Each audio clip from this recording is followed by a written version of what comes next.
You want us to stick it out till midnight, and we'll take public testimony then. Or if we have to extend another time, then, you know.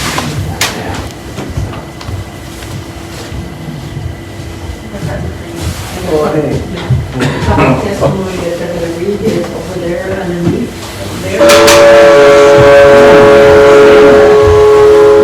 Makes a big difference. There's three, yeah. So there'll be like three passages together. That one, the one on the right, So did you find and Yeah, it was just lost in my car. That was the last place I've been there. yeah.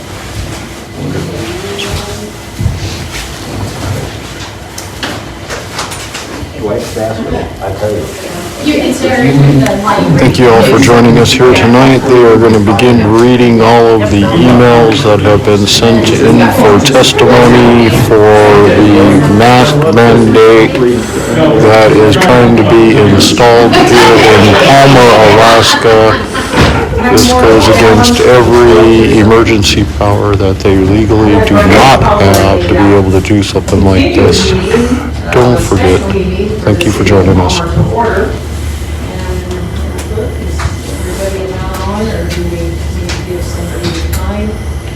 Madam Mayor, we do have a quorum established at the meeting tonight with every council member present at this time except for Councilmember Carrington.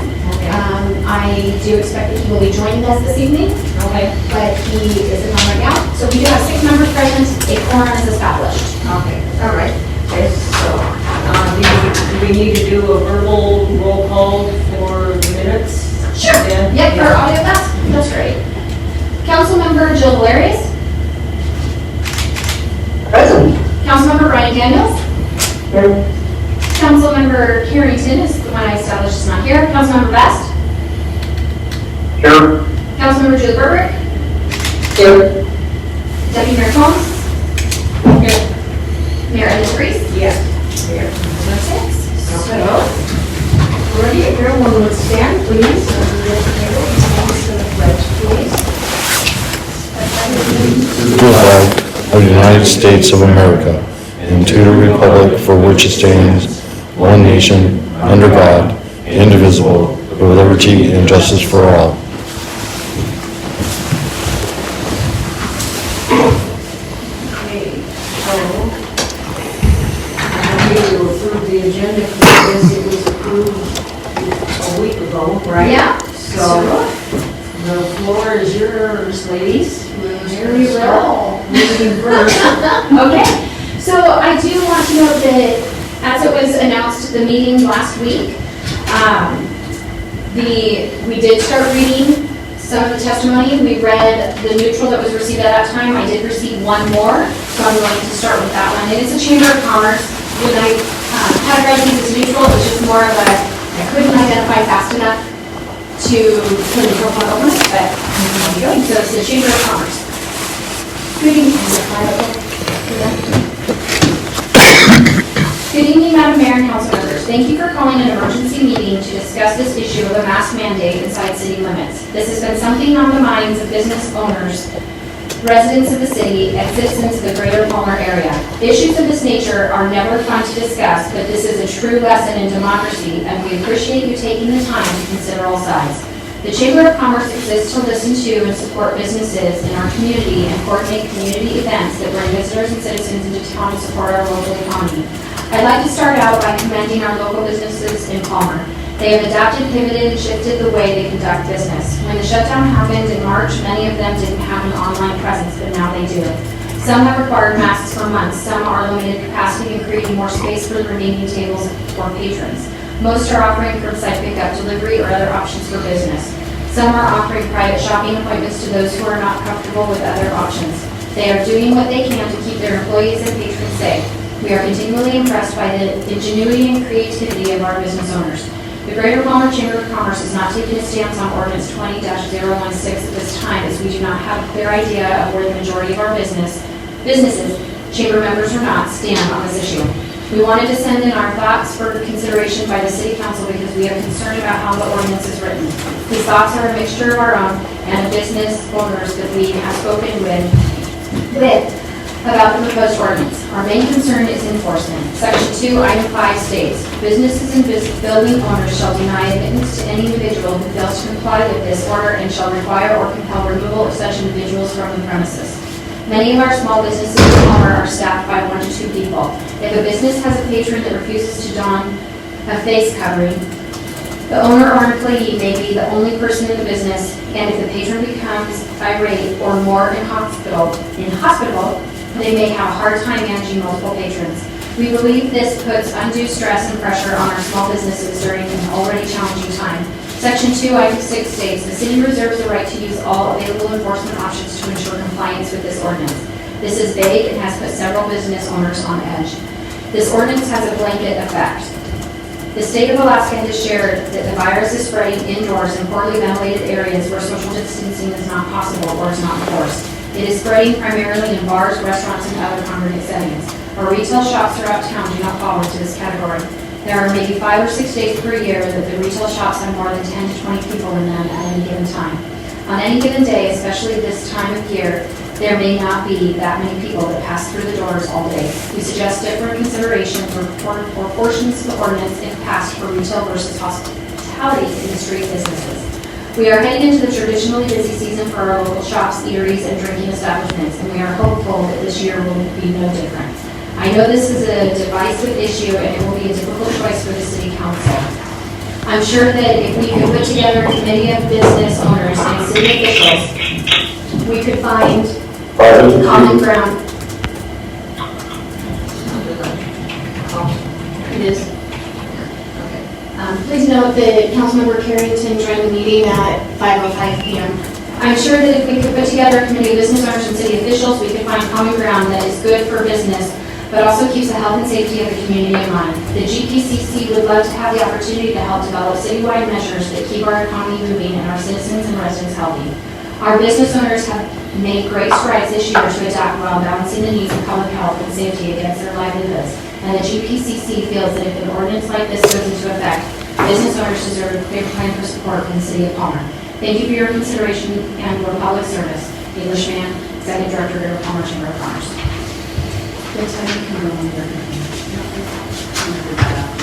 Madam Mayor, Yes, Councilman Ness? thank you, Madam Mayor.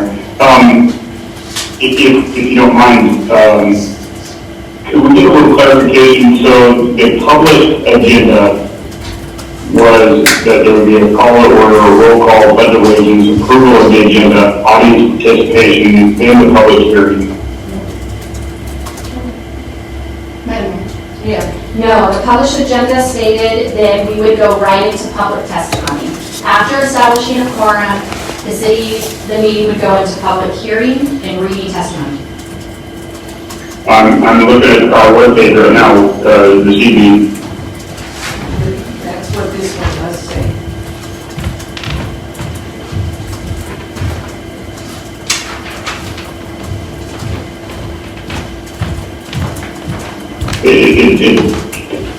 The public hearing on ordinance number 2016 will immediately begin, but the actual language underneath it has A, B, C, D, E, F, G, H, and I.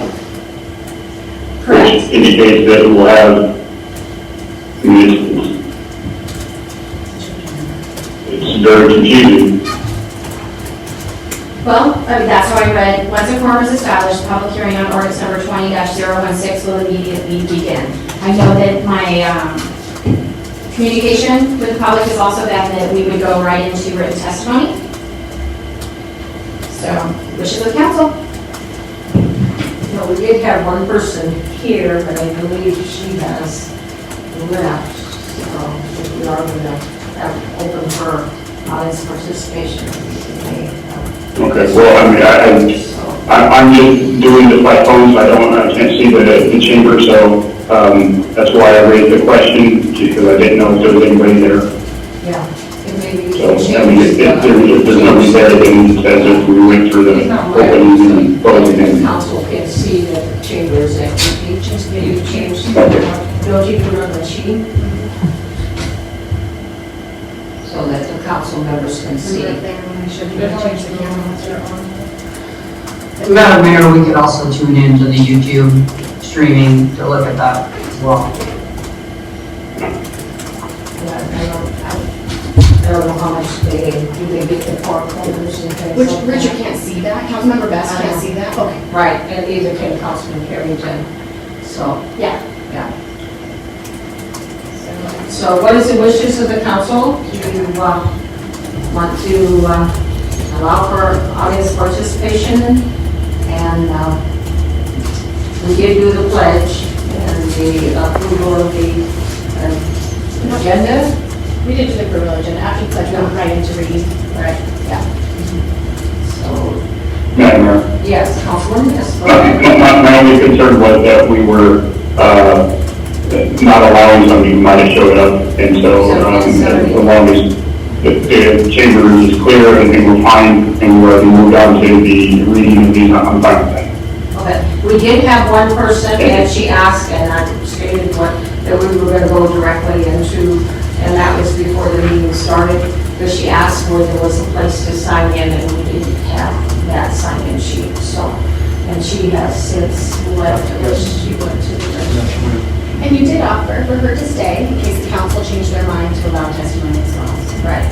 I did fittingly say to her, you know, you might stick around till midnight, because we may get done and have, you know, you could testify, so.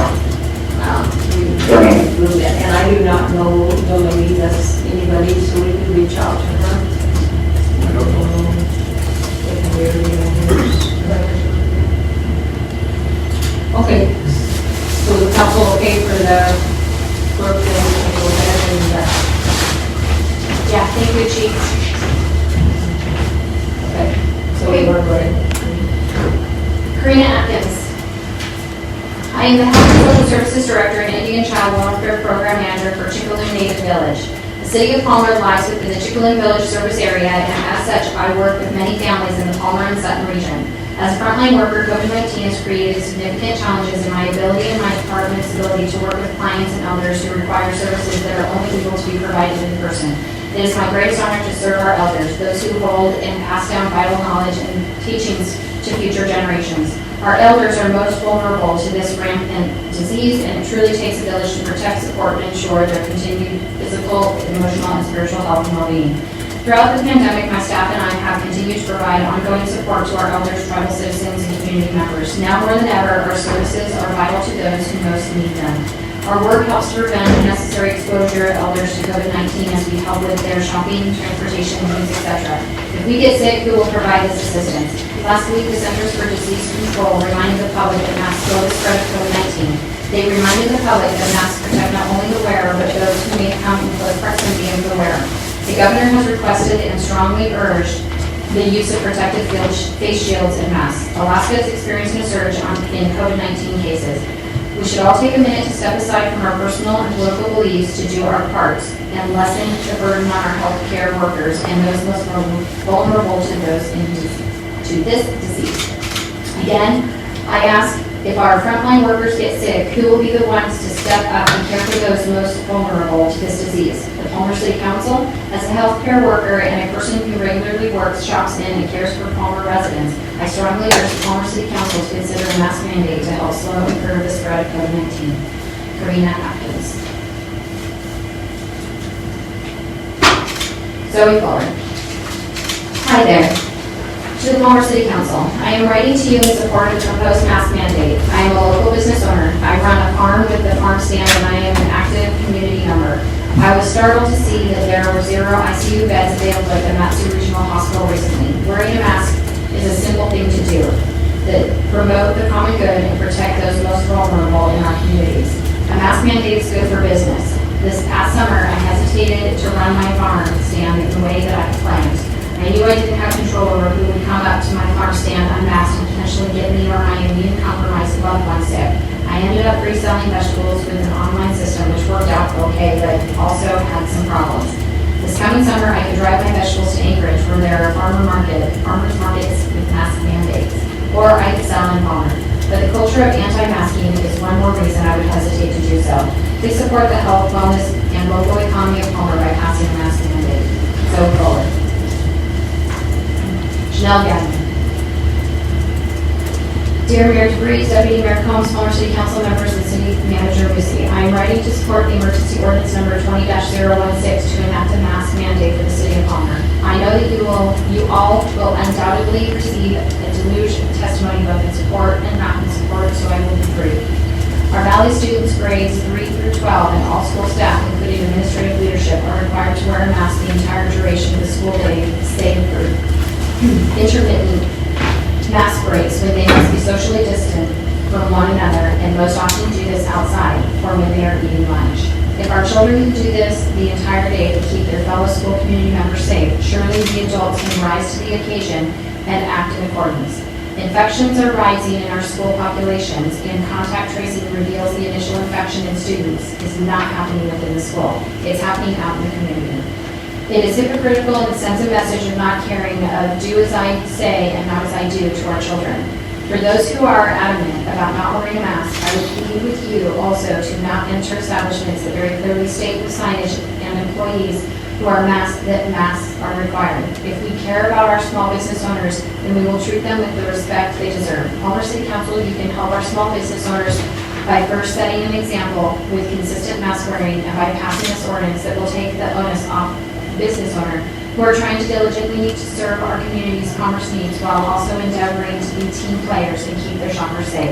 Strong, healthy communities are built on respected occasions where we must sacrifice some for the collective good of all. Thank you for your service to the great city of Palmer. Janelle Gagnon. Samantha Gardner. My name is Samantha Gardner. I support a mask mandate ordinance for Palmer because I work for a small local-owned business that has been struggling to stay afloat these last long months.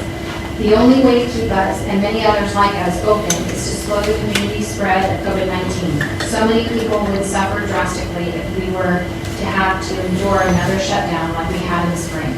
One easy thing everyone could do to help the community is to wear a mask and continue social distancing where at all possible. Thank you for your time, Samantha Gardner.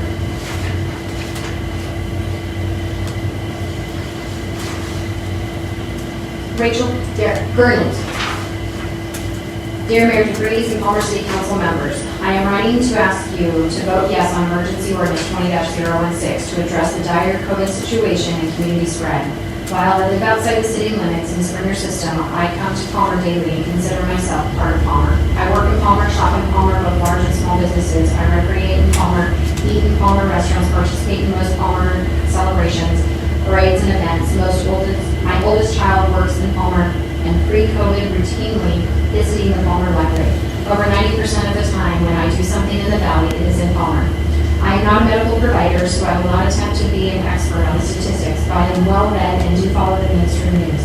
There is no doubt that masks work to some extent. There is no doubt that we are seeing widespread and devastating community spread. The governor has urged people to do the right thing. Unfortunately, urging people has not worked. There are many that refuse to wear masks. Whether that is due to refusal to accept the severity or existence of COVID, refusal to be told what to do, or because they claim the mask makes it difficult to breathe. Whatever the reason, not a day goes by that I am not in Palmer, that I don't see a large number of people and families unmasked. As elected officials, you are tasked with passing legislation that is best for your citizens and community as a whole. We know that masks work. Do they work 100%, 50%, or 10%? I am sure that they debatable, but they do work. You do not have to be a scientist to know that wearing a mask keeps your germs from spreading to others and others' germs spreading to you. In fact, we are so sure masks work that all MSBSD students wear masks all day long. People that refuse to wear masks or even shills if they feel the mask is too restrictive refuse to do so, to simply go shopping. Yet our children wear masks for 6+ hours a day just so they can go to school. More than our community's physical health, I am asking you to pass this mandate for our children's mental well-being. We are failing them. I see my 2 high school-aged children literally wilting as the days progress. They are in school and out of school. At sports, then out of sports. Allowed to see friends through these activities, then stuck home behind a computer screen, the one thing we have tried for a decade to get them out from behind. The stress on them is unsurmountable. I send my daughter off to work at a local large business, fearful that she will come into constant contact with those that won't wear masks. Stores can only enforce their own rules so much, but a mandate will give them teeth behind the rules.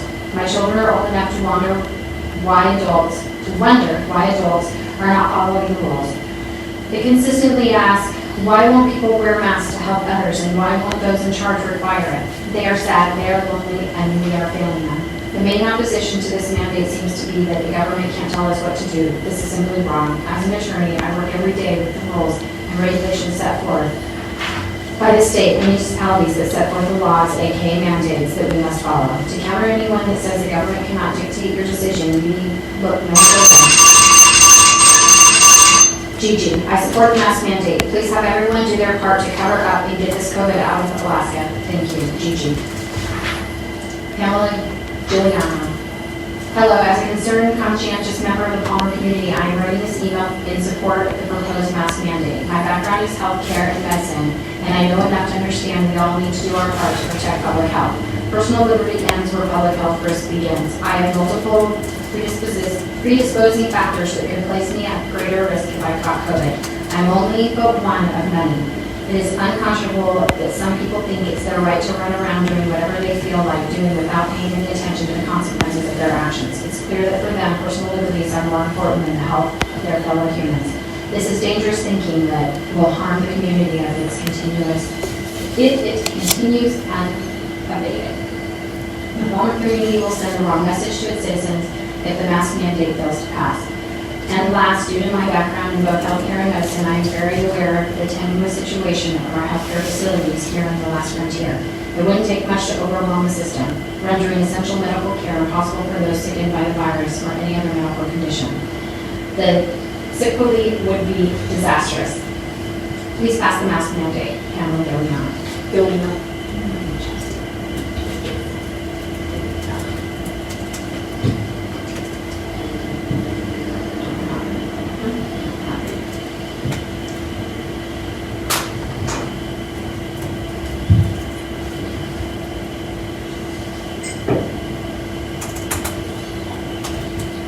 Douglas Gerard. I approve a mask mandate because I feel that our COVID numbers are getting too high. I have a wife with asthma and a child with immune dysfunction, and I worry a lot about them. If everyone wore a mask when they are in a store or at intimate gatherings, this would help cut down the increasing number of cases. Everyone should do their part to help. The increase in cases in our valley means more people out of a job and no money coming in to feed the family. I don't think wearing a mask is too much to ask to help protect your fellow citizen. Douglas Gerard. Kelly Gasola. Jeremy DeVries, Deputy Mayor Combs, and Palmer City Council. I have lived in Alaska for 31 years, worked in Palmer for 13 years, and moved to Palmer 5 years ago. I live within walking distance of our charming downtown district. I cannot imagine a better place to live and call home.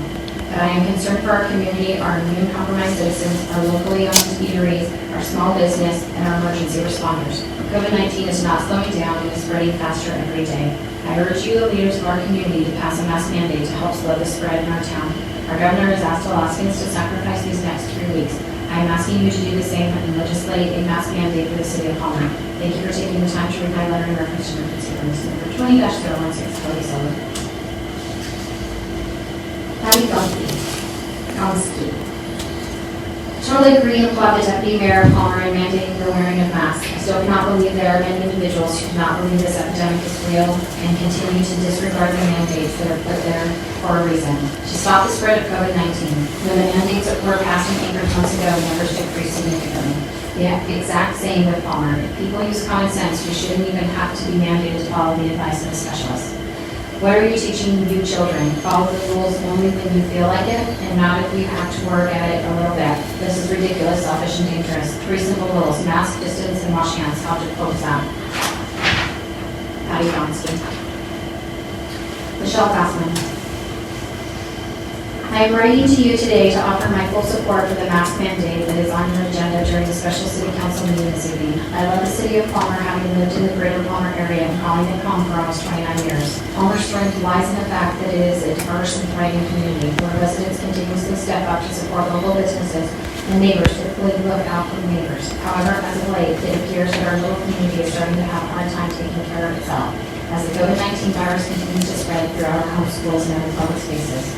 When communities struggle and lives and livelihoods are threatened, elected leadership needs to step up and help people help themselves. I am hopeful that you are a group of elected leaders that trust that science listens to the advice of our state's medical professionals and leads by example.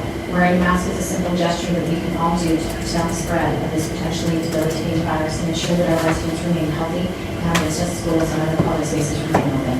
Thank you for your consideration, Michelle Gosselin. Kate River, I ask you to pass a mask mandate for the city of Palmer. My top reasons for asking are as follows. A mask mandate will save lives and prevent physically debilitating challenges from COVID-19 in the future. Remember that recovered is not recuperated. A mask mandate will keep our medical professionals from becoming disillusioned, overworked, ill, and dead. A mask mandate will keep our hospitals from being overburdened and will add to the quality of care patients receive by lessening the amount of patients and overburdening. A mask mandate means more people will shop in person in Palmer rather than in Eagle River and Anchorage, which have mask mandates, or online, which will save Palmer small businesses and add to the city's taxes collected. Mask mandate means that the number of cases will lower eventually, and many small business owners in Palmer who responsibly and voluntarily close business of the high amount of state cases in their inability to conduct business safely could actually reopen once the case numbers dropped. While some Palmer businesses may enjoy the maskless business from mask mandate areas, these maskless folks are contributing to the spread in Palmer and actually decreasing the quality of life here in Palmer for many of us by just being here without masks. It's a lot of word masks, I'm sorry, that's what I mean stumbled. I will be 65 in the next few weeks. My husband and I have been hunkered down since March, except for curbside pickup and an occasional early morning dash into a business that requires masks and social distancing. My husband and I don't have a death wish, nor do either of us want to suffer debilitating conditions due to COVID-19. My husband and I are aware of what COVID-19 can do. We have lost 2 family members to COVID-19. My father, a retired Alaska State Trooper Division Wildlife Officer, spent 45 days alone back in the hospital until he passed away from COVID-19. He went to the hospital originally for surgery on his toe, not for COVID-19. People don't have the good sense to mask and wear their masks properly in public during a prolonged pandemic, then the governments are going to have to step in with mask mandate, or else this community will continue to lose lives, health professionals, access to quality medical care, businesses, employment, revenue, and vibrancy. Without a mask mandate, the individual costs are incalculable. I am so tired of people saying, well, if you are scared and normal, then stay home. I'm not scared, I'm aware as to vulnerability. It's amazing how many folks don't discover pre-existing conditions until later in life, and they were actually born with them. I've lived in Alaska for 49 and a half years, and I've lived all over Alaska. When my husband and I retired with a healthy pension, we could have chosen to live elsewhere. We chose to return to Palmer. That was 6 years ago. Don't make us sorry we chose Palmer. Be the town that actually walks its claim to being the best of Alaska. Sincerely, Kate River.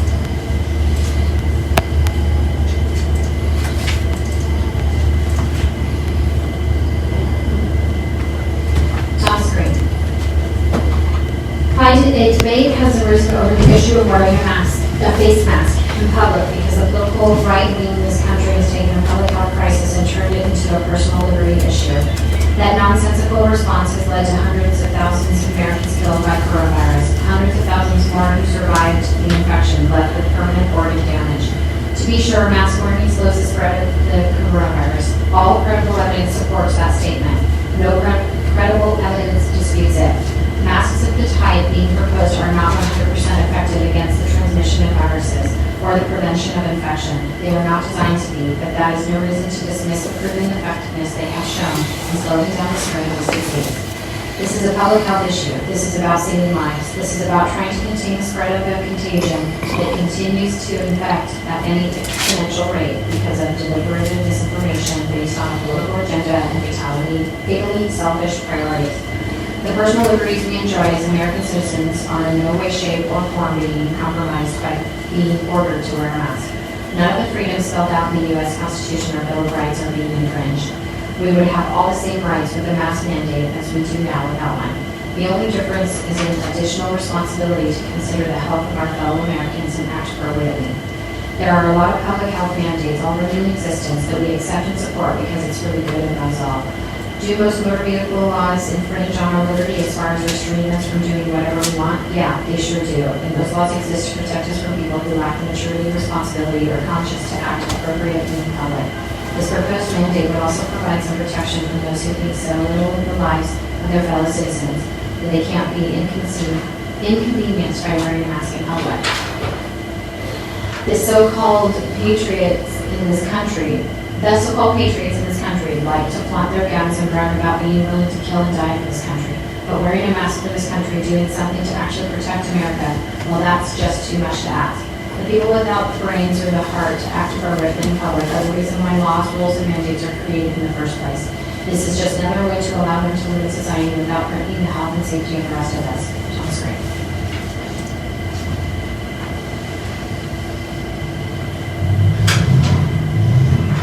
Rachel Greenberg. I wear my mask in public for 3 reasons. 1, humility. I don't know if I have COVID, as it is clear that people can spread the disease before they have the symptoms. 2, kindness. I don't know if the person I am near has a child battling cancer or cares for their elderly mom, but I might be fine, they may not. 3, community. I want my community to thrive, businesses to stay open, employees to stay healthy, keep a lid on COVID, helps us all. Thank you for the opportunity to provide public testimony on the proposed Palmer mask mandate. Although I do not live within the Palmer city limits, I shop in Palmer, I check my mail in Palmer, and I call Palmer home. I work in the healthcare field and see firsthand the increasing demand on frontline heroes as they provide services to COVID positive and persons under investigation PUD. The healthcare system in the Anchorage, Matsu area is currently in the red zone. That is, we are in a critical situation. Alaska has always experienced a lack of qualified healthcare workers, particularly nurses. And this is due to increasing numbers of people with COVID and PUD. We are in a critical spot with increasing hospitalizations and limited capacity. The easiest thing we can do is to keep our essential workers safe and build our economy back up, is to wear a mask, maintain distance, and wash hands. We want our economy to get back to pre-pandemic levels. However, we won't be able to do this until we get this pandemic under control. On a personal level, my daughter is an emergency room nurse and I worry about her safety. The hospitalization numbers do not reflect the number of people who come to the emergency department who are COVID or PUD who are very ill, but not quite ill enough to be hospitalized. Prior to the pandemic, the emergency departments were already busy. Those accidents, heart attacks, strokes, etc. have not decreased during the pandemic. The volume of patients in emergency department visits has increased. This is not political. This is about the health of our community. Please pass emergency ordinance number 20-016 to keep residents of Palmer and the Matsu safe. Thank you, Rachel Greenberg. Andrea Hackbar. Chairman Drews, Palmer City Councilors. I'm writing in strong support of the mask mandate proposed by Deputy Mayor Collins. In Governor Dunleavy's address last week, he asked local municipalities to take action to combat the COVID-19 pandemic. It is far past time for the City Council to follow this directive, as well as the strong leadership of Anchorage and many villages around the state, and take action to do what is within their power to protect the citizens that they have been elected to serve. I run a small piano tuning business in Palmer, and I made the decision last week to temporarily suspend in-home service appointments, which represents the vast majority of my business income. This will be a financial hardship, but I care about my family, friends, and community enough to take a step back and make some sacrifices for the safety of everyone. Though the city's mask mandate, if implemented, will not apply directly to business conducted within private homes like mine, but will indirectly affect my ability to operate my business. Mask mandates have been shown to greatly reduce community spread of COVID-19, therefore making it safer for me to resume business again. I know many other local businesses are hurting, and the best way to help them is to slow the spread of the virus. As economist Jonathan King explains, the economy is not going to come back in the way we would like until the virus is under control and until people feel safe. I know you all care about the health and vitality of our small town economy, and I urge you to take a small action to get it on the right path. Of course, the economy's health is only one reason to institute a mask mandate. More important is the health of our citizens, including our children and elders, by slowing the community spread of COVID-19 with a mask mandate. We will help schools return to more regular functioning, giving our children a sense of security and the social interaction they need. The mask mandate will also help make it possible for our seniors and others with vulnerable health conditions to interact with their loved ones and their community with less risk. Please take these populations into consideration when making your decision. I'm willing to step back, sacrifice some income and time with friends and relatives because you feel like most of all. You are, as leaders of our city, also willing to stand up for what is right and fight for the best interest of all members of the community you represent. I certainly hope so. Andrea Hackbar. Sherry Hackbar. My husband and I would like to weigh in favor of a mask mandate in Palmer. We have an apartment as a second home in Palmer due to a family living there. We otherwise live in Minnesota. I was shocked at the disregard people showed for others as they refused to wear masks when we were there in October. We spent nearly $15,000 in Palmer in 2 weeks in October as we bought a car for insurance and an apartment. However, we won't be back until we have a vaccine or Palmer starts treating this virus as a crisis it is. I have stage 4 cancer. I take all the safety precautions I can, but that's not enough if others are being reckless. Sherry Hackbar. Kathleen Hammaker. I fully support a mask mandate in the city of Palmer. This will promote a safe environment for shopping and work and reduce the spread of the virus in the city. Thank you for implementing this policy. Kathleen Hammaker. McKenna Hansen. Hello, my name is McKenna and I am a 28-year-old lifelong resident of Palmer. I am writing to demand that the city of Palmer instate a mask mandate. I strongly urge this decision be made for the simple fact that I care deeply for my community and the people that live here. My family and friends, the teachers, grocery store staff, and healthcare workers that are literally keeping us afloat. And I even care about the people that don't believe in this virus and refuse to wear masks, despite their horrendously selfish and incomprehensible behavior. Mask wearing is effective to prevent the spread of the virus and is the key to allowing the world to actually begin to function again. Please do the right thing. Ken Hansen. Connie Harris. Dear Mayor DeVries, Deputy Mayor Combs, and Palmer City Council, I support the mask mandate for Palmer Emergency Ordinance Number 20-016. Leadership is about making decisions using expert advisors in the field versus the popular sentiment. It is about the protection of life, economy, and health for the betterment of the community at large. Today, the expert advice to reduce COVID-19 infection rate is threefold, as one foot and 3 W's. Wear a mask, wash hands, and surfaces frequently, wash spacing with others. I can quote facts, trends, and details to support those goals. Today's national news feed is embarrassing with Dan Sullivan defying wearing a mask in the state and pardon the refusal, even as Congressman Young is currently fighting this virus. I ask that you support the mask mandate emergency ordinance number 20-016 and make a clear message to support the science and the time by adding the 3 W's to every corner of Palmer. Be the strong leadership and support of the community health. Connie Harris.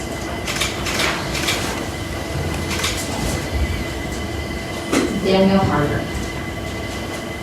Dear council members, as a member of the Palmer community, I urge the council to promptly adopt ordinance number 20-016, the continued politicization of the COVID-19 health pandemic has exposed the very worst in our political system.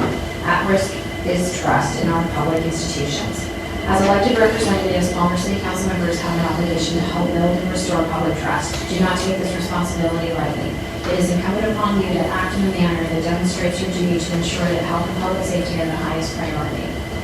Our current situation requires action that follows the advice of public health experts and organizations. The guidance from qualified professionals is clear, correct, and consistent use of masks and face coverings reduce exposure to COVID-19. Their widespread use is the critical tool in reducing our current escalation in cases.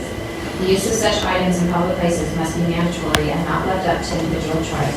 Local businesses need support from the city of Palmer to protect their customers and employees. This action ensures their businesses can continue to operate. Failure to wear face coverings possess significant health and economic risks. Wearing face coverings possess virtually zero risk to community health or our local economy. Don't let the risk of upsetting people outweigh your responsibility to ensure that Palmer can continue to have economic activity during this health crisis. Face coverings are our best and only option to allow businesses and schools to remain open as case counts continue to climb. Left unchecked, cases are forecasted to decline to levels projected to exceed the ability of local clinics and hospitals to provide care, and local public health to respond to outbreaks and provide critical contact tracing. That's contract tracing. Further escalation may result in additional closures, and the impacts of those to our local economy, education system, and healthcare systems could be devastating. Please act now. Postponing, waiting for additional clarification, considering legal theories, or taking a wait-and-see approach are unconscionable acts. As council members, you have a responsibility to guide and protect our community. Thank you for taking the time to consider and approve emergency ordinance number 20-016.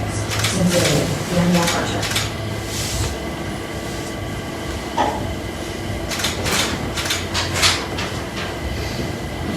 Kirsten Hartwig.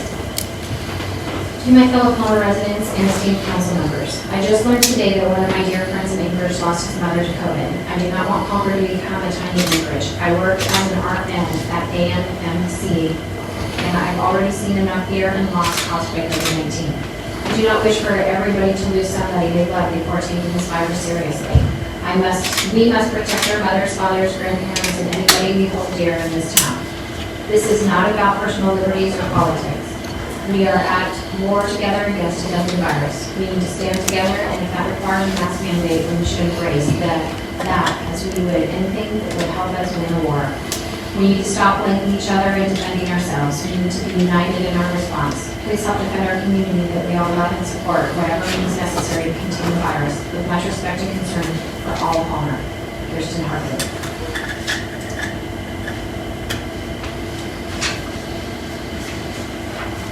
Patty Howard. Dear Palmer City Council, I'm delighted that the council is considering a place mandate for the city of Palmer. I have no idea why this became a political or freedom issue. It's neither. It's a public health issue. It's a matter of human decency and caring about our neighbors. I hope that we are the kind of city that puts the welfare of others ahead of dangerous behavior. I hope the mandate passes and Palmer becomes safer. It is definitely better for business. If everyone is wearing a mask, shopping becomes a whole lot safer. If we truly care about the economy, we'll wear a mask. Thank you, Patricia Allen. Jackie Burke.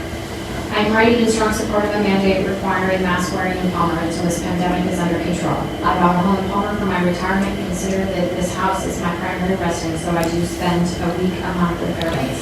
I am 70 years old. I love Palmer and thought after a lifetime in interior and Northwest Alaska, I would never move south of the AK range, but your beautiful community and its attraction for someone at my stage of life influenced my decision to make the move. However, the attitude of some area residents here to not take seriously the health crisis is very disappointing. Even in businesses like Fred Meyer that requires face masks, many customers do not wear them.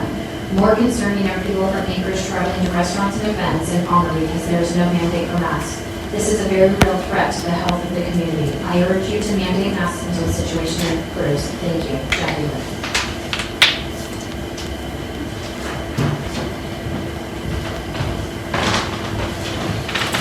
Maggie Hunter. Dear City Council, I ask that you enact a mandatory mask mandate for the city of Palmer. I believe it paramount in showing the spread of COVID in our community and the ability of businesses to stay open during these times. Maggie Hunter. Lee Henriksen. Dear Palmer City Council, a resident of Palmer, I support passage of emergency ordinance number 20-016 mandating masks or face coverings for up to 60 days. COVID-19 is highly contagious, and while many who contracted have mild symptoms, approximate 10 to 15% have severe cases, and 5 become severely ill, according to the World Health Organization. If we look at an example daily case count based on these percentages, 15 cases in the borough in a day, 5 to 8 will have severe cases, and 2 to 3 will become critically ill. The next day, the same. At an average of 50 cases a day for a week, that's 35 to 40 severe cases. That will develop, and 14 to 21 of these will become critically ill individuals. We are getting better on reducing deaths from the disease, but there are many who suffer long-term disabilities due to the disease. This mask mandate will slow down the spread of the illness, protect our small business owners, help our hospital provide good care for all patients, and will flatten the curve so that our hospital doesn't become overwhelmed.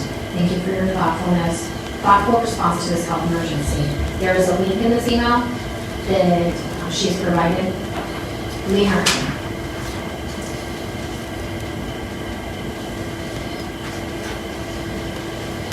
Brooke installed from Chrome.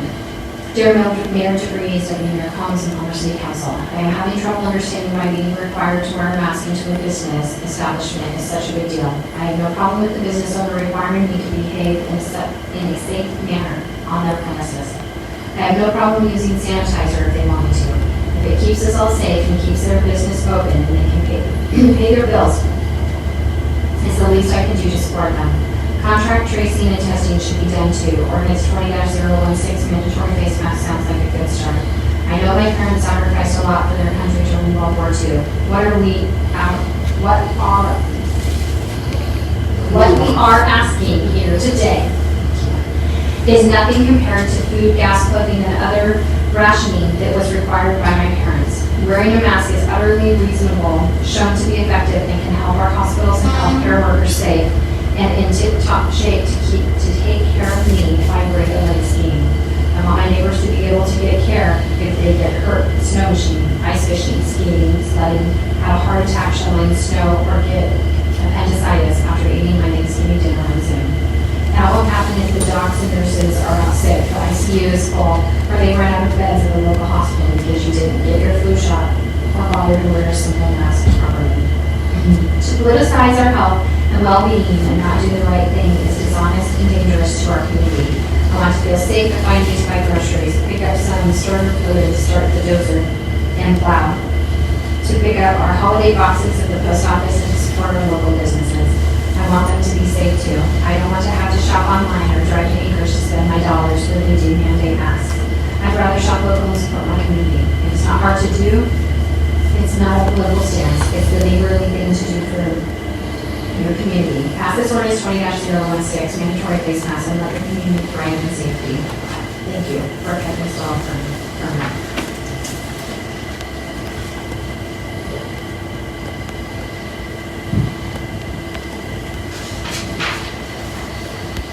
Jenny Holder.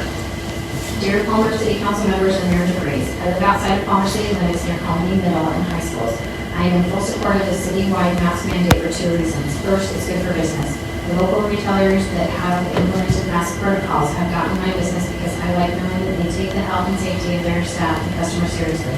Second, the current rate of COVID infections in our community is unsustainable for the functional operation of our schools and hospitals.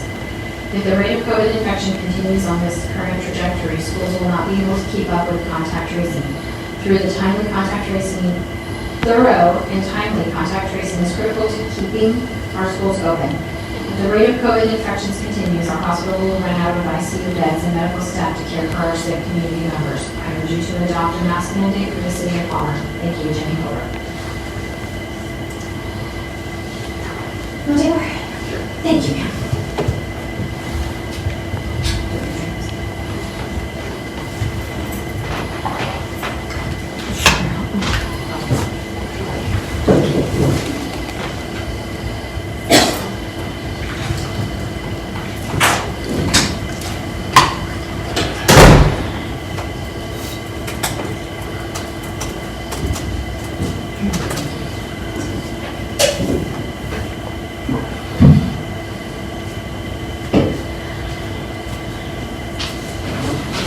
Mary Ann and David Holquist.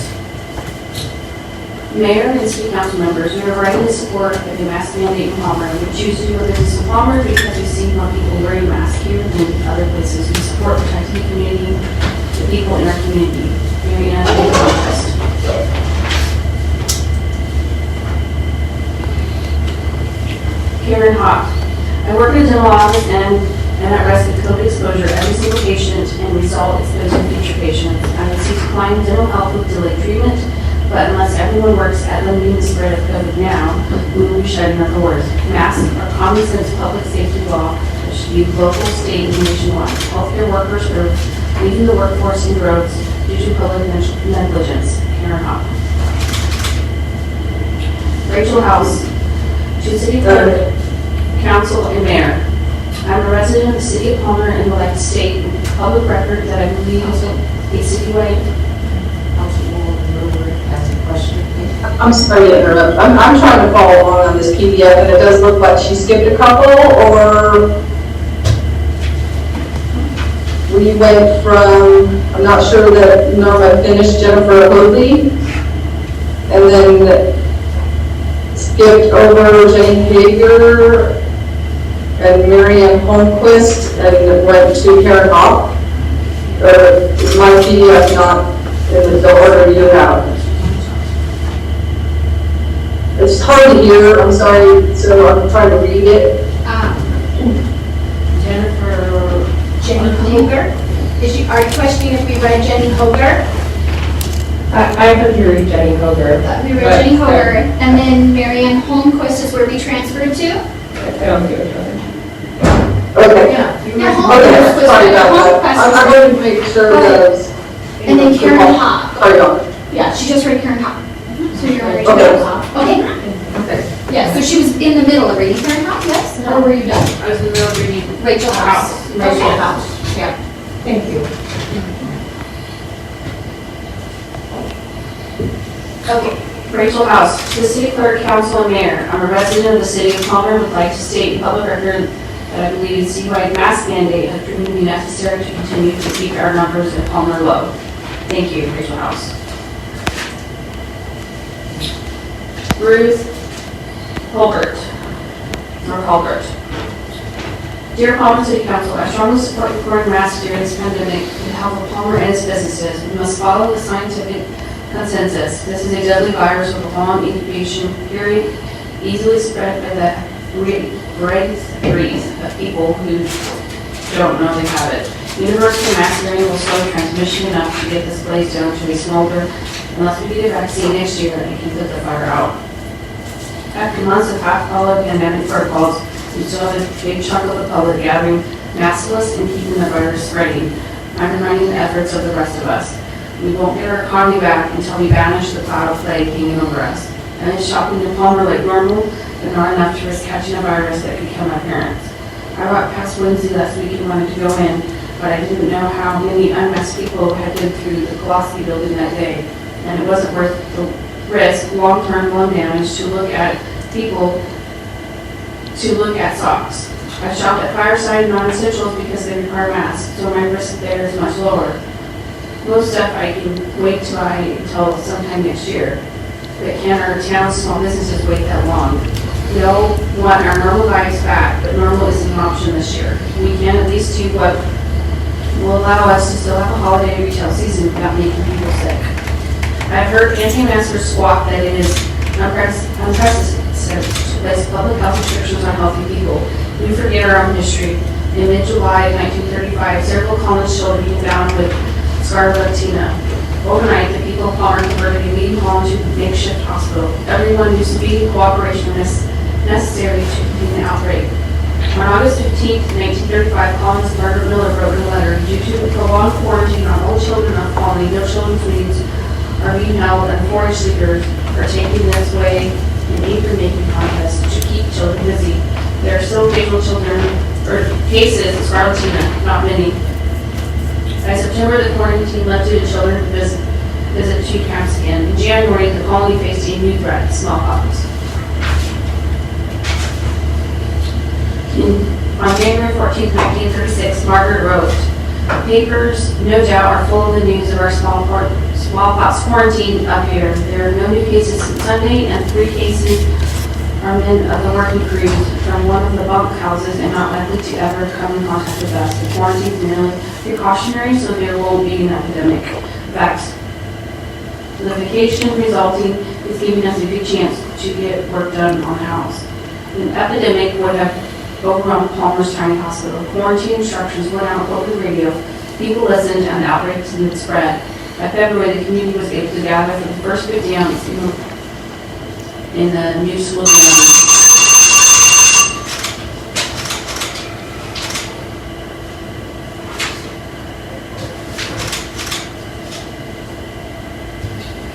Excuse me, Madam Mayor, There's double.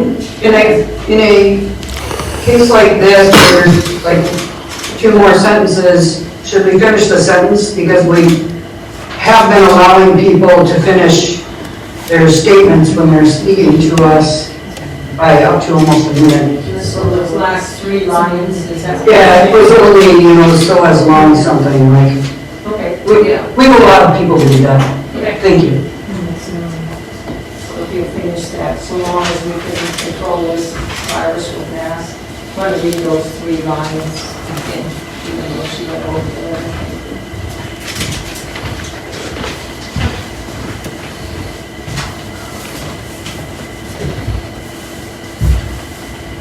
Ruth Colbert, so long as we can control this virus with masks, distancing and hygiene, we may not need another full shutdown, but we must all do things for it to work. With our leadership giving clear instructions, let's act like a community again and do what it takes to protect each other. Sincerely, Ruth Colbert.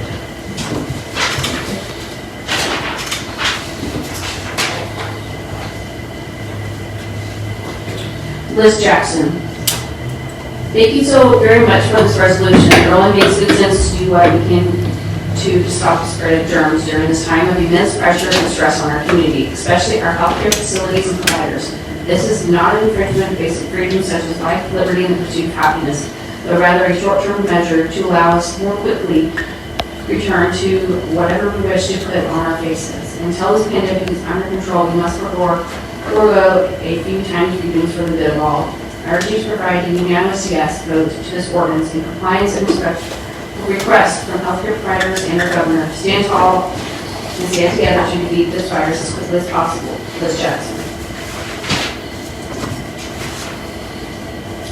Russ Johansson. As an emergency physician at Matson Regional Medical Center, I applaud the Palmer City Council for considering a mask mandate and strongly encourage its adoption for all indoor spaces and maintaining appropriate distance as possible.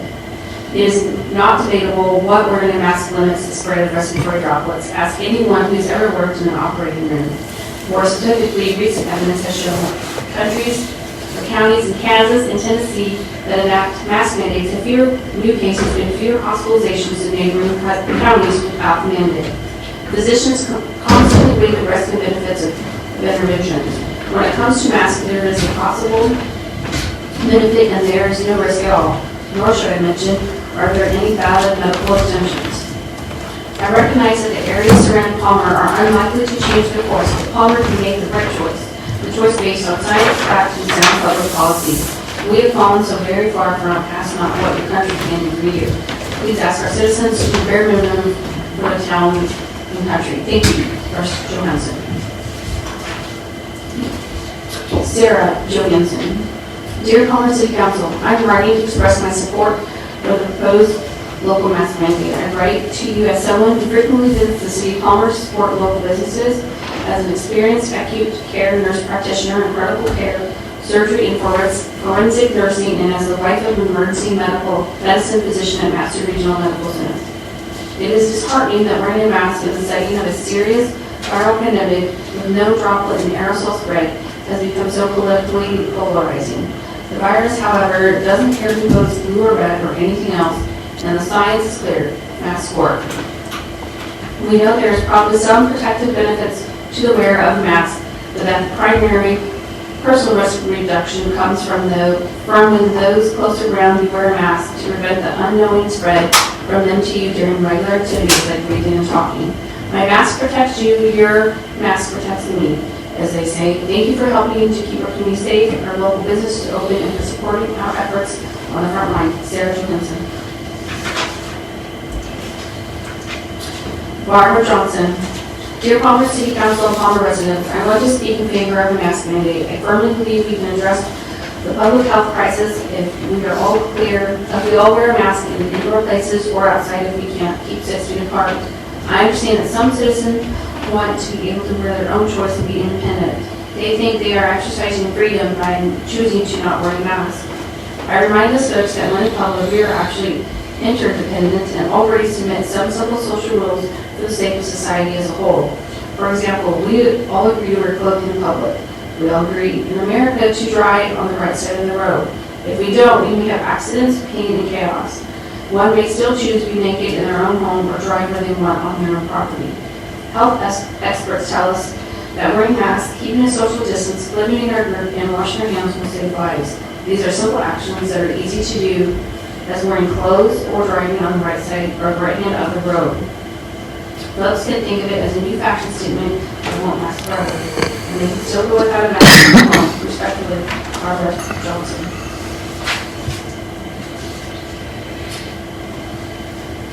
Charles Sullivan, Kaylee Johnson Sullivan, and Kaylee Johnson Sullivan. To whom it may concern, my husband and I cannot attend the meeting because we are at risk for contracting COVID. We strongly urge a mask mandate as a temporary but effective measure to protect our neighbors, friends, and loved ones from this disease. It's no different than wearing a seatbelt or not smoking in public, except that this would only be for the duration of the pandemic. It would not hurt businesses in Palmer. As it is, we only go to businesses that require masks. We do appreciate these businesses' proactive stance to protect the community.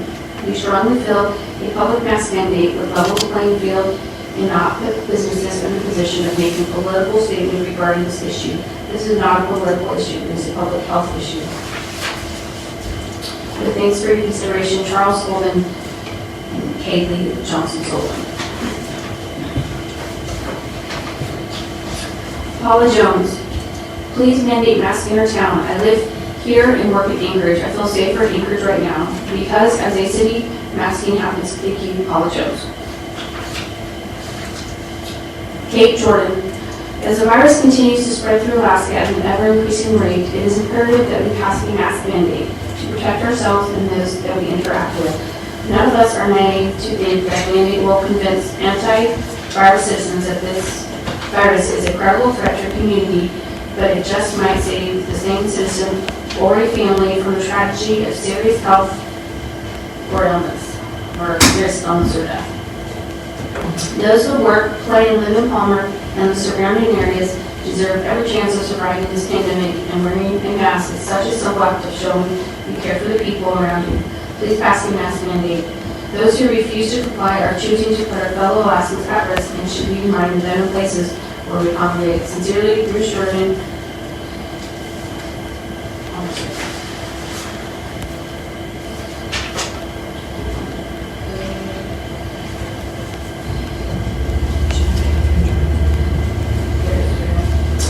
Catherine Jordan. I am writing to express the view that we need a mask mandate in Palmer. For those of us that live or work in Palmer, it is essential that we work together to fight the COVID spread in our community. Mandating masks is the one proven way we can do this until a vaccine is widely available. If we ever want this to end, we must follow science, care for each other, and wear a mask when out and about in Palmer and at our grocery stores. Please pass a mandate for all stores, grocery stores, restaurants, and places where we gather doors. Thank you, Catherine Jordan.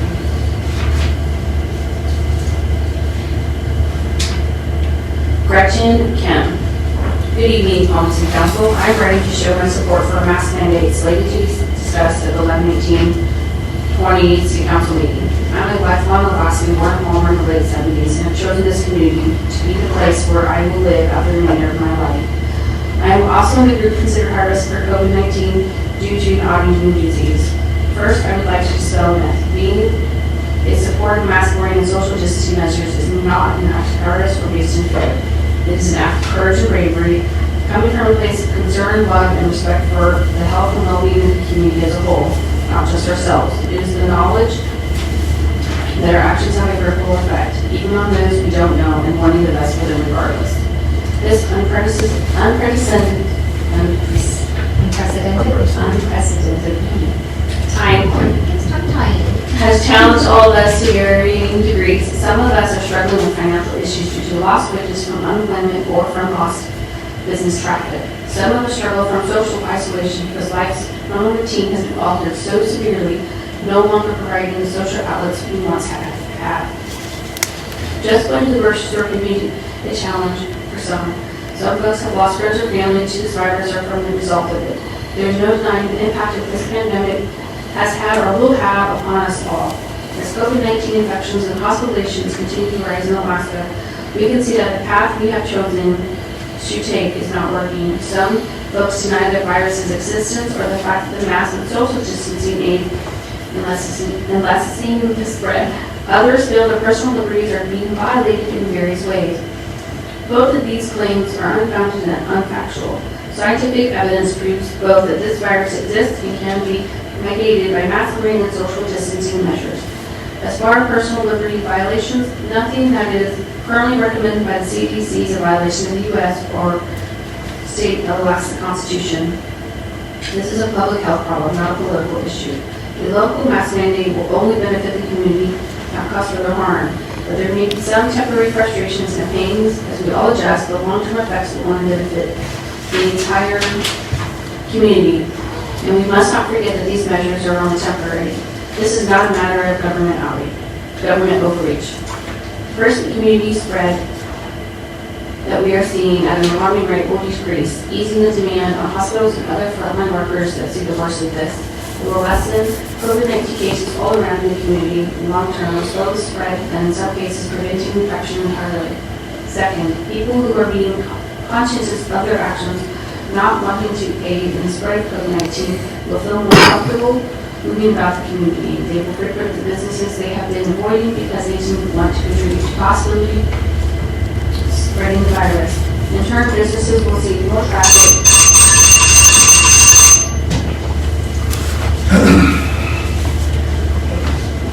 Robin Keith. I fully support a mandate for mandatory mask wearing. Our COVID numbers in Alaska and the Valley are increasing, and we need to take steps now before things get out of hand. The hospital is even fuller, and that means people with other problems, like a heart attack or any concern with immediate care we need if our local hospital is getting overrun with COVID cases. As a person with asthma and immune dysfunction and having a child with type 1 diabetes and a heart condition, this mandate is very important to us. We hardly want to go into stores, but it will help relieve our stress. Other people are wearing masks when we do. We wear a mask to protect others, and we would like others to wear a mask to protect us. Thank you, Mark Keith.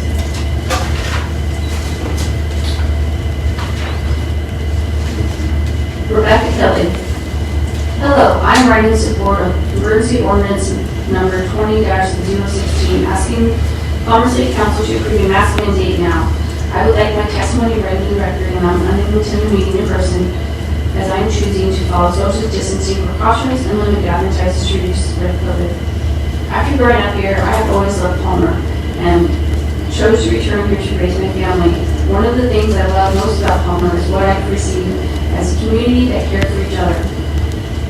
The pandemic has shattered this view as I have watched fellow community members refuse to take basic precautions for themselves and their fellow community member to slow the spread of COVID. For 8 months now, I have felt unsafe in my own community due to the lack of basic safety precautions taken by community members, unable to freely go to the store or support local events and businesses due to the lack of masks and social distancing. As a result of the lack of these basic precautions, we have seen COVID cases continue to rise as the medical professionals have long predicted they would, and now we are at a very dangerous tipping point. City Council, I urge you, I'm begging you, please pass a mask mandate. Our hospital, our healthcare professionals, and our community cannot handle a continuation of rising cases. It has become clear that without a mandate, community members will continue to shrug off these basic precautions. The lives of our neighbors, friends, and family members depend on it. I'm asking you to act as leaders for our community, make our choices, and listen to scientists and medical professionals by passing a mask mandate for our local community. Thank you for your time. Rebecca Kelly. Ari Atima Halsa. Dear Palmer City Council, we are seeing unprecedented increase in COVID infections in the Mount Zero.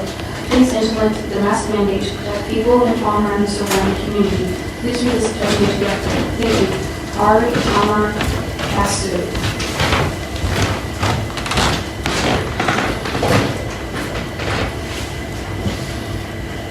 Erin Kittredge. Good day, City Council persons. My intention was to speak at tonight's meeting, but unfortunately I have a scheduling conflict. Please accept this email as my statement in support of the citywide mask mandate. Although I do not live within the city limits currently, I work here and have lived in and around Palmer for 35 years. I've always admired its sense of community. We are open-minded, caring, and starting to be more progressive while still keeping our hometown real. When the COVID-19 pandemic hit, last in March, I saw an amazing effort to support our local businesses and neighbors. Myself and friends bought many gift cards from merchants. The company we work for gave all our employees lunch coupons at home. We've seen it time and again how when things are tough, we rally together. Now it's time for the city to care for itself, its business owners and residents, by implementing a mask mandate to slow the spread of coronavirus. We have leaders in the health profession that urge us to heed their warnings about the dangers to all communities if we continue the upward trend of infection. To think that it will impede commerce in the city is not realistic. When Anchorage enacted theirs, I went to Anchorage to shop because I felt it was safer. Consider the smoke-free campaign. It didn't harm businesses, as was argued. If we are in a healthy community, no one will be open for business, and that will be our choosing. So many things have been canceled. Don't let our town be shut down too. Please vote to approve this ordinance. Thank you, Erin Kittredge.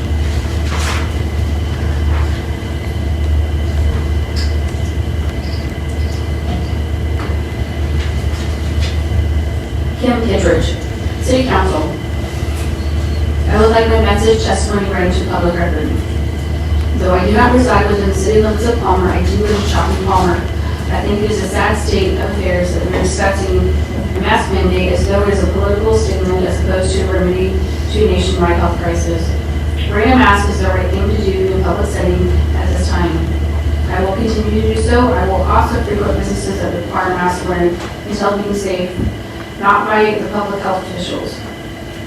The bottom line is, I will feel safer shopping in my own hometown if people were mandated to wear masks in the future. Danielle LaFrance. I wholeheartedly support the mask mandate for Palmer. What is there to lose by wearing a mask? Your freedom? I don't think so. It is a freedom lost by observing safety rules like stopping at a stop sign, wearing seatbelts, or obeying speed limits. These rules are for our safety and the safety of others. What do you lose by not wearing a mask? You could lose a loved one, a close friend, or an elderly acquaintance. Wearing a mask is for the love of your neighbor. It is not much to ask. It is not a political issue. It is the right thing to do for the people in the community and for yourself. Thank you, Daniel LaFrance. Rebecca Lagus. Hello, I am writing today in support of the proposed mask mandate for Palmer, Alaska. Community mask wearing is the simplest thing the public can do to protect themselves and each other from the virus that is currently spreading out of control and overwhelming hospital staff in Alaska. Now more than ever, it is imperative that communities take any action that they can protect their citizens. Thank you for considering this mandate. If possible, I'd like to press this testimony to be read out loud at the City Council meeting tonight. Rebecca Lagus. Sierra Larson. Hello, my name is Sierra Larson. I live in Lucilla, but work in Palmer and have for over 8 years now. I love Palmer for its tight community atmosphere and because many of my favorite local shops and restaurants reside in Palmer. I fully support the proposed Palmer mask mandate. It is a small action that can have huge positive impacts. If mandating masks will help keep our small businesses open and our economy surviving, I am all for it. Palmer needs to be the example for other cities and townships to follow. Please mandate masks and help normalize mask wearing for others. Thank you for reading this, Sierra Larson. Heather Lee. Please implement a mask mandate in Palmer to reduce the spread of COVID, enabling our businesses to stay open, our kids in school, and our public safety and health care workers safe. I love our town, and we should be on the forefront of this effort to reduce the spread. Heather Lee.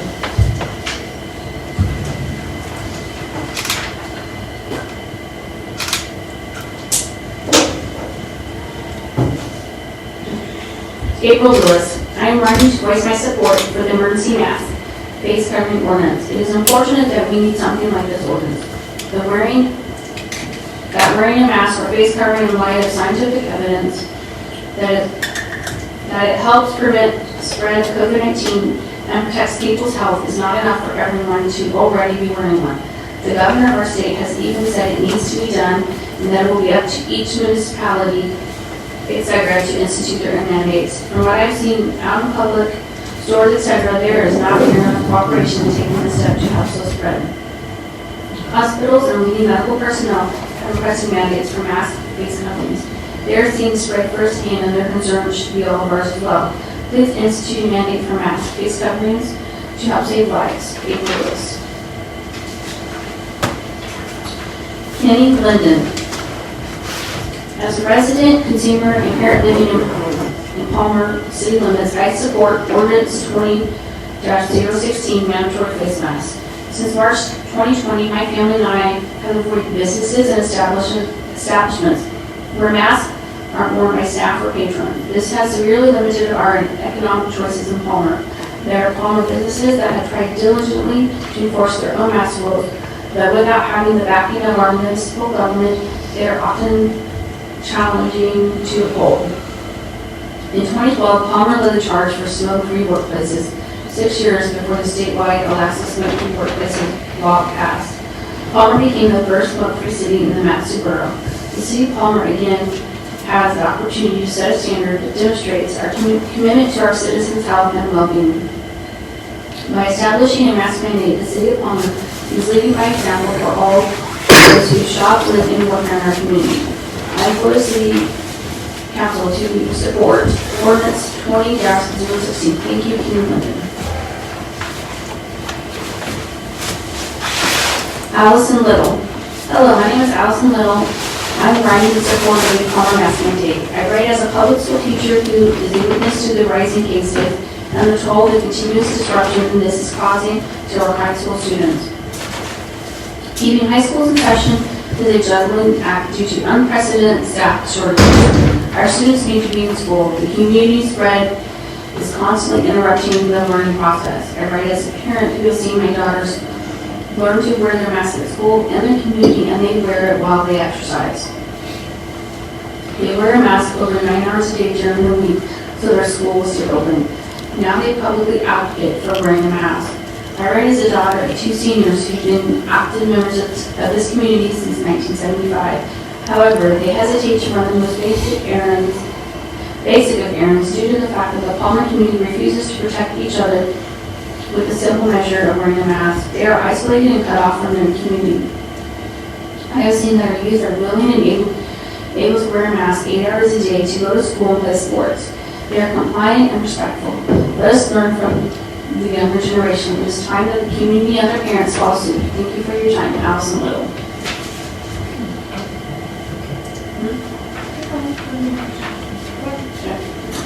Janet Lockman. To whom it may concern, I'm a 41-year-old Alaska resident. I moved to Palmer 10 years ago, and I love everything about this little town except its response to our current national health crisis. I want to feel safe when I go out and about my business locally, but I see no local leadership taking steps to make it safer. That said, the bottom line for me is I will not shop in downtown Palmer unless there's a mask requirement. Anchorage is closer than you think, and those shops and stores continue to thrive. Thank you for listening. Janet Lockman. Linda Lozenoff. At the special city council meeting on November 18th, 2020, I requested that you vote for the proposed mask mandate for Palmer. As Donald Young has endorsed, the CDC recommendations for the residents of Palmer can help Alaska stay safe, healthy, and reduce the COVID case numbers by following the mask mandate. Following the mask mandate approved for the city of Palmer. Linda Lozenoff.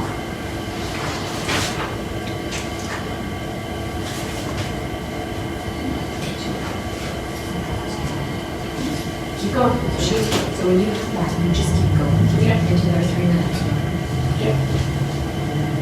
Megan Maroney. To the Palmer City Council, as a resident of Palmer, I'm ready to express my strong support for the city ordinance that would require masks to be worn in the public areas in order to prevent the future spread of COVID-19. I'm gravely concerned about the rapid increase in positive cases we're seeing in our community and the strain that this increase is putting on our healthcare system. Face coverings have been proven effective in curbing the spread of this virus, and is something simple that we can all do to protect one another. This is not the time to let politics surround the use of masks taken away from you what is right and protecting the health. Please support this one. Thank you, Megan Maroney. Ryan Maroney. To the Palmer City Council, as a resident of Palmer, I am ready to express my strong support for the city ordinance that would require masks to be worn in all public areas in order to prevent the further spread of COVID-19. I'm concerned about the rapid increase in positive cases we are seeing in our community and the strain that this increase is putting on our healthcare system. Face coverings have been proven effective in curbing the spread of this virus, and is something simple that we can all do to protect one another. This is not the time to let politics surrounding the use of masks get in the way of doing what is right to keep our community healthy. Please support this ordinance. Thank you, Ryan.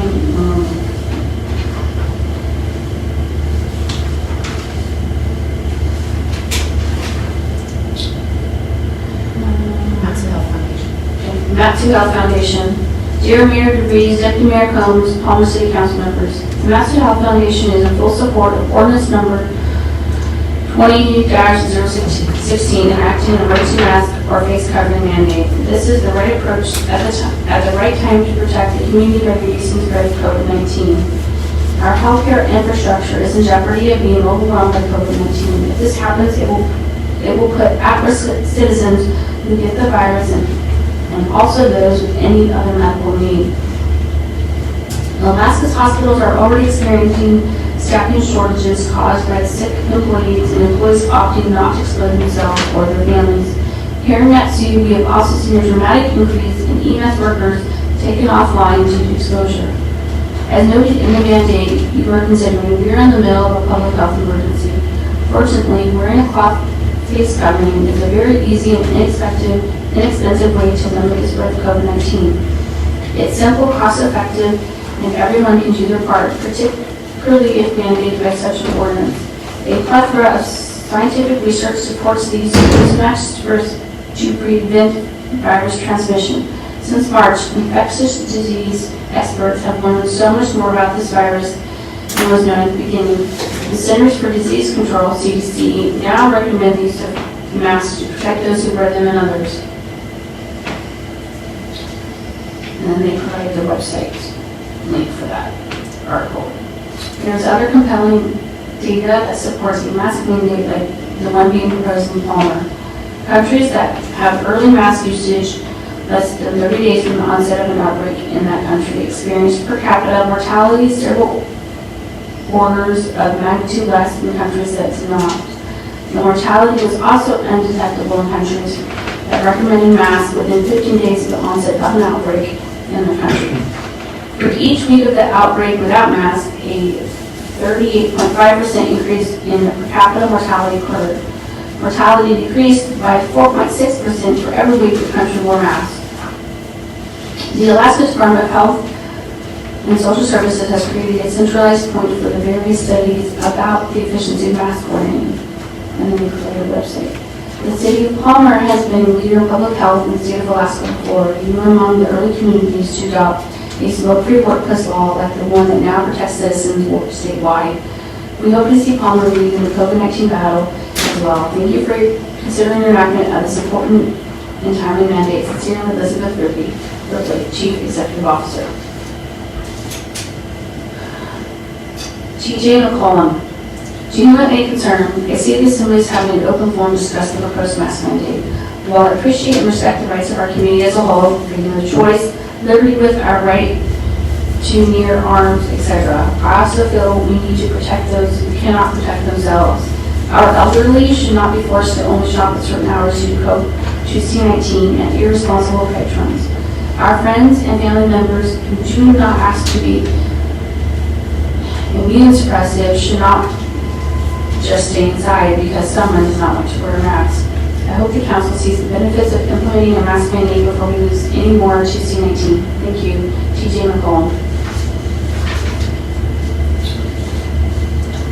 Justice McPherson. About masks. My husband works with children. Every time a coworker comes down positive, he has to go on protective quarantine. He tests twice a week by order of his employer. In the last 2 months, he's been in quarantine more than he's worked because his coworkers tested positive. It's disruptive. I sit at home. If I have to go out, I see crowds of people acting like there's no need for masks. It's like the worst group project ever. I have friends who have caught COVID early on. They have life-changing organ damage months later. People act like they will catch it and get better, but far too many people don't get better, and not because they died. I want people to wear masks. We don't accept women walking around topless, and I am in no danger from the rest. Not wearing a mask puts me in danger. It's an article of clothing. I've heard from someone with both asthma and PTSD with actual medical reasons to wear a mask. They wear a mask. If it becomes a problem, they take off the mask for a minute, looking away from people and recover their composure and then put it back on. This isn't an issue. ADA requires accommodations, not anything the person wants. I have been doing curbside shopping at Fred Meyer. It works great. There's no legal reason they show out anyone inside without a mask because that service is there. Justice McPherson.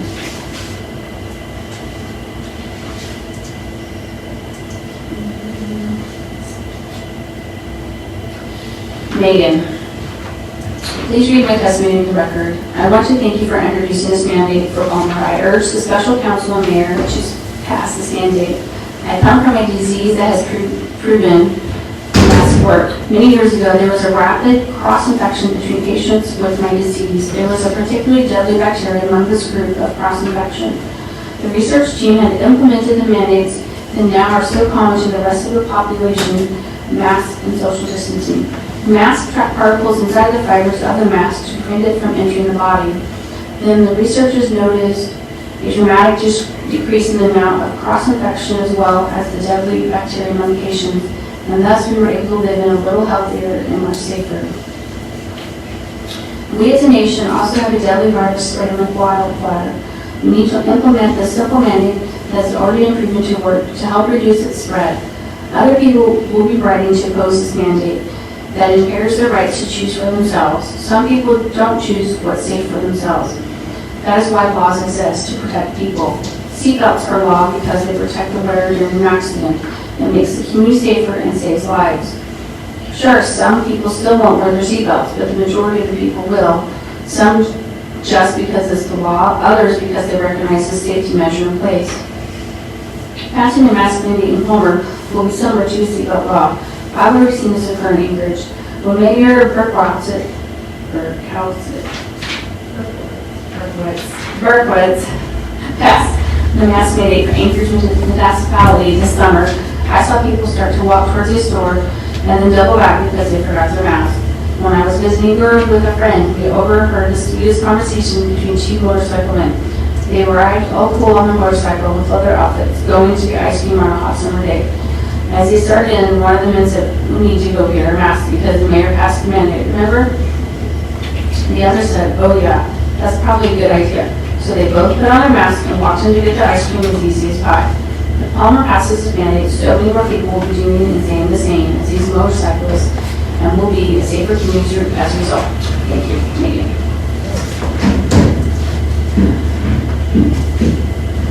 D. and Marla Melton.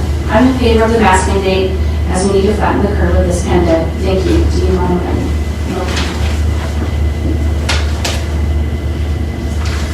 Alicia Minfrey. My name is Alicia.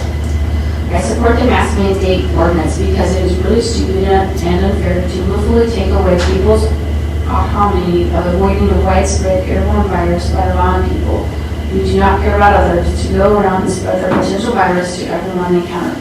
I live, work, and shop in Palmer. Alicia Minfrey.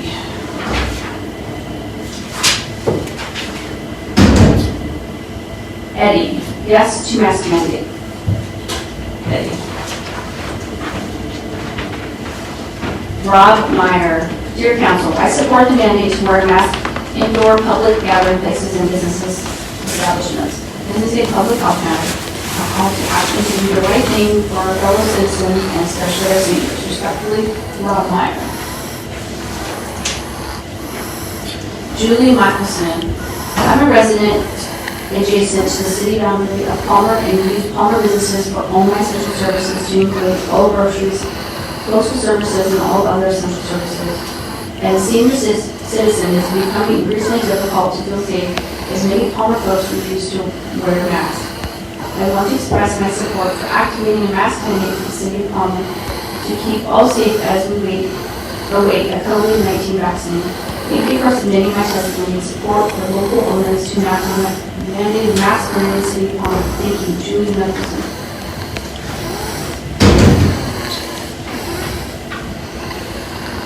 Nancy Michelson. To whom it may concern, this is my formal testimony on the emergency ordinance number 20-016. I hereby request that it be read into the record. I testify in favor of this emergency ordinance. Personal freedoms are extremely important to me. That is why I wear a mask, to declare my freedom to protect myself from getting the deadly virus while we are in this global pandemic. Yes, Palmer, please pass the mask mandate ordinance. We have one post office, 2 grocery stores, 1 rural building, 1 B&B, a very limited number of any other services that we people in Palmer need and depend on. My family and I are currently greatly restricted in doing what we need to do because there are too many people in Palmer who don't wear masks. And heavens forbid if we need to go to a seller for something and get something that requires that we go into the building. The fact, a greater number of us who have more freedom to do what we need to do if everyone wears masks. Resolve. There will be more commerce, better livelihoods for our local business owners, more Christmas presents under the Christmas tree, healthy neighbors because we won't feel the need to put off medical or dental visits because we can't hear people who don't wear masks. People who don't want to wear masks get together with like-minded friends in their own places and have at it. But in our town, let's keep it so we have the freedom to safely move around. What kind of person are you if that's not what you want for yourself, your friends, or our community? Nancy Michelson. Jenny and Ray Michelson.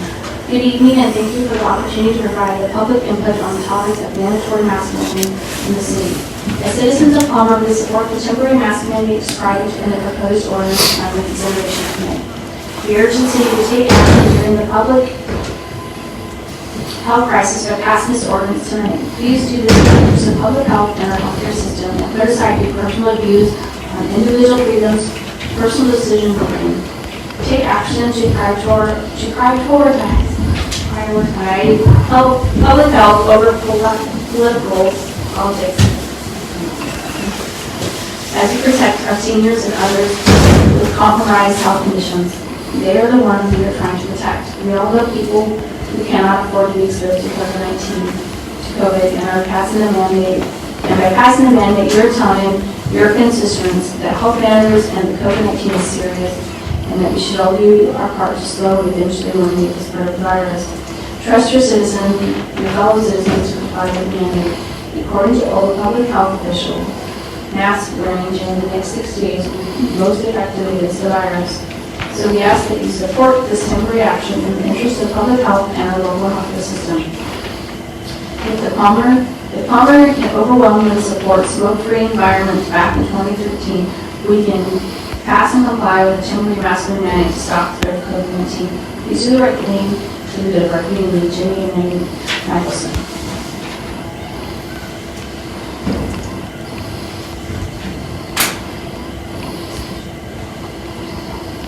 I'm the right parent. I do a height. Okay, all right. We'll go ahead and, okay, 6:30, let's take 5 minutes.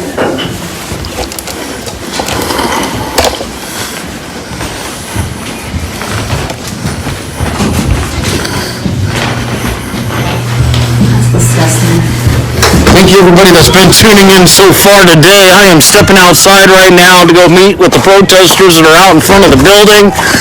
Overwhelming email testimony, repeating the exact same words, exact same comments.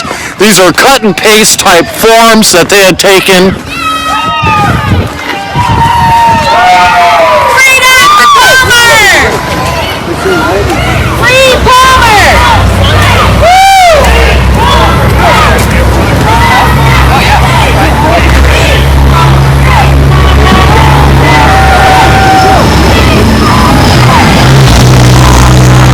Love those kids over there. They are really rallying it up.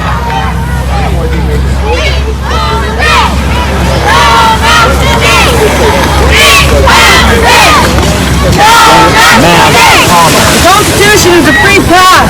You don't have to wear a mask.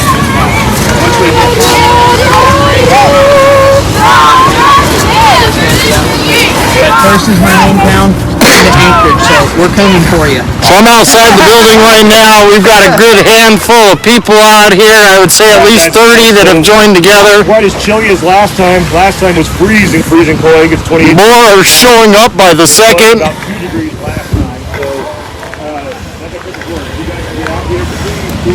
We don't want a mask mandate. Palmer free. Let the city of Palmer know absolutely not. There's nothing ridiculous. We are pretty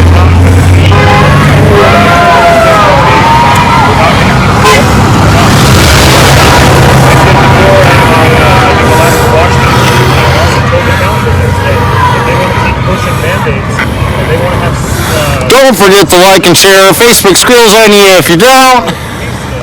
That's fine. You know, we want people who are not going to comply. We want people who want to support their community, and we'll support you back. We saw what happened in England with Andy Reiner. We can't have it with they stood up for their rights.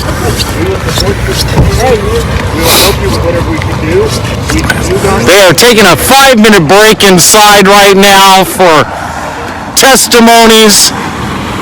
It has been overwhelming 100% for the mask mandate. They have not, from what I have seen, even except for the short time I walked out here, not a single person has testified against the mandate. They're all for it.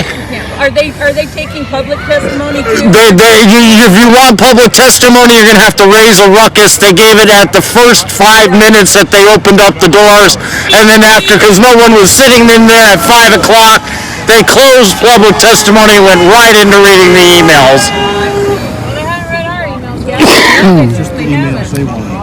So far, just the emails they wanted to read. Yes, I haven't heard any, not a single one against the mandate.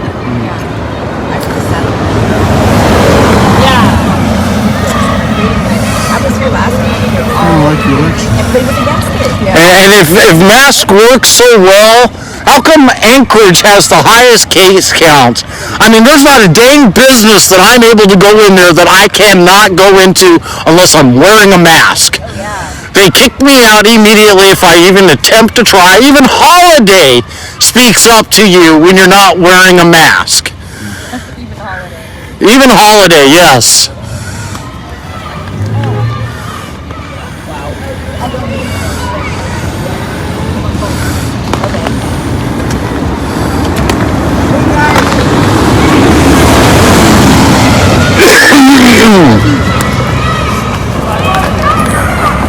That it begins in your droning on and on and on. Because so you're gonna inside?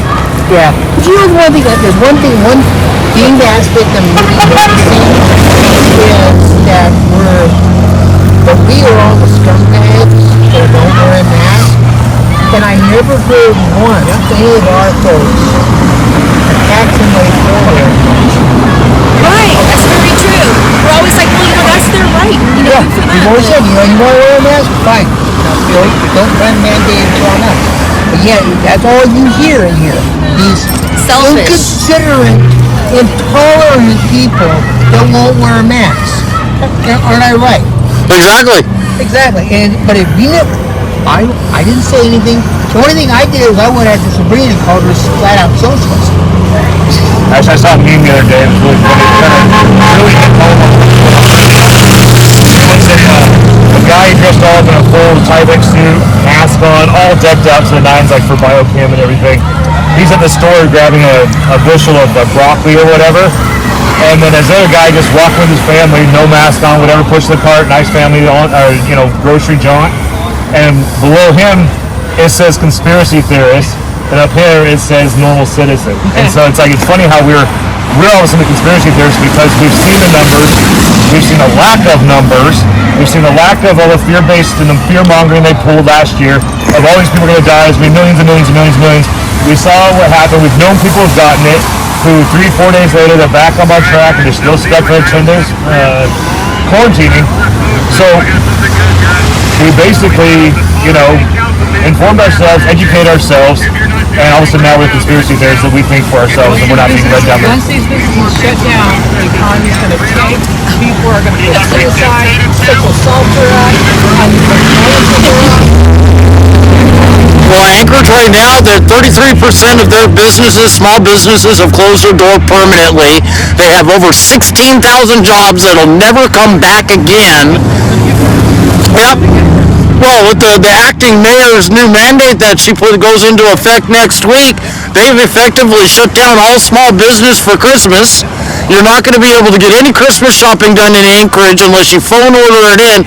Who in the world is going to bother to even do that? They're going to do all their shopping online, take it out of state, make it even worse for us all here. Keep the big businesses, right? Yeah. Shut the small business down, corporations stay in big bucks. How many of our testimony called for boycotting Palmer State businesses? I don't remember one, including mine.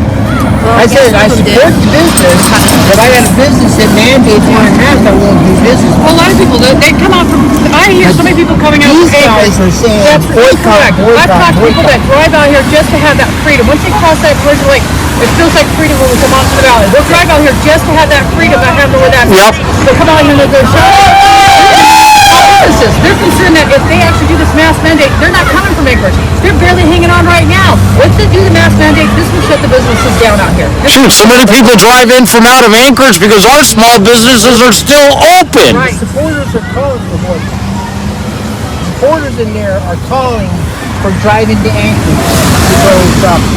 Yes. It's disgusting what I'm seeing being read inside. Yeah, it's not surprising.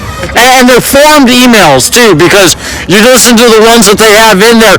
Well, Palmer was the first one to ever put a smoking ban of 6 years ahead of the rest of them. Then you hear 15 other emails from other people saying the exact same thing. If this isn't a put together political action, activist, socialist agenda, I don't know what is. You know what? The silent majority is now coming out and speaking. Most of the time we think, our government's going to make good decisions, right? They haven't. They've got the silent majority. You have to come out here.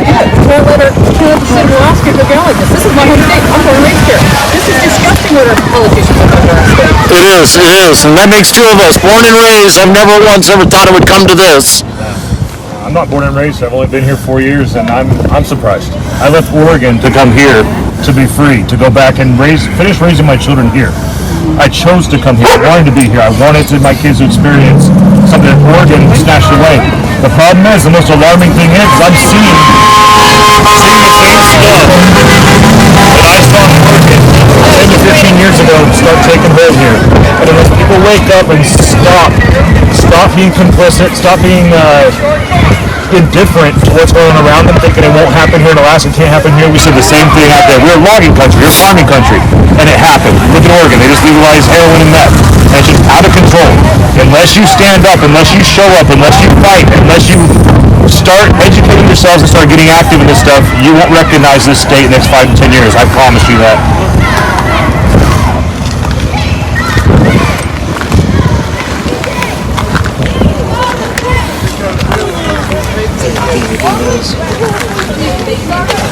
Good evening. Good evening. God bless America.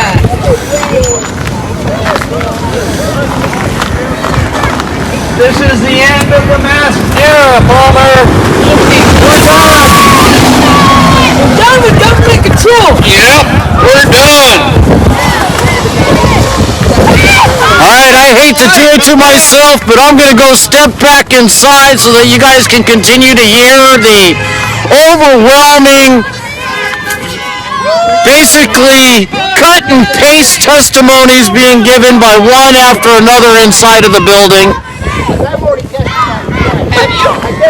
Those inside the building don't even know that there's people out here protesting right now. Those kids over there are wonderful. They've got a voice that's being heard. Keep Palmer great, no mask mandate. They just keep reciting over and over and over again.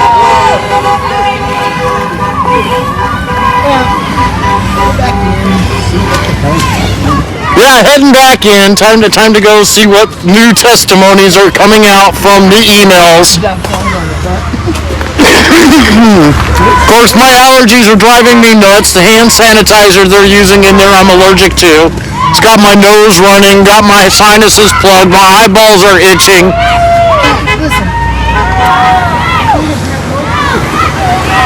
They don't even know these folks are out here. It's disgusting.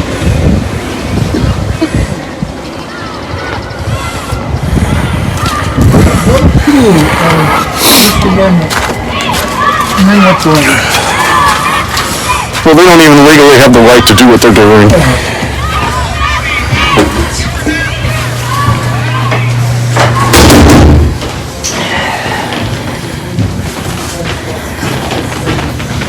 One we're trying to change have been disregarded medical professionals and officials for more than 6 months now. While last time it seems that we're stepping in the right direction, to know what might be important to survive on you. For example, I watched a man smoke a cigarette on his way into the store and growl asthma and walk past the employee to the door off the behind. He was feeling more about that and value that off. So what person can get from the medical professionals to put these appropriate policies? Please enforce whatever you decide to implement to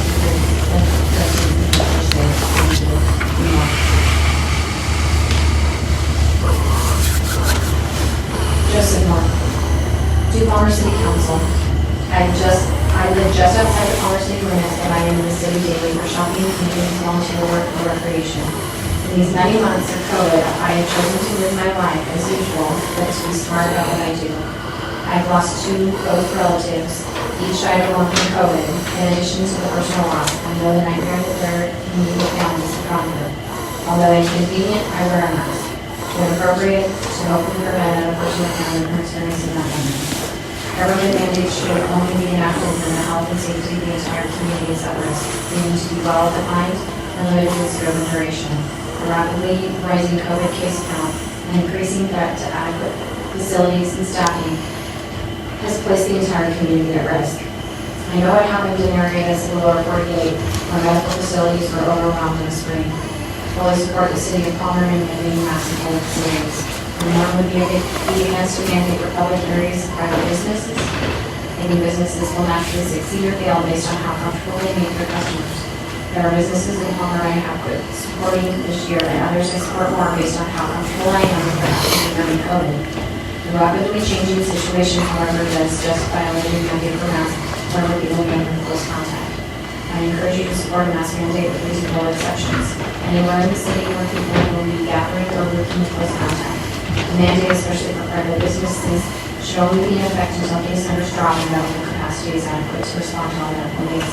Regardless of whether or not you approve this ordinance, the city should encourage everyone to respond and protect each other by wearing masks, practicing social distance, and proper sanitation. Thank you, Joseph. Nancy Moore. Please establish a mask mandate for the city of Palmer. I am appalled when I enter businesses and people are not wearing masks. In many cases, I turn around and left. Nancy Moore. Mary Mounts. Palmer City Council members, Mayor DeVries. First, I would like to preface this email by thanking each of you for your service. I believe every one of you have the best interests of the community at heart. I am emailing to address the upcoming vote regarding emergency mask mandate. I'm very much in favor of this. From a public health standpoint, it is absolutely vital. Responsibility of the council and mayor should not be political, but to enhance the lives and minimize total harm to the people who live here. As you know, our hospitals are becoming overwhelmed, healthcare workers are dying at an alarming rate, and every sector of Alaska is at a high alert level. A fair lockdown is on the horizon if we don't act swiftly. The end goals of this mandate are to protect our community from virus spread and not overwhelm our hospitals into a hard lockdown. The lockdown will be devastating to our citizens and businesses. Physical and mental harm it will cause will be long-lasting.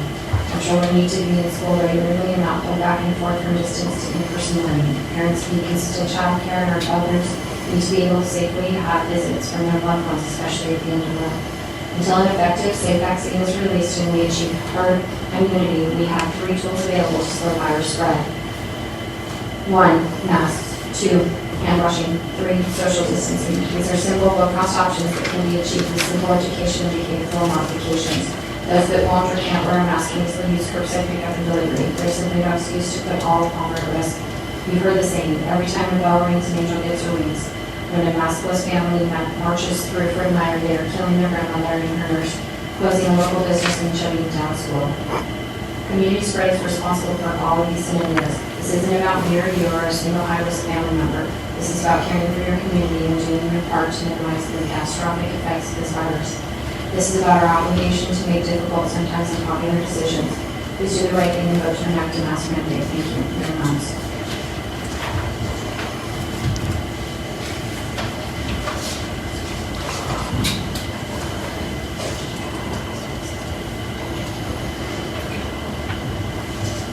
Victoria Muncie. I think this one is in the wall order.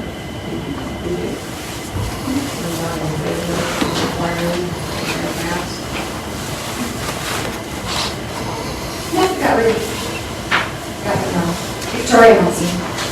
I'm not in favor of requiring wearing masks in Palmer area-wide. Please read this in the record. Thank you, Victoria Muncie. Sherry Musgrave. Please read this into the record. Thank you. I am 61 years old and have an underlying condition that puts me at higher risk for a more severe reaction or death from a COVID infection. I stay home as much as possible, or I have to go to the store, get gas for my truck, etc., etc., and wear a double layer mask with an additional filter layer to protect me. Put masks on everyone else, but improve my safety and theirs. I am solemnly supportive of a mask mandate in Palmer until the number of cases reduces and the hospitals are under control with appropriate staffing.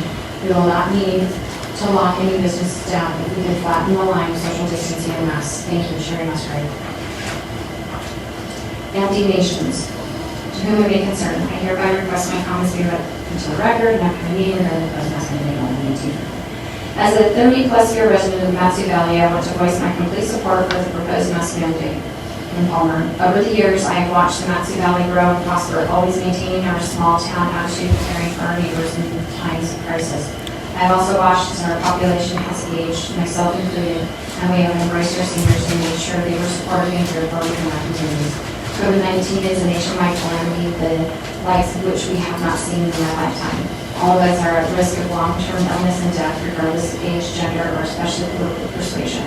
We seniors are at a higher risk as our neighbors and family members with underlying health conditions. Only if we band together by following the protocols recommended by our health experts in the science community will we stop this dangerous spread. It is obvious from going into many of our local businesses that a strong majority are not wearing masks and observing social distancing. Encouraging them to do the right thing has not worked. Only through your leadership on a local governmental level will we be able to ensure that these guidelines are followed. This is one time when a mandate has nothing to do with individual freedoms. It is all about working together to stop the rapid spread that is surging through our town, businesses, and our loved ones.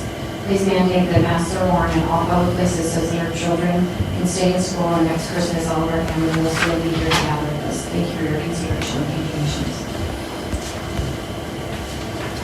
Iris Neismack. My name is Iris Neismack, and I support the mask mandate ordinance because I understand that it takes everyone to participate to end this pandemic. I have avoided certain establishments in the Palmer area because of the lack of people wearing masks. I do not go into Los Angeles shop because no one wears a mask there, and I feel it's unsafe to be around those people, and I'm those stores.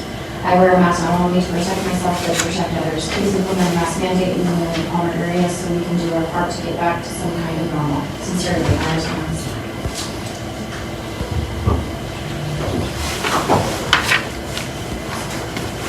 Katie Mailer. Dear Palmer City Council mayors and mayor, Dear Palmer City Council mayors and mayor Grace, please read this into the record. I have been a member of the medical community of the Matsu Valley for nearly 15 years, and I'm proud to say there is very little from a medical standpoint that we can not handle here. With the COVID-19 crisis looming, that is in jeopardy. Our resources and capacity are limited and are starting to be strained. The debate on the efficiency of masks is all over, and there is now ample evidence that face covering to protect both the person wearing it as well as surrounding people. Masks and social distancing are our best defense against the building wave of COVID-19 in our community. I implore you to mandate masks in Palmer. Katie Beaver.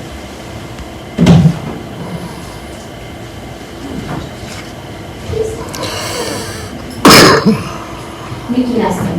Yes, I support it, as do all medical providers, if for no other reason, masks should be mandated to take the pressure off our healthcare workers. Why is this even being discussed? It's ridiculous. People are dying. Michelle Melton. Jan Newman.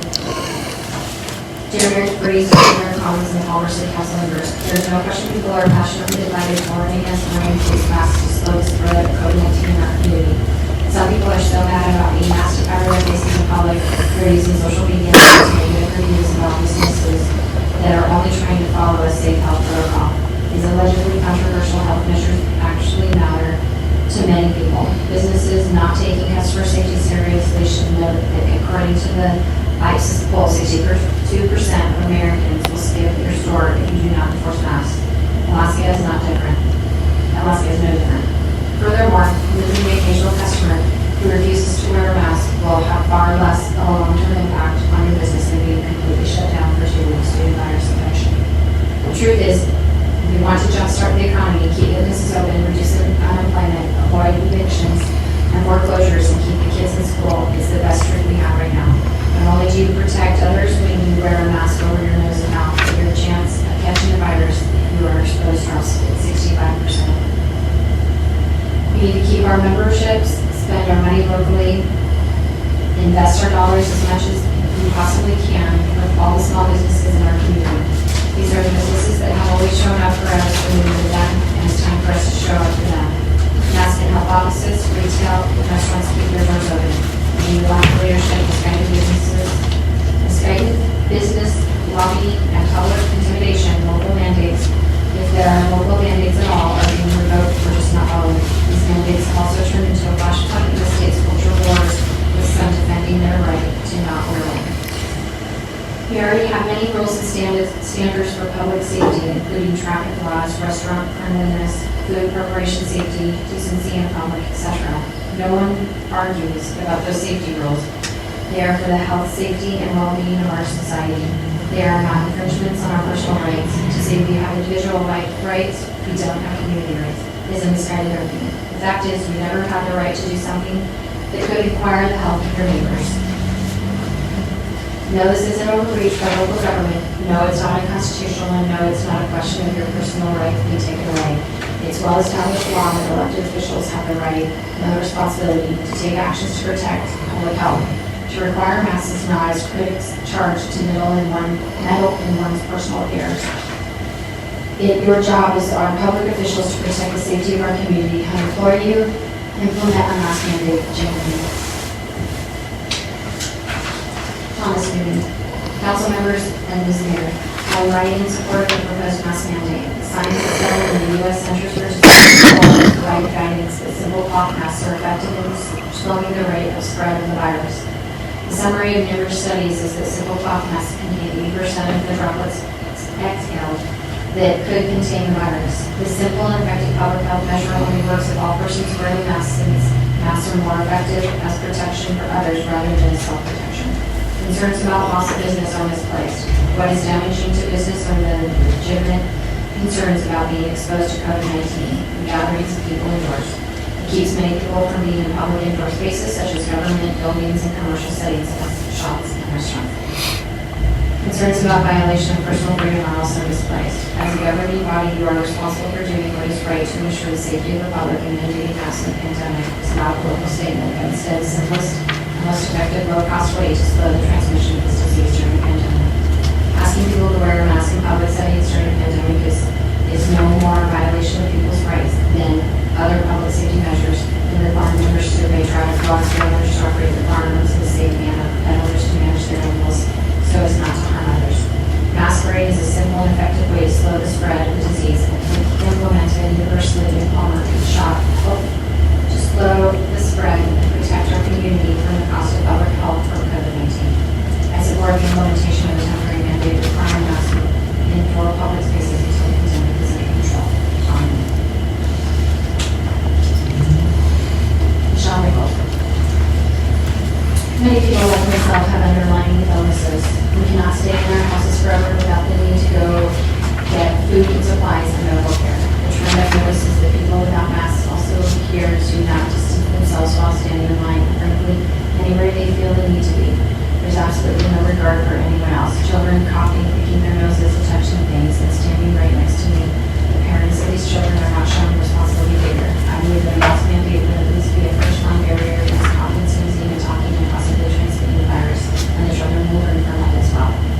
Thank you, Michelle Nichols.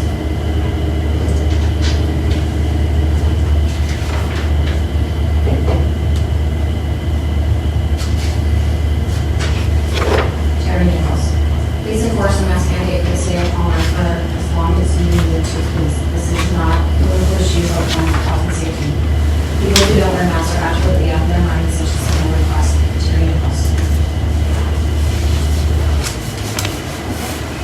Barb Miller. I want to support our local businesses. If I can't feel safe in a business, I don't go in. But watching the COVID cases rise and no local requirement means no business visits, no money spent locally. Please show leadership by requiring masks and social distancing. Our local hospital needs help. It is so little to ask to show respect and protection for each other. I am waiting to Christmas shop locally. They set the stage so I can do that. Barb Miller.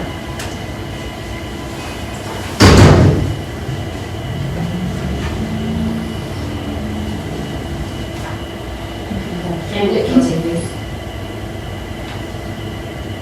We have two workers.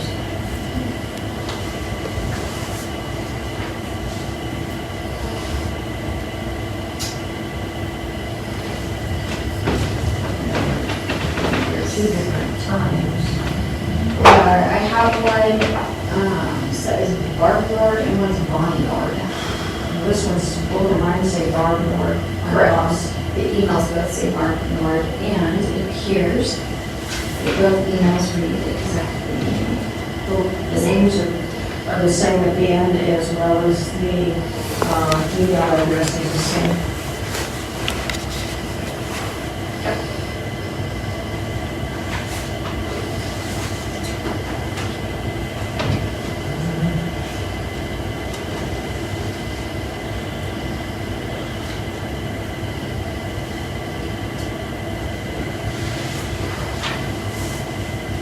Roy Nuttall. Roy Nuttall. My name is Roy Nuttall, and I live in the Butte area. I shop in Palmer and support a mask mandate. Now isn't the time to be complacent. Be smart and enforce the mandate. Sincerely, Roy Nuttall.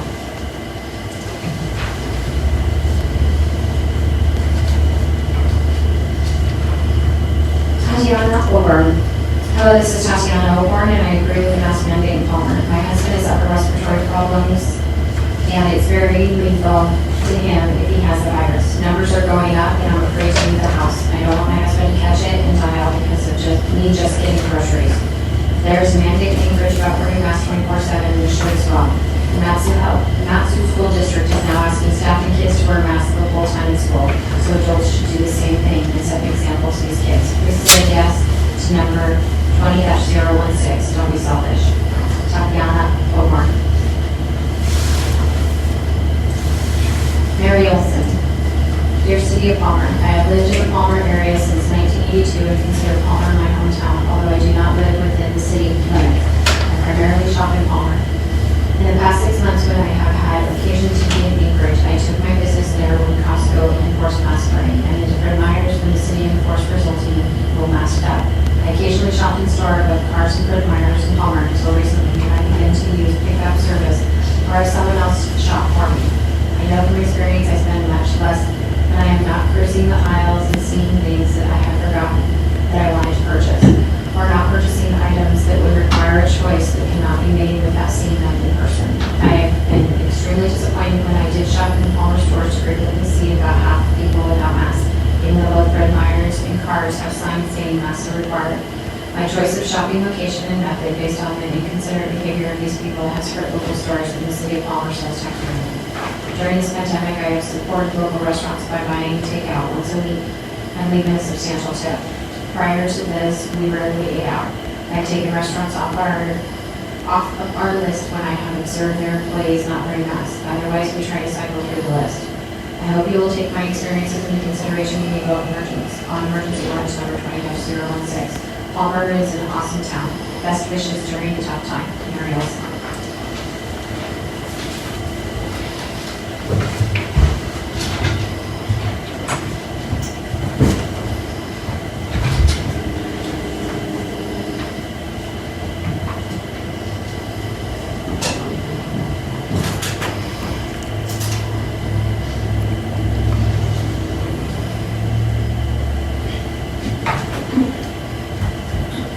Gina Malone. My name is Gina Malone, and I'm a concerned Palmer resident.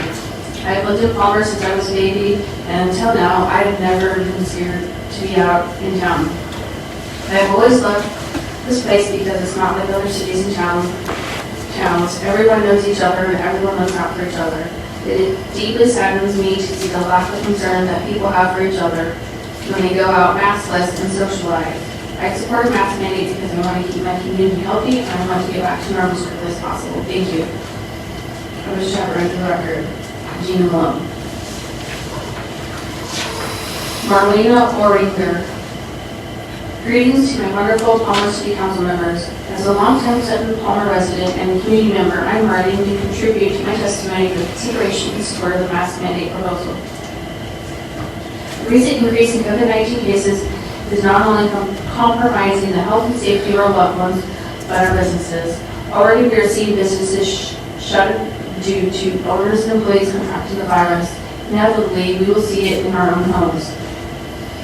As the holiday season approaches, which is a time where the Palmer community always comes together and shines bright, we have the opportunity to exhibit the love and fortitude of our town by mandating mask article. We enable our local businesses to flourish with our community members' health and safety in the forefront. As an employee of a local business, I have been steadfast in my mask wearing, much to the unfortunate chagrin of my patrons. A phenomenon as I watch my coworkers get ill. Most importantly, as a first-time expectant mother, planning a family with my husband, I find myself feeling passionate more than ever about the health and success of my community. I encourage the success of this mandate for my family, my elderly loved ones, and the continued success of my beloved community. I hope you have the courage to do the right thing.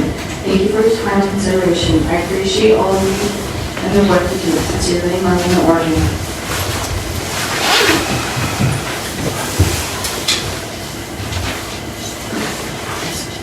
Megan Ostlin.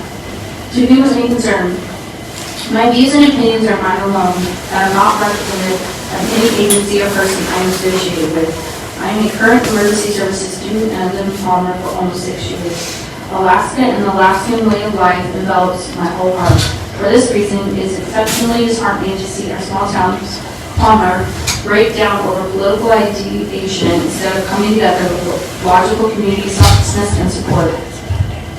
It is heartbreaking to see the overwhelming number of residents claim their personal liberties and freedoms outweigh what is the safest, most logical choice for a community. As much as I would love to share statistics, facts, and science to support my point, many people have and will continue to disregard them as fake news. Instead, I would like to urge the council and the community to be selfless for the sake of Alaska. Regardless of one's political beliefs, our humanity should always be the priority. When community members disregard science and voluntarily choose to contribute to the increasing number of cases first responders are exposed to, they're lacking humanity and disrespecting the blue and red lines they claim to back.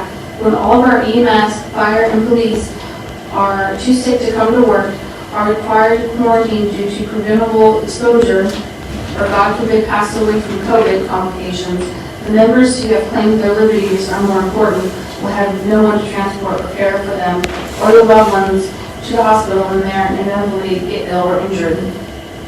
Those liberties will also be non-existent if you are too sick to live. When our already limited numbers of doctors and nurses continues to decrease as they are exposed to and or contract COVID, there will be no one to treat the community members within the hospitals, which will again lead to unnecessary deaths. I understand that at this time we want to think only about ourselves, our finances, our economy, but we need to think with clear heads and selfless hearts about the best way through this together. It is my belief and understanding that the only way through this pandemic is working together. We flattened the curve for healthcare professionals in the beginning of the year, and it is vitally important that we take the second wave as seriously as we took the first, and help the people who are putting their lives at risk daily to serve our community. It is huge ask to go to school, become a nurse, doctor, police officer, firefighter, EMT, paramedic, etc. during the pandemic.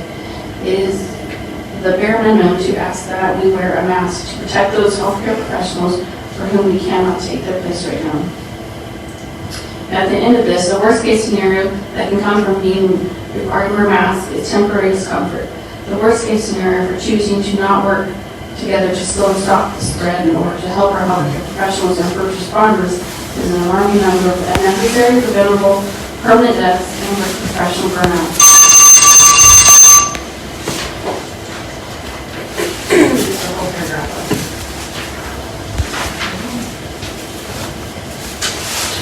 Joe Overhaul.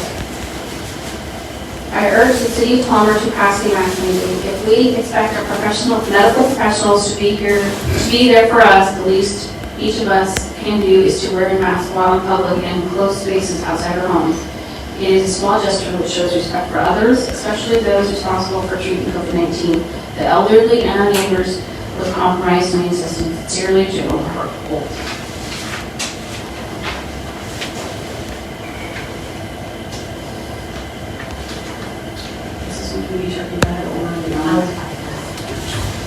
Alex Paparas.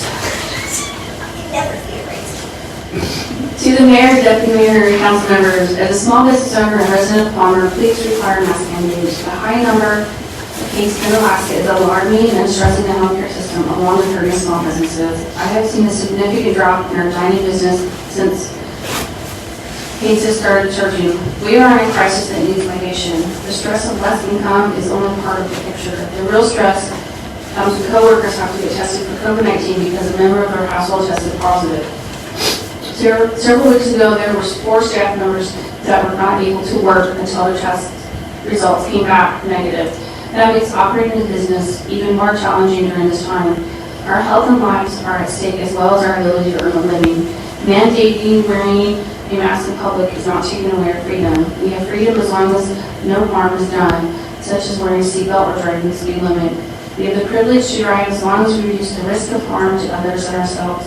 Masks are a barrier that reduces the risk of infection to others and ourselves. We have to protect each other. Thank you for your time. Paslavas, owner Twitter.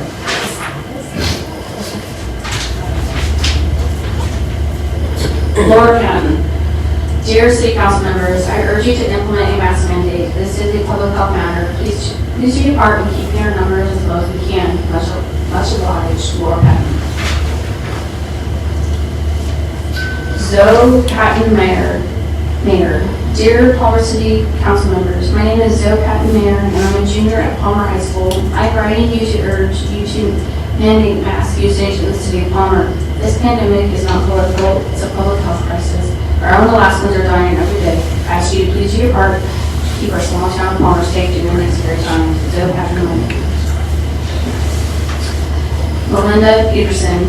As a Matsu Borough resident who resides outside of the city of Palmer but prefers to do the majority of my local small business shopping, dining, and recreation activities in Palmer, I absolutely support an ordinance requiring the use of face masks coverings in accordance with CDC guidelines. I wish I built my home in Palmer. Before March, I never knew how much I appreciate being able to walk from one end of the business, Main Street, city window shopping, stopping in my favorite small shops and being greeted by owners and employees who now become friends, and sitting down to a fresh meal and a good cup of coffee. I have chosen to do curbside pickup as much as possible to help my small business friends and the city of love stay afloat. Too many doors have closed. A mask mandate harms none and helps us all. Thank you, Melinda Peterson. Dean Phipps. I'm in support of the proposal by Deputy Mayor Combs for the City of Palmer to enact a mask mandate in Palmer. I would also request that the City Council take action to require Mayor Edna Armstrong to wear a mask whenever she is representing the city in her capacity as mayor. If she's unwilling to do that, I feel that she should resign. She is free to make a choice not to wear a mask, but not as the Mayor of Palmer and not function in any official City of Palmer capacity. If we do not take action on a mandate now, it will only get worse. Take a look around the country. People are dying and businesses are being shut down everywhere, especially in conservative rural areas that resemble our town.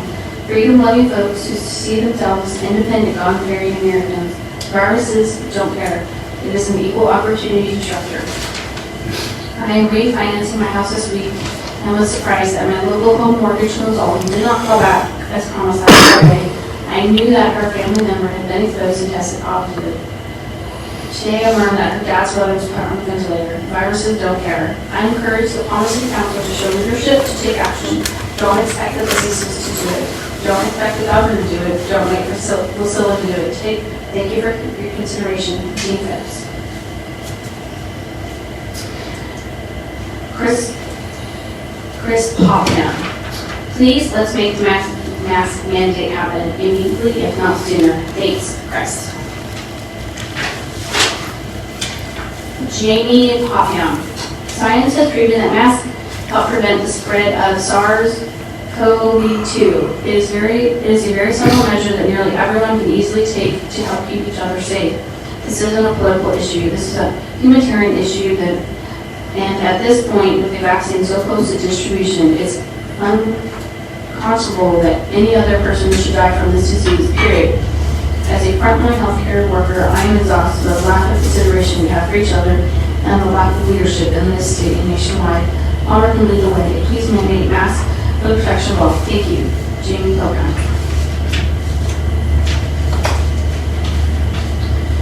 Sharon Powder. To the Mayor and Palmer City Council members, I am in support of emergency ordinance number 20-016. I want to shop local. I want to buy my holiday gifts from the businesses in Palmer, but I can't and won't if I don't feel safe doing so. I should be able to walk from my home to one of the shops instead of staying home and ordering from online companies. It is about community, looking out for one another, caring for the health and well-being of our neighbors. I'm a senior citizen. Show me I'm welcome and safe in my community. Please pass emergency ordinance number 20-016. Respectfully, Sharon Powder. Bridget Preston. To To Palmer City Council, as a longtime Palmer area resident, 42 years, who does all my shopping, banking, postal business, and dining in downtown Palmer, I'm requesting that you vote in favor of a mask mandate for the city of Palmer at a special meeting on November 18th, 2020. Please vote for this victory mask mandate to keep our community safe, healthy, and to flatten the curve of the COVID numbers impacting Alaska. We all need to work together to fight this scourge and mask up the first line of defense. Sincerely, Richard Preston. Melanie Provost. As a person with vulnerable family members, watching the number of COVID cases increase in Palmer is disheartening and scary. As a person can be asymptomatic and contagious, and protecting yourself and others is a simple courtesy. I would like to read to the record that I am in favor of a mask mandate in Palmer. Thank you, Melanie Provost. Bonnie Quill. As a resident of downtown Palmer, I strongly support ordinance number 20-016, enacting an emergency mask mandate. I take advice from educated healthcare professionals, and they have been urging the state and communities to enact a mask mandate prior to the recent surge of COVID cases. I live alone and have had the opportunity to greatly limit my exposure to others. Not everyone has that option. One of my greatest concerns is the economic impacts the spread and increase of cases will have on our small businesses. Many are just getting by on a shoestring now. It is heartbreaking that the pandemic has created a huge awareness of how important visitors are to our economy. When the time is right to start traveling, the visitors will choose to visit communities that are safe and have taken the precautions to protect residents and visitors. Our G passes emergency ordinance tonight. Sincerely, Bonnie Quill. Tom Quimby. By way of an introduction, my name is Dr. Thomas Quimby. I'm a full-time practicing emergency physician at Matthew Regional Medical Center. I am also the medical director of the emergency department and the chairman of the COVID-19 task force at the Matthew Regional Medical Center. I am writing today in support of a mask mandate for the city of Palmer. Right now, we are experiencing unprecedented community spread of COVID-19 in Alaska and in the Matthew Valley specifically. This increase in spread is being reflected in increasing hospital visits and admissions. We are seeing many patients each day that are sick with COVID-19 in our emergency department and are admitting several every day. We have started to also have increasing deaths due to COVID-19. This is starting to really strain the healthcare system. We are feeling strained with personal, equipment, and bed shortages. If this rate of spread continues to increase at the current rate, it is very likely that the system will soon be overwhelmed. This will result in decreased resources and the ability to provide care to patients ill with COVID-19, but will also impact our ability to provide the normal life-saving and sustaining care we typically provide. Wearing masks has emerged as one of the best tools known for slowing the spread of COVID-19. Multiple studies demonstrate that communities that have mask mandates have significant lower rates of COVID-19 spread. This same studies demonstrate subsequently lower rates of hospitalization and death. In addition to slowing the spread of COVID-19, many studies also demonstrate that wearing a mask can reduce the severity of illness in both the mask wearer in addition to close contact. Initial studies primarily demonstrated benefit to the close contacts of the mask wearer. Now it is clear that the mask wearer and close contacts both are less likely to contract COVID-19. In the event that they do contract COVID-19 while wearing a mask, which does occur, studies clearly demonstrate that the illness is less severe, meaning less chance of hospitalizations, long-term complications, and death. It is clear that masks and physical distancing are currently our most powerful and effective tools for slowing the spread of COVID-19. Communities, states, and countries have enacted mask mandates across the board have had less hospitalizations and death, and have been able to maintain a more open and functional society and economy.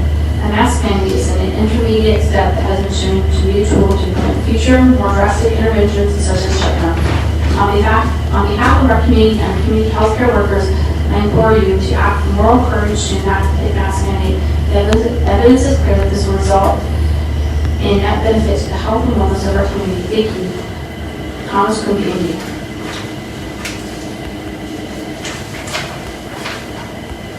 Megan Reedy. Thank you for the opportunity to provide testimony. My name is Megan Reedy and I live in Palmer. Please, please, please help our entire community stay safe in the increasingly alarming pandemic by mandating masks. Masks are one component of a strategy to reduce the spread of the disease. Almost everyone can safely and comfortably wear masks, and those who cannot for health reasons can wear a face shield. Masking is most beneficial when everyone does it. Because COVID is sometimes asymptomatic, those who have it may not know they have it, but they can spread it to others.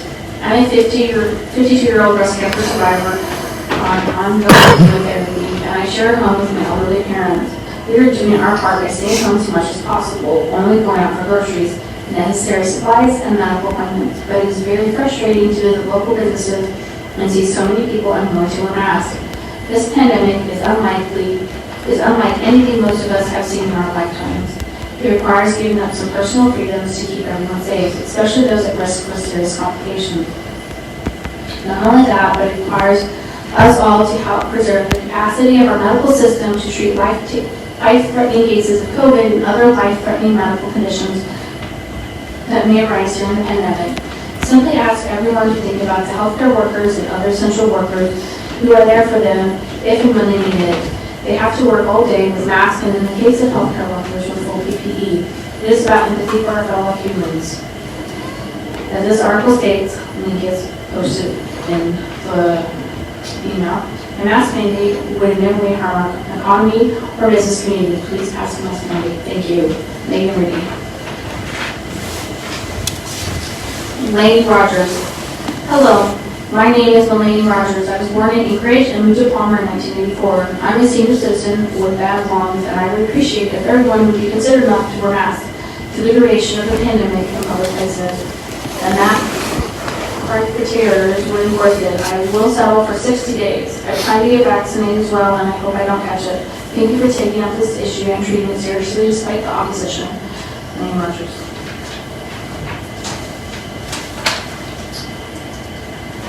David Rudolph. I'm a retired MD with close ties to Parler. Wearing a mask is a wonderful part of the final solution. We should have universally done this voluntarily, but it did not come to pass, and we are besieged with the pandemic growing exponentially. Mandating mask wearing is logical, crucial, and a darn good idea. Real helpful and harmless. David Rudolph. Carol Ryan Abbey. Dear Mayor, City Council members, and City Manager. Thank you, Deputy Mayor Sabrina Combs, for bringing this important matter to the attention of the City Council so concrete action can finally be realized in Palmer. Governor Dunleavy proclaimed an emergency last week and encouraged individual cities to protect their communities. You obviously have already realized how serious this pandemic is with the closure of facilities run by the City of Palmer. It is time to help make us safer by mandating masks and face coverings in public areas. This will help keep our community safer.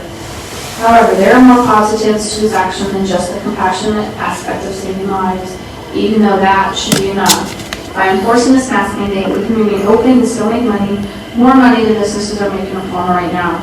A large segment of our population are not shopping in stores and restaurants that do not require masks. They are spending their money in stores that are. I live out in a streamer and do most of my shopping locally in Palmer. I know that I would gladly patronize a store where the employees and patrons are wearing masks. Masks are a safety and economic matter. Please vote to promote safety and a better economy over this holiday season as the numbers of COVID cases keep increasing. Vote to mandate masks in public areas for the next 60 days. Thank you for your time. Carol Ryan Abbey. Dan and Hannah Sadler.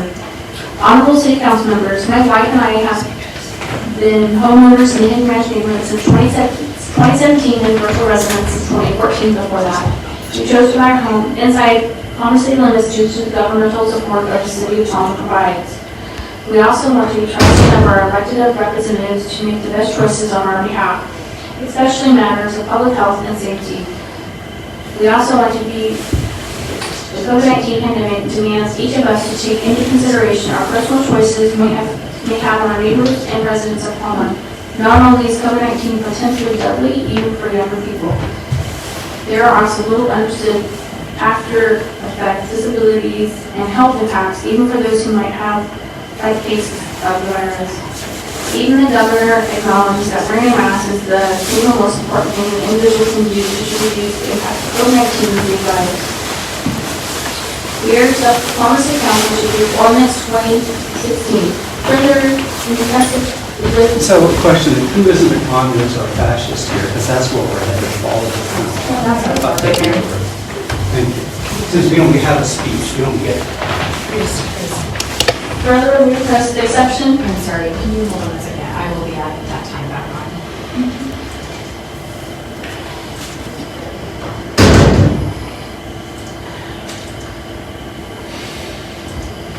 So you have to talk really fast then.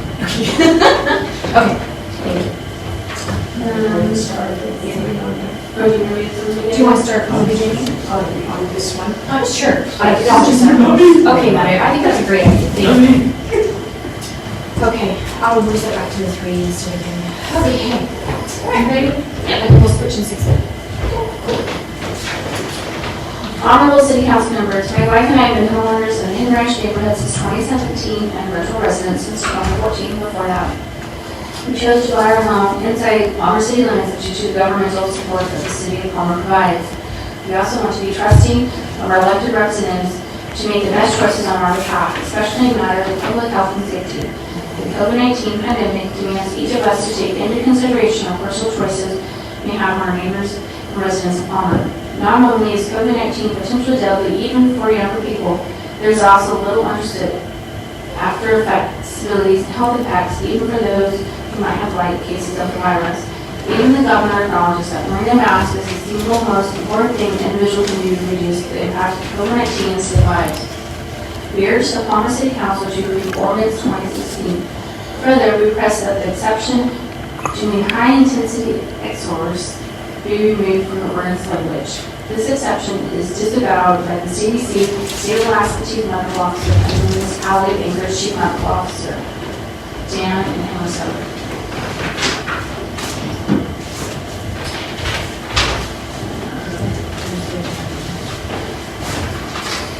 Julia Severick.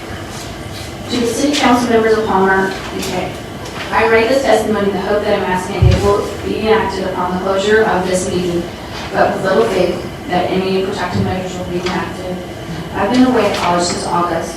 Colby College has been one of the most extensive testing regimes in the country right now, and I have to say it is working. Students, staff, faculty, and anyone else working with the college are tested twice weekly with COVID PCR tests run through the Broad Institute. In addition to this, the college has enacted enhancing cleaning procedures, tucket air filtration, and modified class sizes in dining halls. However, this is not the piece of the COVID-free campus. The largest part, the students and their willingness to care for one another and wearing a mask, washing their hands, and maintaining distance. I'm asking you to enact the mask mandate because I have seen with my own eyes how well this can work. The world over has seen that masks do work in city after city. All scientific evidence points to the fact that masks prevent one from spreading the virus. There has been absolutely no evidence to suggest that wearing a mask causes long-term damage to internal organs, and it is not particularly hard to find a mask these days. This pandemic is no joke, and I'm sad to see how many Palmer citizens seem to think that it is. It enrages me that the people in my community are so selfish that they will not take the proper safety precautions. It perplexes me because how many people do not understand the severity of this virus and how a small action can prevent someone from dying. Additionally, I'm appalled at the number of people who seem to think the current death toll is not significant. To the state, this virus has killed almost 250,000 Americans, which is more dead Americans than the combat casualties in the American Civil War. Experts predict that the current number could rise to top the number of Americans killed in the Second World War. Tell me, how do we face future generations deciding we do nothing when all we knew that we could prevent this death? I'm asking you to enact the mask mandate for those who are high risk for COVID, for the children who don't understand why they can't see their friends, for the college students coming home for the holidays, for the essential workers and the healthcare workers. You have to face the virus whether they want to or not. And so that maybe, just maybe, we can flatten the curve long enough for a vaccine to become available. Maybe we can flatten the curve so our healthcare systems won't be overwhelmed, although I fear we might already be too late for that.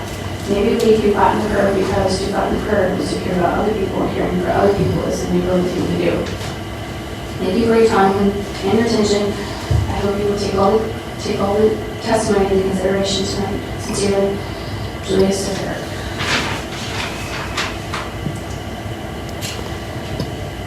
Jessica Salter. I think a mask mandate is a great idea. We need to take care of each other and get through this pandemic together. We have a lot of older citizens in the valley that need protecting. We have citizens that aren't taking this pandemic seriously or have been misinformed. We all want to get better, all want to be better than normal, and a mask mandate is not that big of an inconvenience, and it helps everyone. Working together is what a community should do when a problem arises. Thank you, Jessica Salter. Kate Yeagle. Hi, I'm a local business owner in Maxi Valley, but I live in Palmer. And I'm sure you're getting all kinds of anti-mask emails, but I wanted to say I hope we do have a mask mandate. Close proximity with people, cosmetologists, and there's no way to social distance.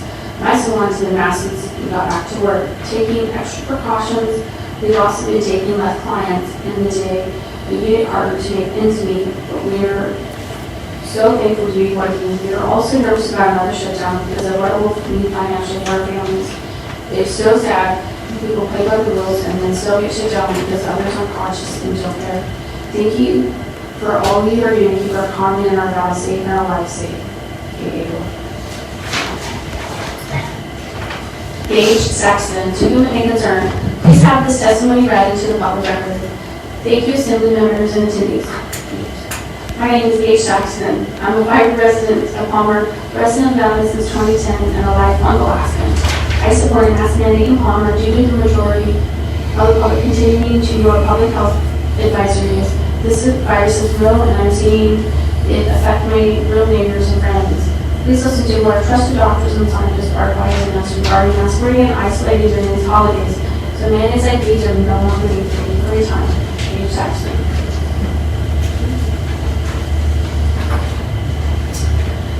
Jackie Schaefer. As a longtime Palmer resident, I have always prided the respect this community shows to the young and the elderly populations. A mask mandate is to protect the vulnerable from a disease that has no cure. It is my right to choose to follow it or not, but no mandate gives those who don't see this as a serious health issue an excuse. We need leadership to step up and show the seriousness of health crisis. Our one medical facility with beds is already tapped due to high COVID numbers. Let us support our frontliners and vote yes for emergency ordinance 20-016. Thank you, Jackie Schaefer. Sue Shaw. This virus is getting out of control. I said all of the valley should be mandated to wear face masks, just like Anchorage. Thank you, Sue Shaw. Mike and Lynn Shields. To the Palmer Mayor and City Council, we wish to express our strong support for Ordinance 2016 as written. We live in the Butte, so outside the city limits, but we do nearly all our shopping and business in Palmer. Applying this ordinance to be prudent and be essential to protecting the health of our residents in and around the city. You will undoubtedly get some loud pushback for folks claiming the right to follow their own personal rules, ignoring any resulting risk to friends and neighbors. Perhaps one has the right to make oneself sick. One does not have the right to make other people sick, any more than the right to yell fire in a crowded theater just to watch the reaction. Sincerely, Mike and Lynn Shields. Carol Silva. Please read my comments to the record, number 20-016. I'm requesting a mandatory mask mandate. I'm a registered nurse working in a large hospital who's in dire need to combat this disease with every tool we have. One of our best tools is masks and hand washing. We have public safety laws, like seatbelts, smoking public places, speed limits, etc. for the greater good of the public. Our hospital is at crisis level as are many in the U.S. We can't have a healthy economy without healthy citizens. Please help us help you. Carol Silva. Ron Silva. Palmer City Council. I firmly support a mask mandate. Far too often, businesses post a sign asking patients to wear masks, but only about half pay attention or probably don't care. A mandate would lend a greater authority to enforce mask use. As for the freedom votes, who oppose being told to wear masks, all I can say is we did go around. The courts were closed by law for cities to numerous public safety laws. They doesn't say limit our freedom. They haven't forbidden their asked to wear masks because they were right. And only tell them enough people vaccinated. Probably another 6 months. Maybe a week. Frankly, it should be viewed as a free ride to our best of the virus. Please pass a minute for zero process.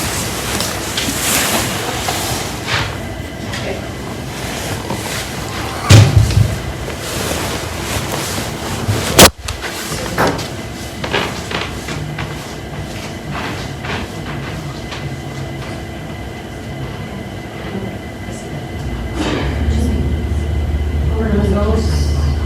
Yep. We're just gonna start people online and stuff, so. We're just switching. Okay. Yeah, okay.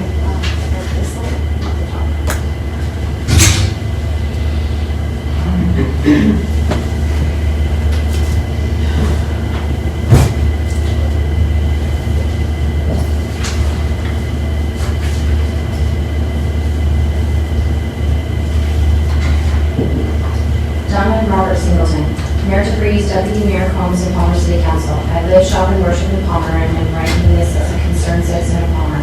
I support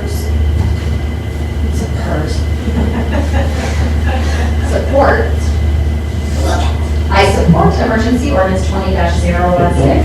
I agree that we need a mask mandate for the city of Palmer and preferably for the state of Alaska in order to lower the spread of COVID-19 in our communities.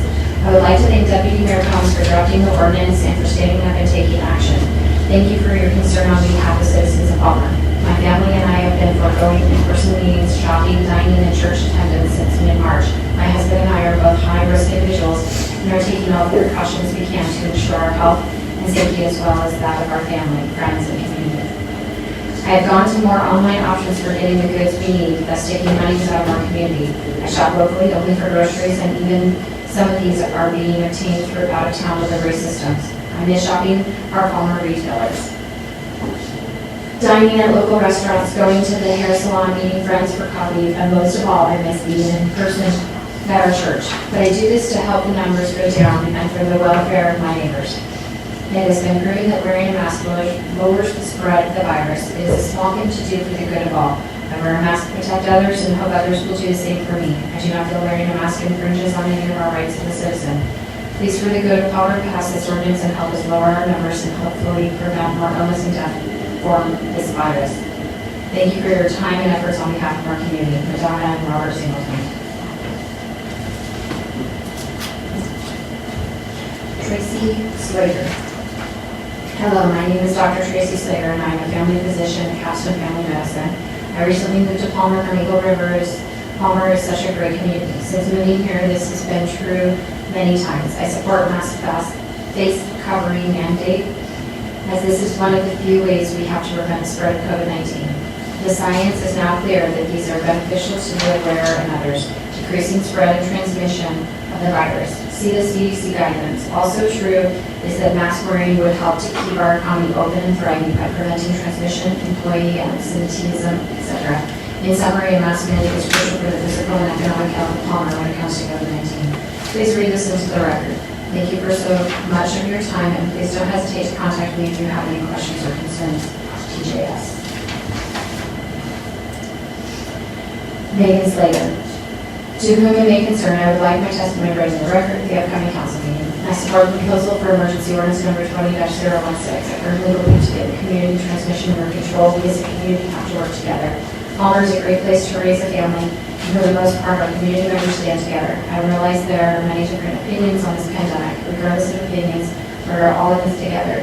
So if not for your own safety and safety of others around you, our elders and those with compromised immune systems need your help. Thank you. Megan Edelsheimer. I call her Megan Slater. Linda Slum. I fully support a mask mandate for Palmer. It would provide more consistency and make it easier on businesses who want to stay open, and more assurance for people without problems that their risk will be decreased when they find it necessary to be in public places. Linda Slum.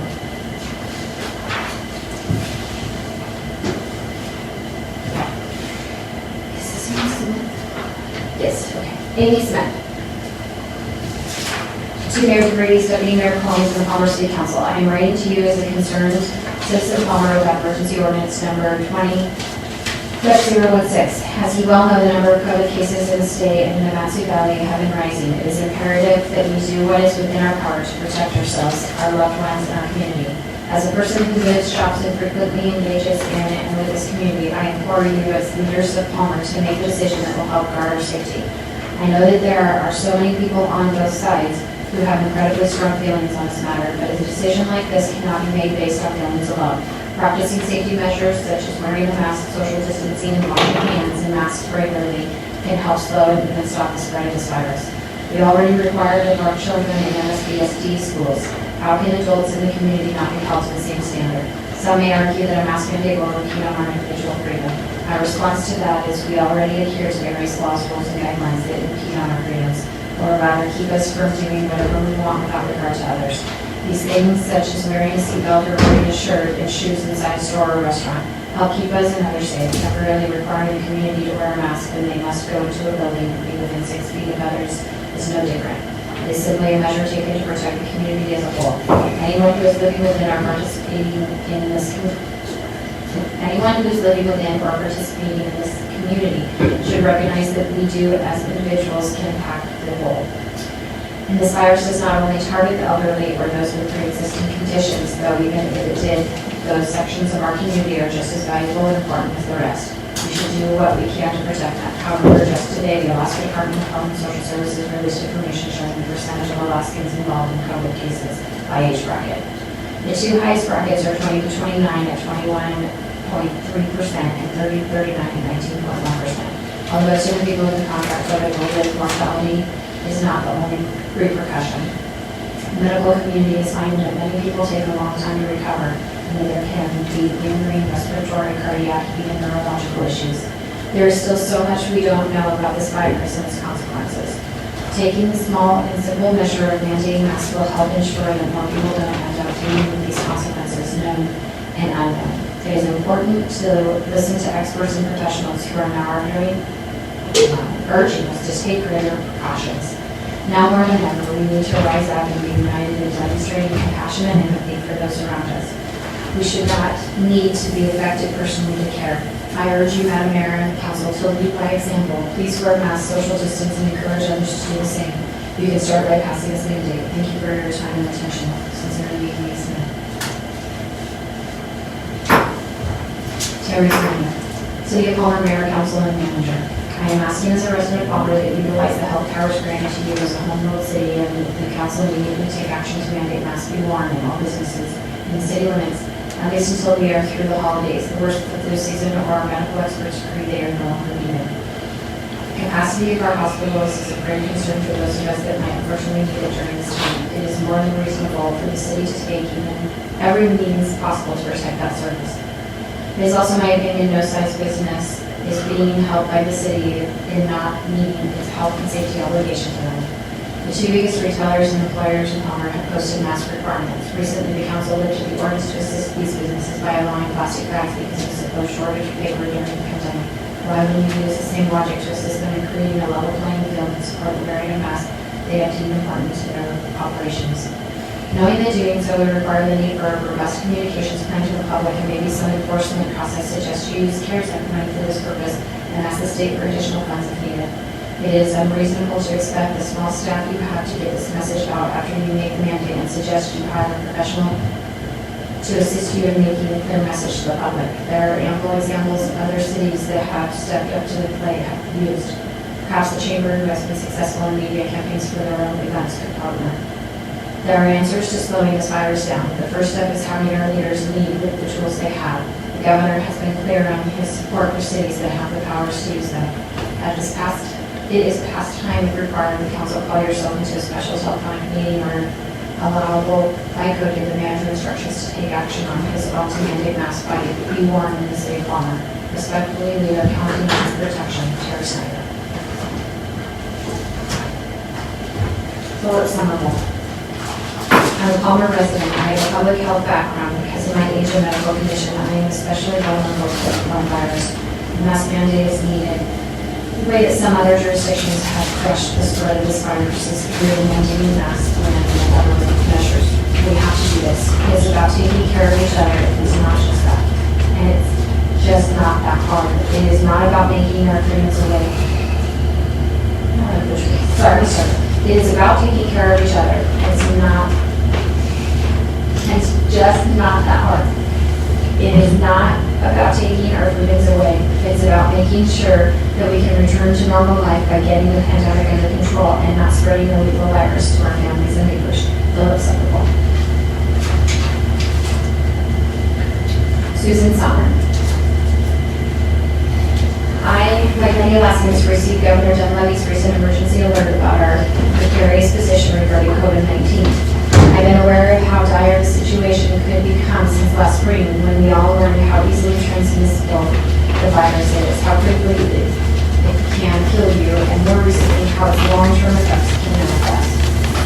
I've been doing my part to help keep from spreading COVID-19 by seeing very few people in person this year. By curtailing all visits to restaurants, bars, and gym, as well as always wearing a mask, and even though public settings or other situations when proper physical distancing. I know this means me now, having doctors, etc. I know I've supported some local businesses by ordering takeout food or using curbside pickup so it can happen between much the local economy is doing anywhere. I don't plan to return in person to my favorite places until we get this pandemic under control. It is up to each of us to choose how we handle our approach to this pandemic. I'm doing my part, but many others aren't, and it's become painfully obvious that what we are doing collectively is not working to flatten the curve and keep from overwhelming our healthcare system. It does get to that point, and it is trending that way rapidly. The deaths in Alaska will grow exponentially. Is that now to prevent this scenario? It appears we are only a few months away from a reliable COVID-19 vaccine. Let's keep a lid on infections here until then. I urge you to take whatever steps necessary to mandate proper mask wearing in all indoor public settings, as well as in indoor settings where distancing is possible, and to enforce it. Please use your power as leaders to set an example for your constituents before it's too late. Thank you, Susan Summer.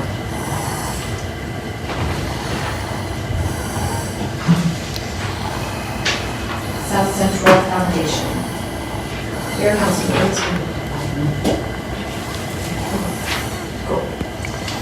South Central Foundation, SCF, is fully in support of ordinance number 20-016, enacting the emergency mask face covering mandate in vulnerability protection and well-being of its citizens. SCF is an Alaska-Native nonprofit healthcare organization serving more than 65,000 customer owners and veterans in multiple locations, including Matson Valley, Lighthouse in Sutton, and Canton. The Valley Native Primary Care Center, which serves Wasilla, Palmer, and surrounding communities. Mask wearing is good public health practice. COVID-19 spreads mainly from person to person through respiratory droplets. Respiratory droplets travel into the air when you cough, sneeze, talk, shout, or sing. These droplets can then land in the mouths or noses of people who are near you or they may breathe these droplets in. Masks are a simple barrier to help prevent our respiratory droplets from reaching others. Studies show that masks reduce the spray droplets even over the nose and mouth. You should wear a mask even if you do not feel sick. This is because several studies have found that people with COVID-19 can never develop symptoms as symptomatic, and those who are not yet showing symptoms, pre-symptomatic, can still spread the virus to other people. The main function of wearing a mask is to protect those around you in case you are infected but not showing symptoms. It is especially important to wear a mask when you are unable to stay at least 6 feet apart from others, since COVID-19 spreads mainly among people who are in close contact with one another within about 6 feet. For additional information, please refer to the following websites for the Centers for Disease Control and Prevention and the World Health Organization. SCF has implemented masking at our work sites. Please help keep our community safe by implementing this important ordinance. Should you require any further information, please contact me. It was April Kyle who signed it on behalf of South Central Foundation.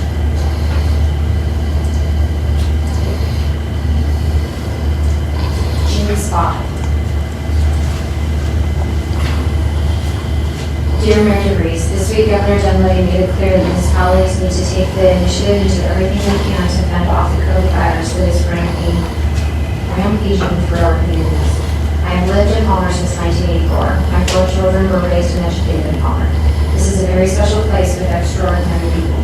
As we now face challenges, the likes of which we've never experienced before, we need to get together as a community to protect the most precious resource we have, our citizens.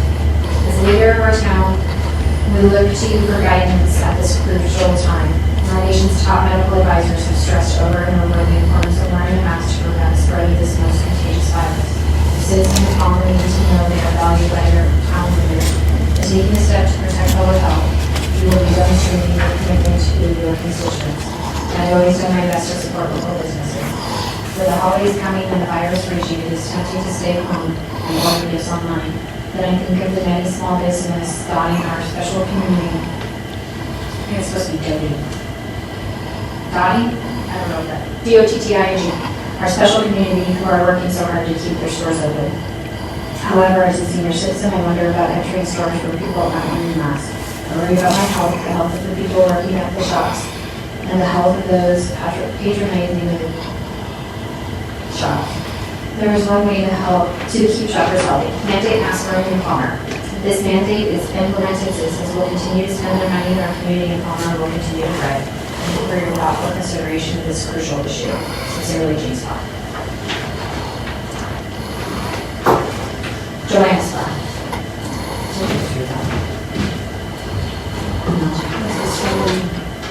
It's the same person, I guess. One's got the mom and the dog. Oh, they signed with different names. Okay, you're right. Thank you. No, I appreciate it. There were a lot of these travel through, so that's a note. So this is Joanna Scott.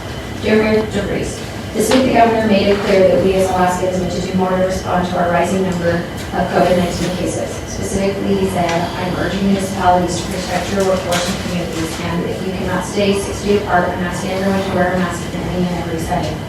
To me, this means I need to look at my local elected officials to do what is best for Palmer citizens in Alaska. Matsu Regional and our medical workforce are overwhelmed.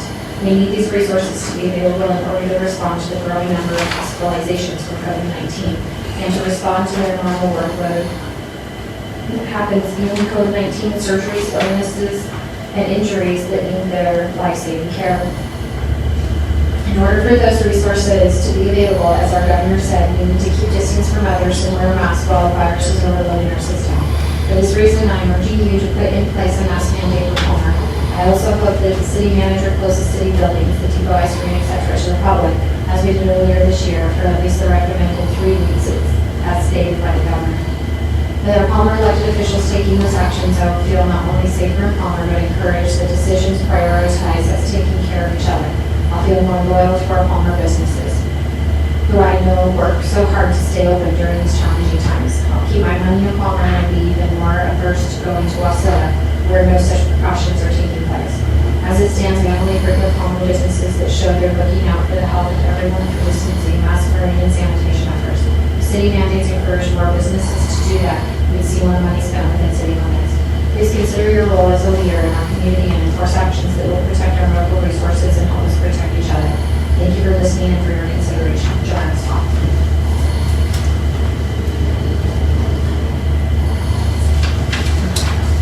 Are you still ready?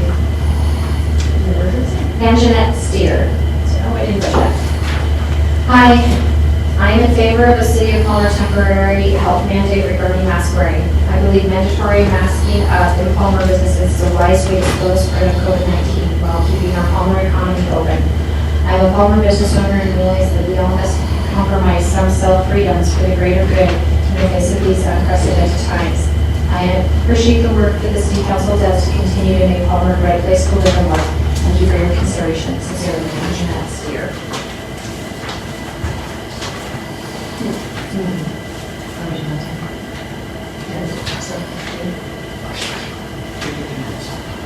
Does it say Kathleen Strait? My name is Kathleen Strait. I do all my shopping in Palmer. My mailing address is Palmer, however I live in Beals. I am writing to Mayor Combs and our Palmer City Council members to voice my support in favor of a mask mandate. The longer people go without following this simple behavior, the more people will fall victim to this virus, and the longer it will be before life will get back to normal. It's time people start acting like adults and have consideration for their fellow Alaskans. Kathleen Strait. Wendy Stiles Taylor. Dear Palmer City Council, I request my testimony incorporated into the minutes of the special meeting scheduled for November 18, 2020. My name is Wendy Stiles Taylor, and I have been a resident of Palmer for almost 30 years. It has come to my attention that a decision is to be made for increased COVID-19 mitigation in the form of mask mandates, and I support this decision. Case numbers and deaths are on the rise, and mask wearing, hand hygiene, and physical distancing help reduce spread of the virus. My husband and I have supported small businesses in the city of Palmer for decades. Over the past several months, we are spending our money where we feel most safe for us and our family. We support businesses that practice mitigation practices stated above. We do not spend our money in places that contribute to potential spread of the virus. We certainly appreciate both the governor and our local officials for applying mitigation efforts to stay in rural buildings. This should have been applied earlier in the year, but it was initiated and we support the efforts. Please enact a mask mandate within the city limits of Palmer. It is the right thing to do for the survival of our small businesses and our residents. Sincerely, Wendy Stiles Taylor. Bob Thompson. I am a business owner and 40-year resident of the Matsu Borough. I live outside the city limits, but I have a Palmer address and do nearly all of my business in Palmer. I urge the city council to approve OR 20-016 to help curb the spread of the coronavirus in our area. Action must be taken to inhibit the spread of this disease. Following recommendations by the CDC in the state of Alaska, this ordinance should be put in force and enforced. Our economy and livelihood depend on these temporary actions by community leaders. Sincerely, Bob Thompson.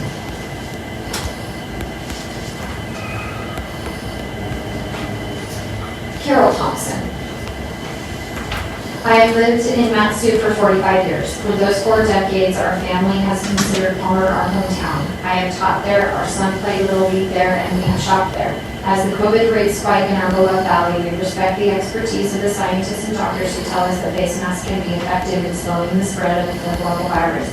Our family avoids entering spaces in Palmer where employees or customers are not wearing face masks or observing their safety protocols. We do our part to protect others from illness, time off work, and even death when we wear our masks. We would ask for the same respect and consideration from others. Just as our mothers so long ago taught all of us to cover our mouths and noses when we sneeze, out of consideration for others' health. We should all wear masks now to help ourselves and others stay well. It is too important not to do so. Please vote for a mask mandate in Palmer. Let's beat this virus down. Thank you, Carol Thompson. Sherry Ann Thompson. Sorry. Is it Thompson? Sherry Ann Thompson. Fellow council members and fellow Palmerites, my name is Sherry Thompson. I send this testimony today in support of a mask mandate. I am sure you are going to hear enough people up here claiming that masks do not work. To those people, I call BS. I am attaching to this email statements from John Hoskins, the Mayo Clinic, and Cedar Sinai. I would hope that our representatives would take the time to read the recommendations from these highly respected health institutions and take action in our community to keep everyone safe. Thank you for your time. I hope you do the right thing. Have a blessed day. She did attach articles.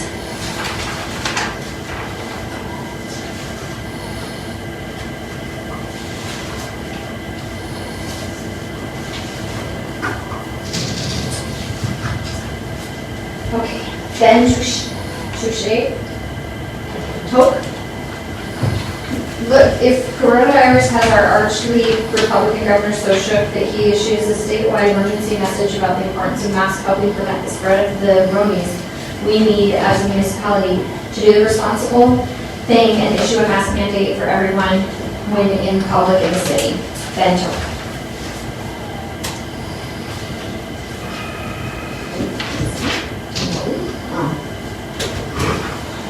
Switch. Teresa Tomasowski. Hi, my name is Teresa Tomasowski, and I'm a Palmer resident and a pediatrician. I agree with the mask mandate for Palmer. For the CDC cloth face coverings help protect the wearer and others around them from getting COVID-19. Our students are doing their part while they are in school, and it has made it possible for them to continue in-person learning. It is time for the rest of the community to step up and do their part so we don't have to do further shutdowns. Please wear a mask, save a life, and prevent our healthcare systems from being overwhelmed and unable to care for our community. Respectfully, Teresa Tomasowski. Justin Trammell. My name is Justin Trammell. I support the mask mandate ordinance because it will help slow the spread of the virus. I live, work, and shop in Palmer. Tony Truesdell. My name is Tony Truesdell. I am a longtime resident of Palmer. I understand that the mask issue has become incredibly divisive. However, no matter where you stand on this issue, for or against masks, I would ask, is it such a huge inconvenience to wear a face covering to protect our elderly and the physically vulnerable? Our healthcare professionals are begging for our help. We all want to return to our pre-COVID lifestyle, and it is possible between masks, social distancing, and the promising new vaccines on the horizon. Please consider and then pass a mask mandate. It requires so little effort, expense, and is backed by leading epidemiologists across the planet. Consider your decision carefully. It really is a matter of life and death. Thank you, Tony Truesdell. Denise Trujillo. Hello, I've heard that the city council is considering a mask mandate in Palmer. I am in favor of this mandate. Masks protect others as well as ourselves. We cannot wait until our medical and emergency services are totally overwhelmed before we do our part to slow down this virus. And we do more in the community and more people are masked up, that translates to dollars for our Palmer businesses. Please share it to the records that I will not be attending this evening in person. Many thanks. Denise Trujillo. Samantha Tween. Hello, my name is Samantha Tween. I am a senior at Palmer High School. Public health officials and the CDC have stated many times that masks work.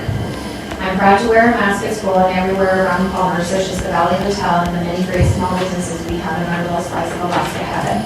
I wear it knowing that even if it doesn't 100% protect me or my loved ones, that at least I'm giving all of us a fighting chance. So I please urge you to mandate masks in Palmer to keep our great little town safe from this virus that is deadly to so many of our elders and compromised citizens. Thank you. I would like my testimony to be delivered.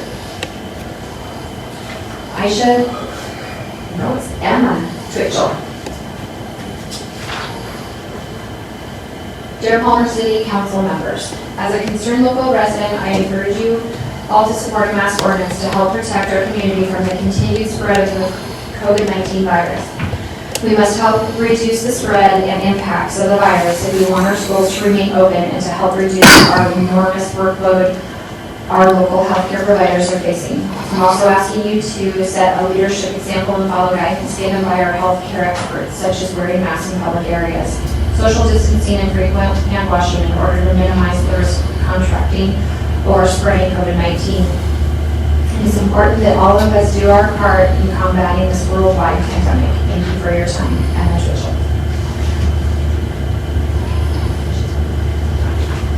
Benzel. I'm all for a mask mandate. My good friend recently lost his mother from complications of COVID. It is the least we can do as a community. I believe volunteering our most susceptible citizens to die a slow, painful, lonely death in the name of freedom is the most un-American, in-Alaskan thing I have heard. Again, I repeat, yes for a mask mandate. That's out.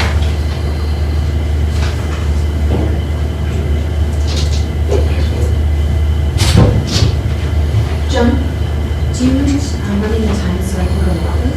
Yep. Thank you, sir. On the budget. Show me how start to start. Hold on, Marty, you're not. Start to stop. Yeah, well, yeah. Just clear the start. Okay. Tell me when. Mark, you set? Go. You just go with the choose. Jason Van. A mask recommendation for elderly and high-risk people is very effective and much better for Palmer's small business economy. Jason Van.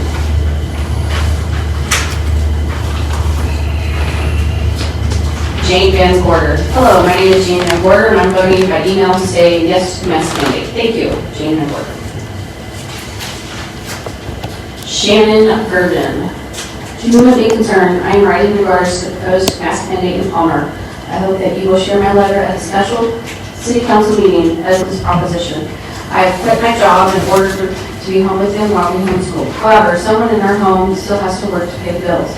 We still have to go to the post office to check our mail.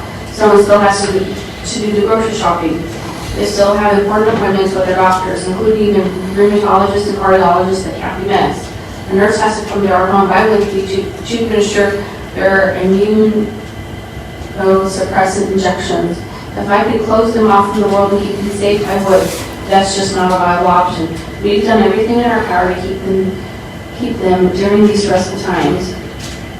Unfortunately, everything in our power may not be good enough, and instead we must rely on others to do their part. As a parent, that is a sickening and disheartening situation. I had seen my oldest in a hospital bed before, not knowing whether she was going to live or die, and I would give anything to never see that again. I beg of you to please make the health and safety of our community your top priority. A simple inconvenience for some can be life-saving for others.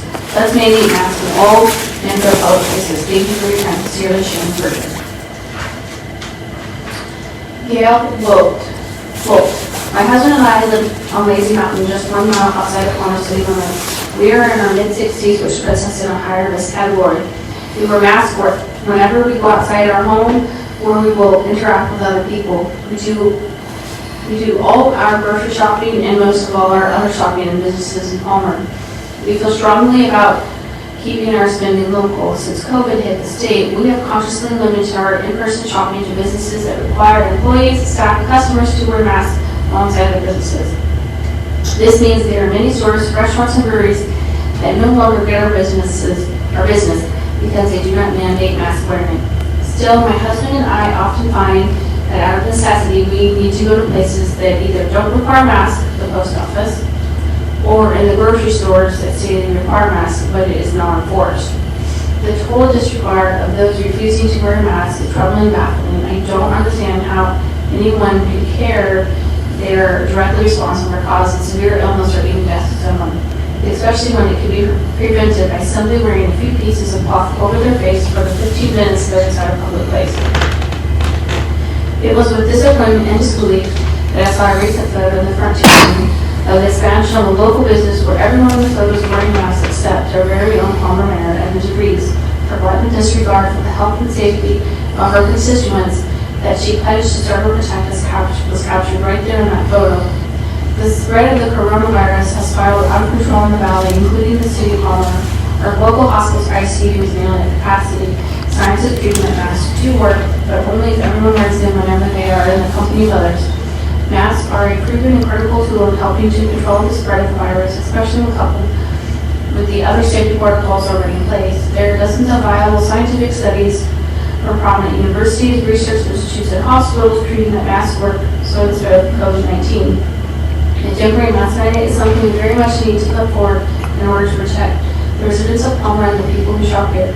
It doesn't need to be forever, it's just 60 days. Let's give it those 60 days and then reevaluate. We need to stop the spread of COVID and short of completely shutting down all of our essential businesses. The only tool we have left is the mask mandate. I'm begging you for the health and safety of residents and visitors of Palmer, please support the mask mandate. Sincerely, Gail Holt. And then she also sent attachments.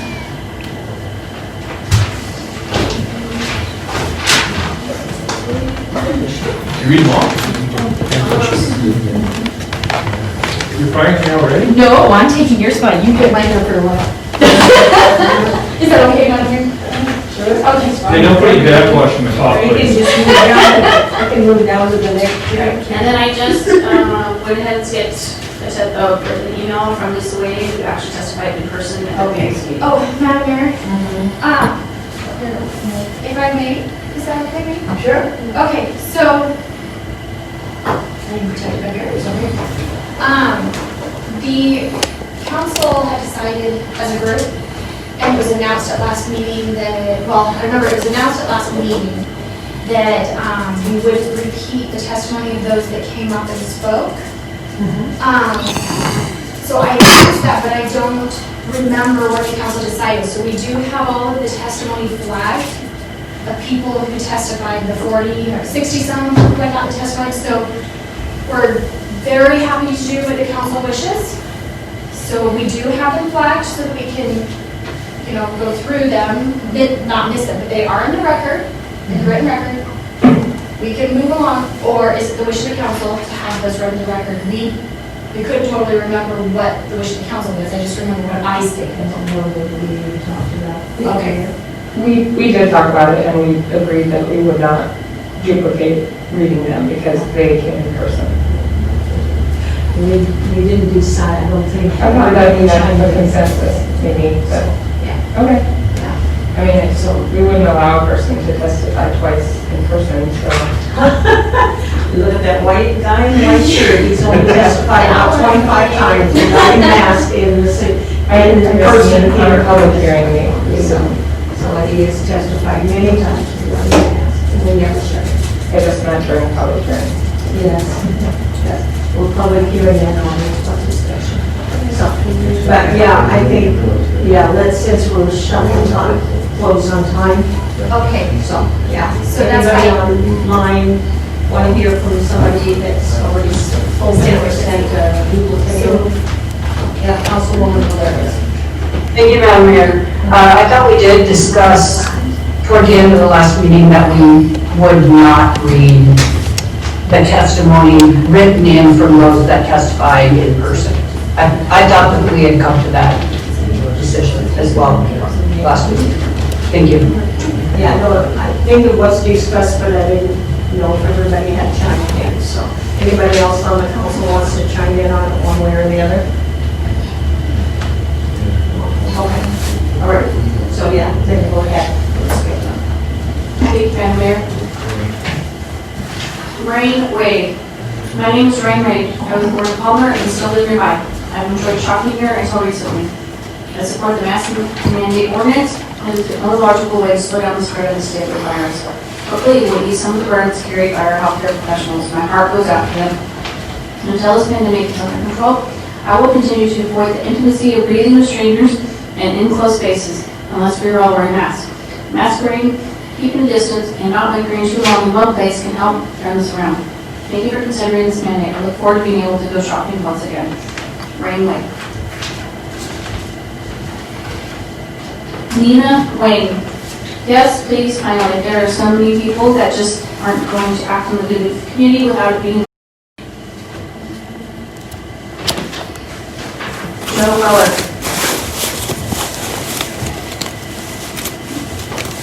Ms. Combs, I understand your plan to propose a mandatory face mask ordinance at the special city council meeting.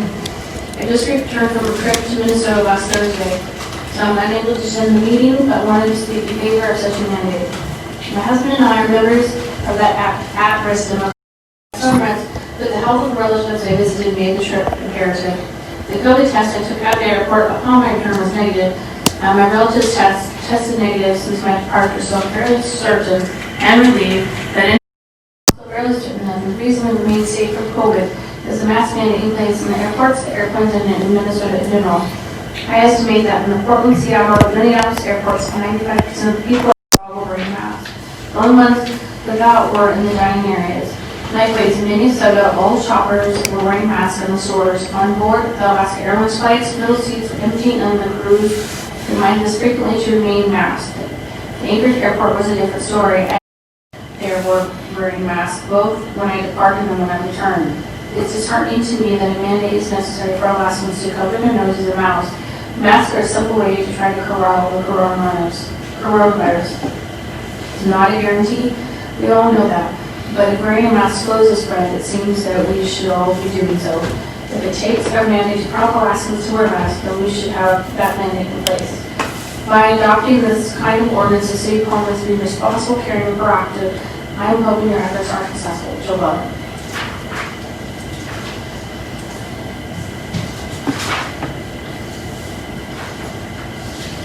Dave Werner. To the Palmer City Council, I am a 77-year-old Palmer physician, having practiced here for 41 years. I retired 5 years ago to enjoy my retirement to the fullest. I have had 2 coronary stents for coronary artery disease, 1 electrical cardioversion for arterial fibrillation, and a touch of asthma. All factors combined makes me high risk for becoming severely ill or dying from COVID-19. My contact with others beyond my domestic partner is limited to occasional necessary shopping trips. I then wear an N95 mask for my protection. Most of the people have no choice but to mingle with others.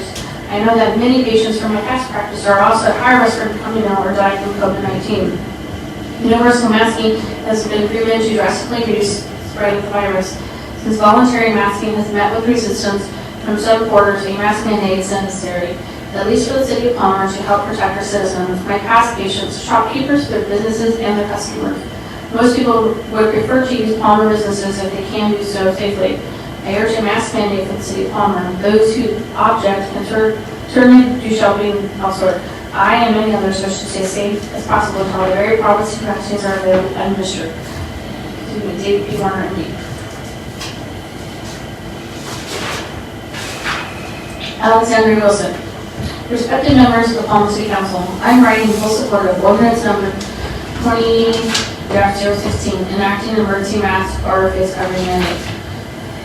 As a proud citizen of Palmer, my family and I frequently do the retail and dining establishments we would create in the numerous beautiful outdoor spaces. We utilize many educational opportunities and we attend many community events and festivals. Of course, many of these activities have been curtailed during this pandemic. While some of these options are still available to us, we have avoided them largely due to the inability of the citizens in our beautiful town to wear masks and social distance. We have even avoided the substitutes meant to be sacred places because of this same problem. Our community involvement, financial input into our community is declining. At this point, without a vaccine, without any concrete treatment, and with a very basic understanding of COVID, mask wearing and social distancing are our easiest and best ways to help prevent the spread of this novel disease. I'm sure you are aware of the numerous observational and laboratory studies that prove that wearing masks are an effective way of lessening the viral load that is released from an infected individual. Furthermore, there is increasing evidence that wearing a mask also helps the wearer. While there is still much to learn about this virus, it is apparent that lower viral load can lead to less severe illness. Masks are not 100% effective, but they are a great tool in lessening exposure.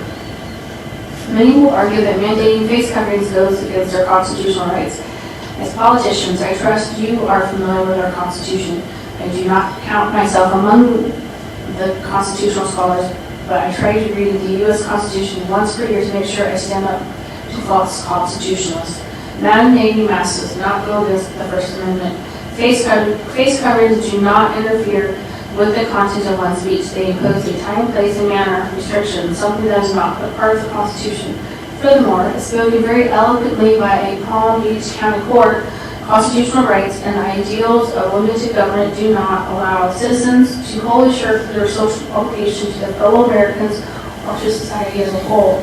After all, we do not have constitutional right to infect others. One's pursuit of liberty, what many mistake for autonomy, cannot infringe on another's right to talk. Even if mask wearing has to go against something in our Constitution, it does not. The Supreme Court has long held that protecting public health is sufficient reason to institute measures that might otherwise violate the First Amendment or other provisions of the Bill of Rights. With up to 35% of those with coronavirus being asymptomatic per the CDC, in the face of virus spread through respiration, abundant justification exists for a local government to consider mask wearing a necessary public health measure. I truly believe our local economy. She has 2 paragraphs left.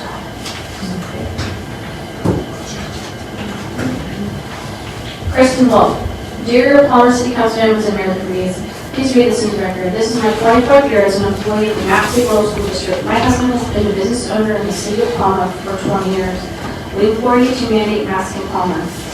Productive workers are hard to find, and we cannot afford to have our employees getting sick. It is a matter of keeping our employees safe so that they can come to work. If you look at the MSDSD Facebook page, you will see many comments from the community begging the district to keep schools open.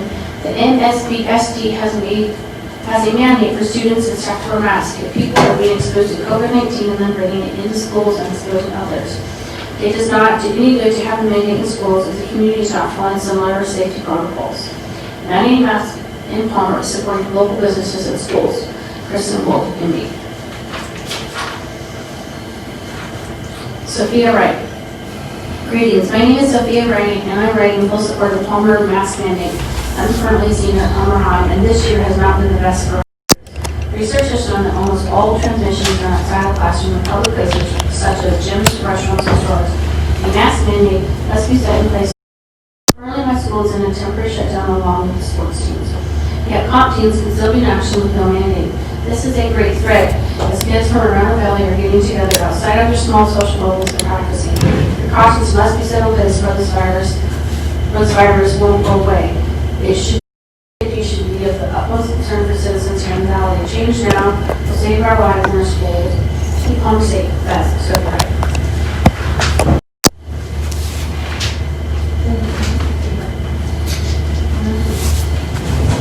Azalia Whitehoff. Good afternoon. My proposal is that there should be a mask mandate in Palmer, Alaska. I don't think this will turn Palmer into many acres. Making this comparison in a sarcastic tone during such a difficult moment is not funny or a political topic. It is not a political move to wear a mask to protect you, others, and the community. The community keeps discussing how the economy must keep running. I wholeheartedly agree. However, how can we keep running this economy if we don't at least try to protect it? Even at the end, if the mask did not protect them in the way in which they were portrayed, would it really be such an infringement of anyone's lives to have to wear one? Look, everyone is certainly entitled and more than welcome to their own opinions and beliefs. But at the end of the day, wearing a mask even had a 0.0001% chance of protecting a life versus your disbelief of the mask. Which would you choose at the end of the day? I hope you would choose the possibility to protect a fellow human life. There could be counter arguments to this, I know. However, asking us to wear a mask and stay a few feet apart to protect others is not much of an ask. If we spend as much time arguing about this mask dilemma on how to better homelessness, domestic violence, funding for schools, healthcare, and so forth, imagine how much would get done. I know that's a total opinion. However, could we just agree that arguing about a mask is really the most devastating little and impossibly small problem that's going on right now? Helping neighbors losing jobs, losing loved ones, helping others know where the next meal is going to come from, bettering our community to respond better to the pandemic. That seems a lot more important than discussing and arguing about a mask. Let's move on. Be as safe as possible. Let's stop arguing and being model examples of adults to the children. The community thrives when we're all together, not apart. It would be best if we came together to get through this. Adelia Whitecoff. Did you just see up at the top what she said? I don't have it in front of me. I'd already said her name. Yeah, to remain anonymous. Oh, so, yeah, Madam Mayor, you're pointing out that in the written testimony, there was a comment to remain anonymous. I did email those people back when I noticed those. There were a half a dozen, and I informed them that anonymity when participating in government meetings doesn't work. So they were informed, and they had an option. I asked them and said, you can either withdraw your testimony or keep it as is or adjust it. And I did have some people adjust. Some people said, oh, it's fine, state my name, but don't state my address in the record, something of that nature. So thank you for letting me have an opportunity to address that. They were informed they can't remain anonymous. And she didn't ask, or she really didn't ask to have it pulled or anything, or did you hear that from them? I did not. Okay. If it's in there, I did not hear back from them, or they said just leave it as is. Okay. Those that had issue, they either, I did pull it, or they redid their statement entirely. Okay. All right. Okay. All right. All right. So we can take a 10-minute break, save 20, and we'll break till 8:30, and we'll come back then and read another, 398 of them? Yes, because I've had some. Oh, there's some that are due with it. Okay, the stack in front of you right there is the stack still to be read. That other small stack right there is what has been read. Are these separated for and against? They are. Okay, so the fours is the small stack and the large stack is against the mandate? Gotcha. So what we have been told originally is true. The against is definitely 2-to-1, going by the stack pile that is here. So just so those that have been watching and asking that question so far. Thank you all for continuing to tune in. I'm going to head out to the truck and go see if I can get this phone charging up because I am losing battery life rapidly. I am going to keep the video running though.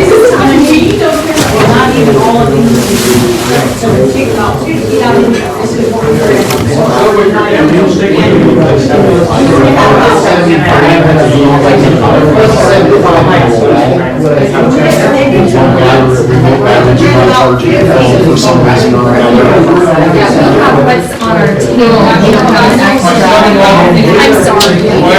Too bad. Yeah, but you know what? I'm glad that you can get it charging right now. At least for free. Okay. Get this plugged in right there. That works for me. Get you charging. Let's make sure it's, make sure it's charging.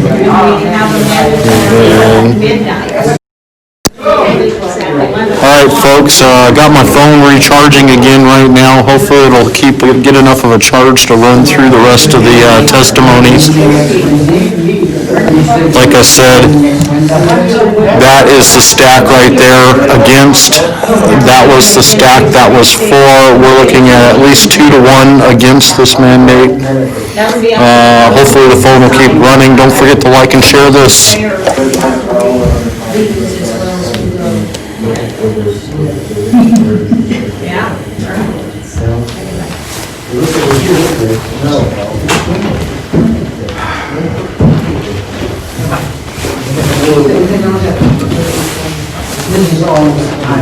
You know what? We only got 3.5. Bill, right?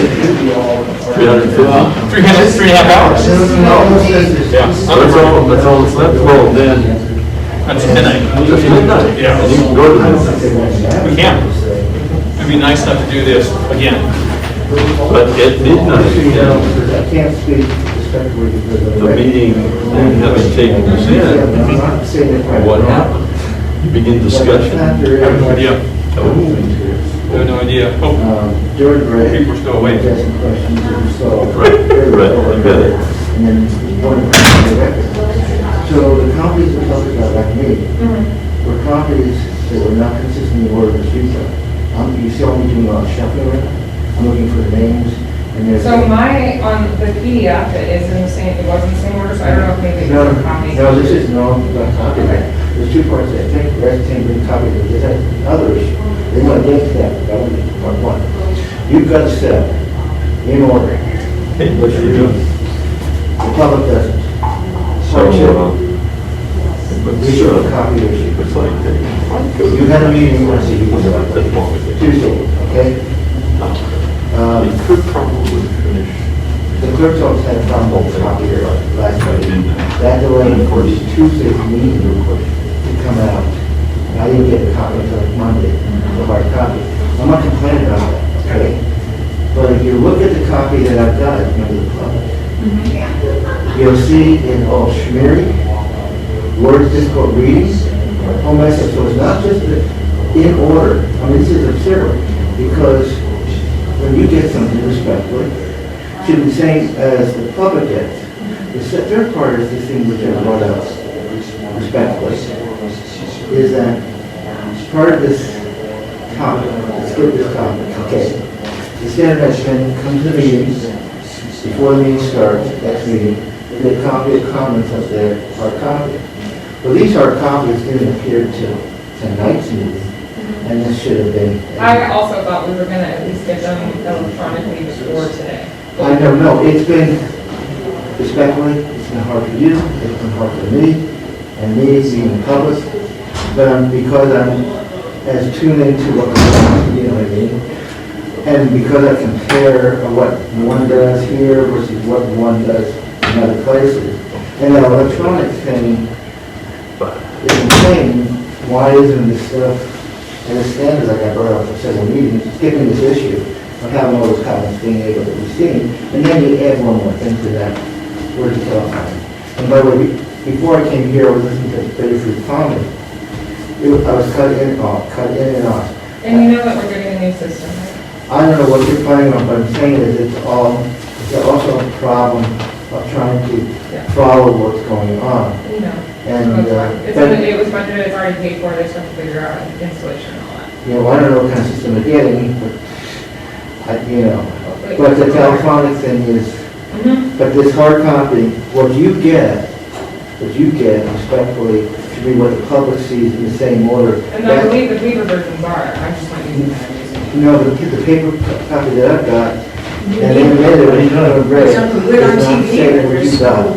It's being read. Or CBS or anything? No, I have my paper, it's not order. There's a lot of names. Robert's really got a lot of size, you brought us some dirt about now.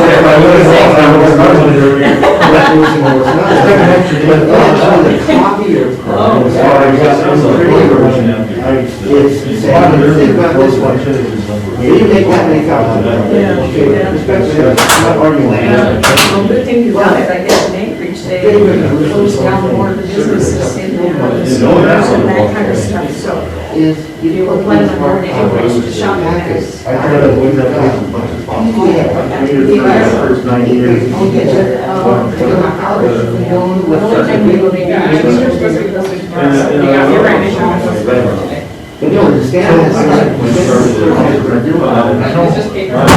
just paper, you have to come to the meetings, but it's not on the website, there were meetings, and now it's compacted.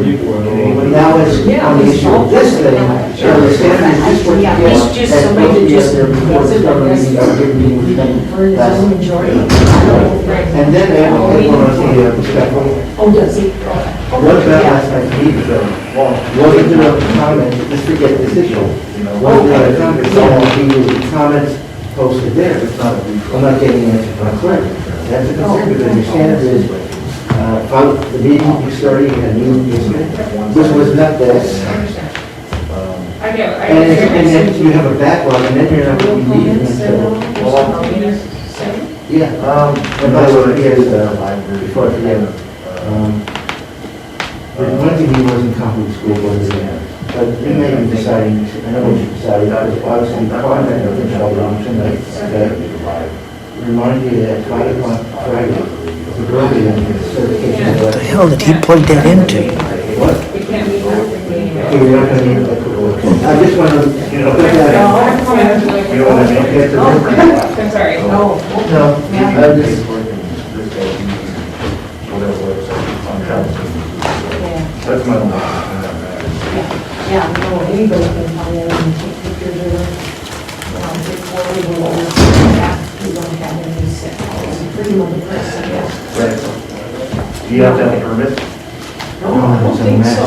You know, We're against this issue, okay? You know what I'm process, okay? Oh, yeah. You know, And we're following. pictures. But you're following what I'm saying?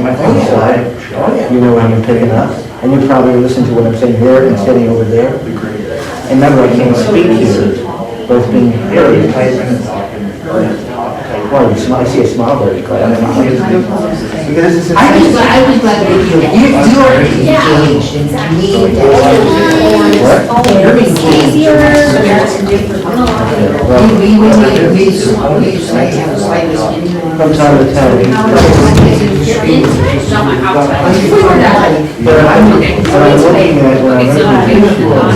so there's everyone. Oh, yeah. And the material, everyone can see. And this is. They're attached. So There's a planning board I could say, and. do you have your phone back there with you?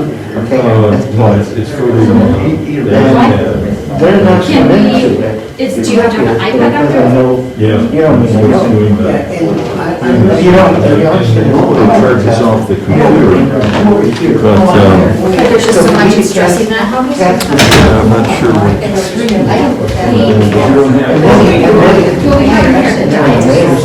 The person that wants shirt. Exactly. Well, which one? I know, but it's very. Because you see what it's called. So if you're fine, it's there. Can you check to see if you? Does he stand up there and type that in there? This test, right? I was trying to, oh, you might keep for your. Well, it was just sure, but you're. Oh, yeah. So, that's what I'm trying to do, is send a lot of. I don't think it's. No card, thank you card. I'm not agreeing with you, that's not really problem. I just took like 4 or 5 pictures. You just would cover, right? Oh, well, you don't. You know, I think. I had an office supply store with the outlaws. Yeah, what bankrupt. I'm just saying, I'm worried about whatever you said. respectful. Well, there's so much Different contract, things going here. the production and the product of what you said and others is not put together in a way 15 years ago. that is. Especially emails. If emails are quick, everybody says, thumbs up on Facebook. You get a large email, you need something. This could have been put on the calendar. I have so many people sending me cards, thanking you for sending a memo.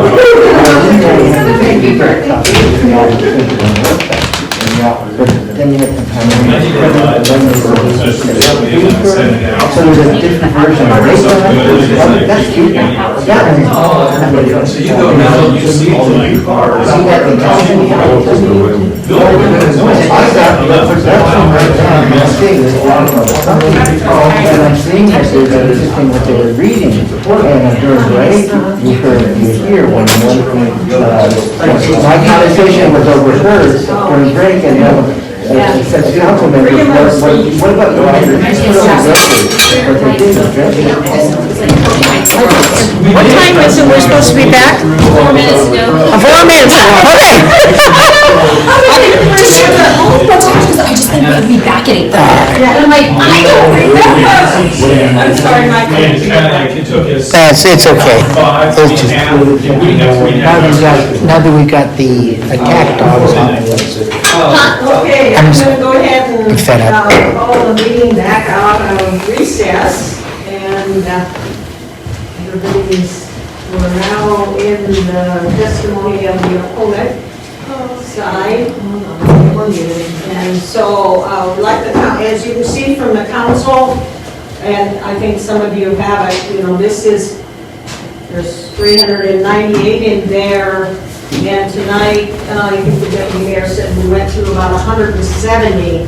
So be thinking about getting a continuation, talking about a continuation meeting, to be able to get all of the other testimony read into the record. So we'll discuss that. So when it gets to be like 11 o'clock, I'll see where we are and then see if we want to do a continuation, or if we want to go closer to midnight, or what you want to do.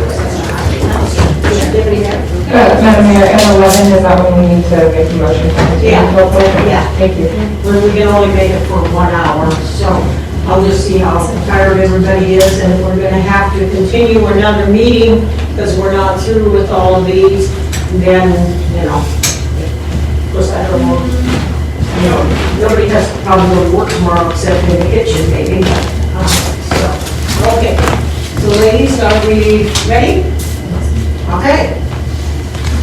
Thank you, Madam Mayor. And I do have flagged the ones that were, because I don't have a list of the people that were here the other night. I have flagged. Okay. And I'm sorry, I don't have a hard copy for you of that. It did get emailed out to Yeah, the right, I saw council. the email. Yep, so they did receive all of the written testimony that was handed in, that people read into the record last week, or even last night. So that went out, and the sign-in sheets are all available by email. Okay. And so you have the ones targeted that we've already heard from them? Yeah, so we went through those today. Kara and I both did it was a check and balance, double check. Okay, good. That we didn't miss anyone. And then, do you want a hard copy of that? I can have John go do it. Okay. He's like, what? Do you want a hard copy of that list, or are you good with us just going through and following our post-it flags? No, I'm fine. We'll trust you, with that, so. Unless some of the council wants to have, of course, one of them can have a hard copy. I think they all got it. Councilman Carrington, did you have a point? I was just going to say, if they're going to skip someone because they'd already testified, they can just note, make mention of that as they're skipping. Good, sounds good. Yeah, that's good. State the name. Is that okay, Councilmember Carrington? Yeah. Okay. I like it. Everybody on the council agreeable to that. So if she comes to Mary Brown and Mary Brown's already testimony, she'll just say the name and then tell us, okay? Any other questions about that? Everybody okay? Okay. I see lots of thumbs against. That's great. And I don't see any meeting is going on, so, okay. Sounds Go ahead, ladies. Thank you, Madam Mayor. We are starting now into the punts, and we're starting with Adrian Abrams. Some of you have? Okay, so checking our lists here. To Palmer Mayor, my name is Adrian Abrams, and I am writing to voice my concern over emergency ordinance 20-016. I have lived in Palmer for most of my life and love and enjoy the freedoms we have in this great town. The action of taking away one's choice of whether they want to wear a mask in the name of safety is unconstitutional. I'm not saying that masks do not help, but it is one's right to choose what is best for them and their family. My wife and I each own small businesses in the valley and enjoy the ability to serve our clients with or without masks and choice. Thank you for your time. Adrian Abrams. Stephanie Abrams. Dear Mayor and to whom it may concern, my name is Stephanie Abrams. I'm a 12-year resident of Parler, AK, Alaska wife and mother of four, and I'm writing to ask that emergency ordinance number 20-016 not be approved. Having lived here for over a decade, I absolutely love and appreciate that our community has been a calm, welcoming haven. Please allow it to continue that way and reject this emergency ordinance. To be clear, I am not anti-mask, but I am anti-mandate. To attempt enforcement of such extreme measures and deny every single business and individual the ability to decide what is best for themselves and their family for a virus with extremely high survival rates is entirely uncalled for. Please stop this ordinance that continues to promote fear and division. Please stand for our constitutional rights that are being trampled on in the name of the public health emergency. To set precedents of suspending freedoms from individuals for situations deemed an emergency is suicidal to future liberty for ourselves and our families. Thank you, Stephanie Abrams. Alexandra Adams. Yes, I would. She was asked, do you want to send her to the record? Yes, I would. I don't know who you're sending the email. I appreciate you passing it on to the city clerk. This was an email forwarded on from Mayor Therese, myself, by Alexandra Abrams. Hello, Mayor Therese. I recently heard about a proposal for a mask mandate in Palmer to New York State Anchorage. I'm emailing you so you know I do not support this at all. I believe that it is my choice whether I wear a mask or not. I don't appreciate being told that I have to.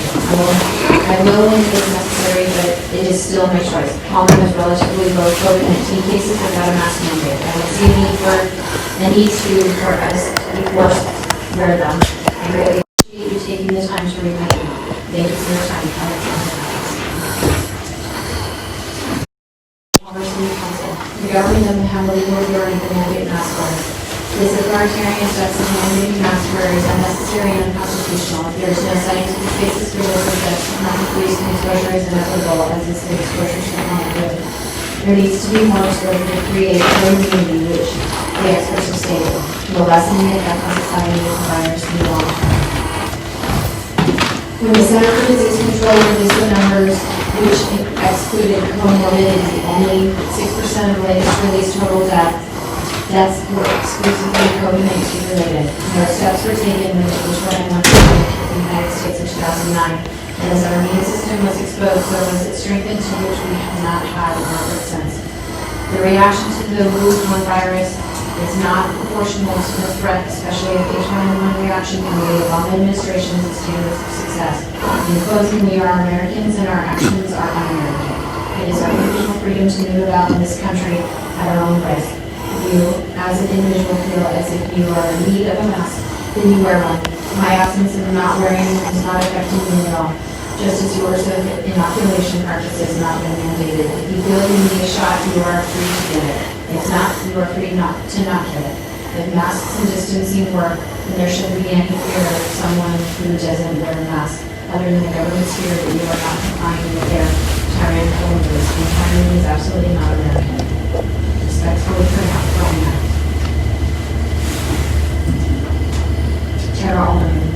Dear Palmer City Council, I am a Palmer resident and I am concerned about the recent proposal to mandate masks. I enjoy living in Palmer, and one of the things I love most about Alaska is the fact that we have more freedoms here compared to many other states.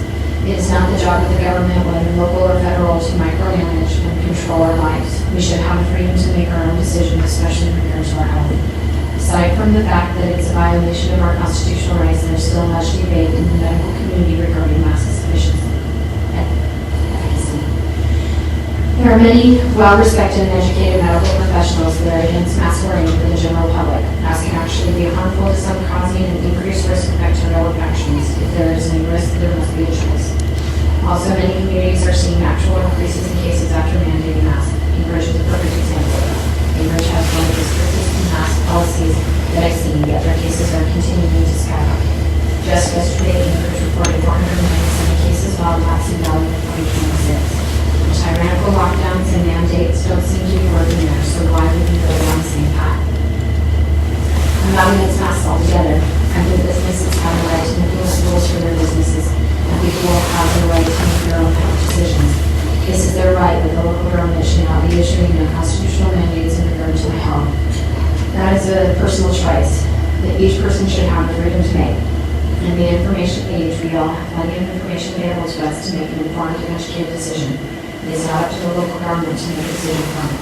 Palmer is a wonderfully diverse and thriving community. Let's continue to keep it that way by not stripping away personal things. Thank you for your time and consideration. Sincerely, Dear Alderman.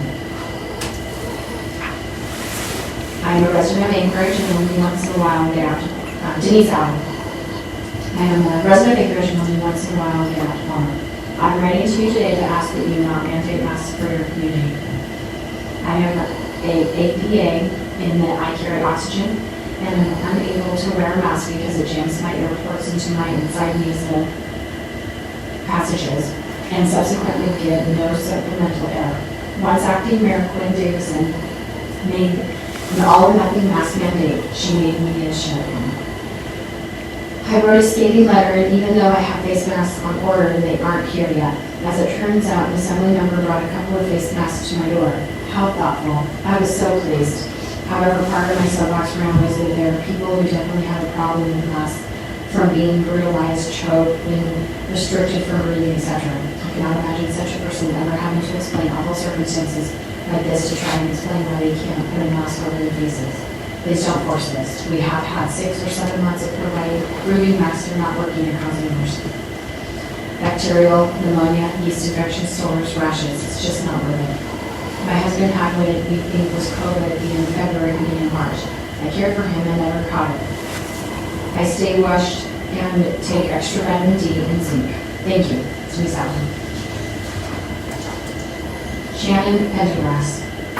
I have grown up, worked, and shopped in Palmer, Alaska my whole life, and I love Palmer. I am greatly opposed to this mandate regarding masks in Palmer. I believe that the Assembly is overreaching and should not be using powers for these reasons. I have watched the mandates in English destroy family and friends, businesses.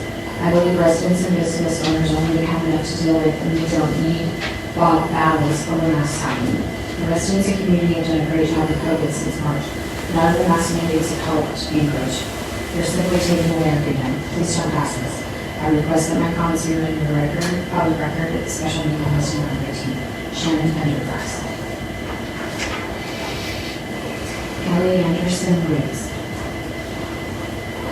Hello, this is to Raising Council. I've lived in Palmer, Alaska my entire life, and it's a few years of exploring. My father and mother and 6 siblings have had the luxury of being part of our small community as well. I am currently raising my own family in Sutton, Alaska. While my business of 14 years, Detroit Day Spa, resides outside limits on Hammer Road. I rent space to currently 7 other businesses while practicing massage therapy myself for 17 years. Palmer has a unique, selfless community feel, a calm presence, and a I have your back quality. I could cite facts, attached documents of doctors or lawyers that support my narrative and point of view. But I won't, because that's the beauty of our country as well as our small town. That everyone has that right to have their opinions and do their research, think, and react based upon what they have learned, their beliefs, and how they feel. So adding to that, I would like to say I'm opposed to mandates like the one being presented tonight, not because I agree or disagree with health and mask mandates, but because it is causing division, segregation of people, and their right to make choices they feel strongly about for themselves and families, and how to run their privately owned business. Taking on such mandates for our town will cause such a deep divide and malcontent amongst our businesses, fundraisers, events, families, and friends. I feel it might not be something we can come back from ever. And our wonderful town will be forever changed and lose its very essence of why so many of us have raised our families and opened our hearts and businesses to. I feel it necessary to know this because my business is This unionization discussion is occurring, and I have many friends in Palmer that own businesses and are and will be affected if we don't fight this mandate. And with this type of overreach on businesses and forcing their owners to comply with authoritative repercussions to their patrons is wrong in every sense, pandemic or no pandemic. I will do whatever in my power to not be a part of such divisive decision-making and restore balance to Palmer and the Valley so everyone's opinions, facts, and beliefs are included and recorded. If you please record this for tonight's meeting. Thank you for your time and service to our communities. We appreciate all you do. Sincerely, Kelly Anderson. Rena Anderson. Palmer City Council, please do not implement the mask mandate in Palmer, Alaska. I was looking forward to Christmas shopping at all of our wonderful Palmer shops and enjoying lunch out at our restaurants between holiday errands. If the mask mandate is implemented, I will go elsewhere to support businesses when masks are not mandatory and avoid doing business in Palmer whenever possible. Sincerely, Rena Anderson. Nicole Andrzejak. Mayor DeVries, I live just on the outside of Palmer city limits, and I do much of my shopping in Palmer. I am very much against a mask mandate where I do business, and I will make every effort to take my business elsewhere if you choose to impose such a mandate. Thank you for including my opinion on this matter. Nicole Andrzejak. Brandy Anson. To whom it may concern, unfortunately due to my work schedule, I will not be able to make it to the special City Council meeting on Wednesday, November 18th, but I wanted my voice to be heard. I will try and keep this short and sweet. Let's start by simply looking at the numbers. On November 15th, Anchorage, which has already had a mask mandate in place for quite some time, had a total of 642 positive COVID-19 cases reported. For the same date, Estella had only 32 and Palmer only had 7. Why on earth did we put a mask mandate in place here in Palmer when first off, we only had 7 positive cases yesterday, and second, masks obviously do not work by looking at Anchorage's reported cases. I stopped shopping in Anchorage when they implemented their mask mandate. Palmer implements a mask mandate, and I will be taking all my business to Wasilla. We need to move a herd immunity to this virus, or we will never get past it. Based on the total counts in Alaska as of 11/15/2020, the death rate for COVID-19 is 0.4%. That is less than 1%. Based on the total counts for the entire U.S. as of 11/15/20, the overall death rate for COVID-19 in the whole United States is approximately 2%. Let's look outside of COVID-19 for just a second and look at the death rate for the 2018-2019 flu season. It has an approximate death rate of 9.5% nationally. Why on earth are we freaking out about this virus? We need to use some common sense and get back to living life and stop living in fear. We don't shut down the country or our states or our cities during flu season, and it has a much higher fatality rate than this virus, so why are we doing so now? It makes no sense at all, and I for one will go over a mask is required, respectfully. Brandy Anson. Testimony was received by Donna Anthony, but she did testify. No person. Carolina Anzalani.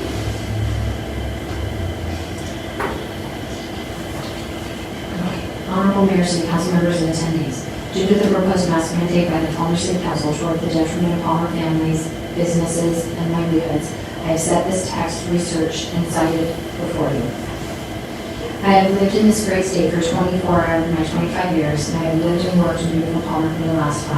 I have seen firsthand how the forced lockdowns and social distancing protocols have led to a rise in alcohol abuse, domestic abuse, and suicide, not only in our country, but here in our own city. Masks themselves are contrary to modern science surrounding health and the prevention of COVID-19, and add a physiological level to the fear and division already rampant surrounding this virus. Adding mask mandate will compound this already harmful situation and cause irreparable damage to the economy and community of Palmer. I live in Palmer because of this welcoming small town atmosphere that is so hard to find. I care deeply for this community and those who I serve and work with at my job, at church, and at home. Since the introduction of the lockdowns and the increasing societal pressure to wear dehumanizing and suppressive masks, I have seen holes torn in the fabric of each of those communities as fear and division over mask wearing specifically causes distrust and manipulation to arise. A forced mask mandate would continue to break down the social fabric that holds this town and society together. Small businesses, especially during the approaching holidays, depend greatly on local shoppers to support them. Those that were able to survive the lockdowns over this past year will continue to suffer immensely by the impact of the significant loss of prospective shoppers who will either continue to be unnecessarily terrified by a mask mandate or who would not be welcoming without wearing a mask. I know many, including myself, will unfortunately be forced to take their business elsewhere because we stand up for our freedom and will not tolerate the constitutional mandates. One, if the appeal to the well-being and health. Yeah, on the front, she said that if this was too long to read the yellow part. We saw it a minute. Yeah, Yeah, I paid attention to it. Oh, yeah, thank you. All right. If the appeal to the well-being and health of Palmer does not move you, even as those who purport to stand for the advancement of our town, I would draw your attention to straightforward factual evidence. The Centers for Disease Control and Prevention, the U.S. Department of Health and Human Services, and the U.S. Surgeon General have all been quoted stating a fact that people shouldn't wear face masks to prevent the spread of the infectious illness. Countries across the world, as well as other U.S. states, have shown a dramatic increase in cases after introducing a mandate in states that refrained from doing so showed no significant difference in comparison, and even showed evidence of less cases. These are only a sample of the available evidence, but in order to keep from taking all your time, as I understand this valuable, I will stop there. As a last statement, it should be known that I, as well as fellow acquaintances, have personally seen prominent Alaska Democratic politicians, including members of this Palmer City Council, whom I will recently refrain from naming. I'm going to finish, Mayor, if that's okay? Sure. Yeah. On numerous occasions, not wearing masks while in close contact with the public. Considering this fact, as well as those mentioned above, and with the testimonies of my fellow Palmerians, we have concluded that the politicians in question correctly do not believe in the efficacy of masks, do not actually desire to go from our city, and therefore have no business in pushing a mask mandate on the citizens of Palmer. Thank you for your time. I trust you will take these points into consideration. Carolina and Salami. Janet Aslan. Okay, ready. Janet Aslan. I read an article regarding the upcoming city council meeting on November 18 and I'm writing to express my concern. I would like this letter read into the record. I do not agree with stricter regulations for Palmer than the rest of the state of scrutiny for the report. Situation in Anchorage is different, which proves that there is a much higher population density in the state's largest hospitals, which have been caring for patients from rural areas or located. Palmer's individual businesses should have the ability to require masks or not, as they currently do. A second concern is that things made about wanting to change the notice requirements for meetings. That is a bigger concern to me, as it seems indicative of a disregard for public notification of the city council's meetings. I am not a resident of the city of Palmer, but I do shop and work there. Here, sincerely, Janet Aslan. Teddy Babcock. Hello, the proposed mask mandate for Palmer is ridiculous. People want to wear masks by all means, put one on. If you try to compel people to wear masks or tin hats, any other type of faux protection because science, then I am vehemently opposed. This is America, or used to be, where people can make their own choices on this. This type of parliamentary reach is a dangerous game. Thank you, Tim Babcock. Leanne Badger Roberts. To whom it may concern, I, Leanne Badger Roberts, am against this mask mandate for City Palmer. Thank you, Leanne Badger Roberts. Dixie Banner. The mask mandate is outrageous. We do not want to limit our tier, but trainee government, like those who live in Anchorage. I live in Wasilla, my business is facilitated in Palmer, Fred Myers, etc. If others believe they need to wear a mask that is acceptable, they do not mandate it for all. This is why Trump and many of us are strongly opposed this election, for the liberals are seeking every freedom we are offered in this country. We are fed up with the overreach of a selected few who are elected. Elected officials are employees, not players, and are seeking power for personal glory. Lastly, we are tired of government intervention in our personal lives, and that is enough. Thank you. P.S. Palmer must work with governments located in the Valley of the teams, and there's no bigger language of authority. Dixie Banner.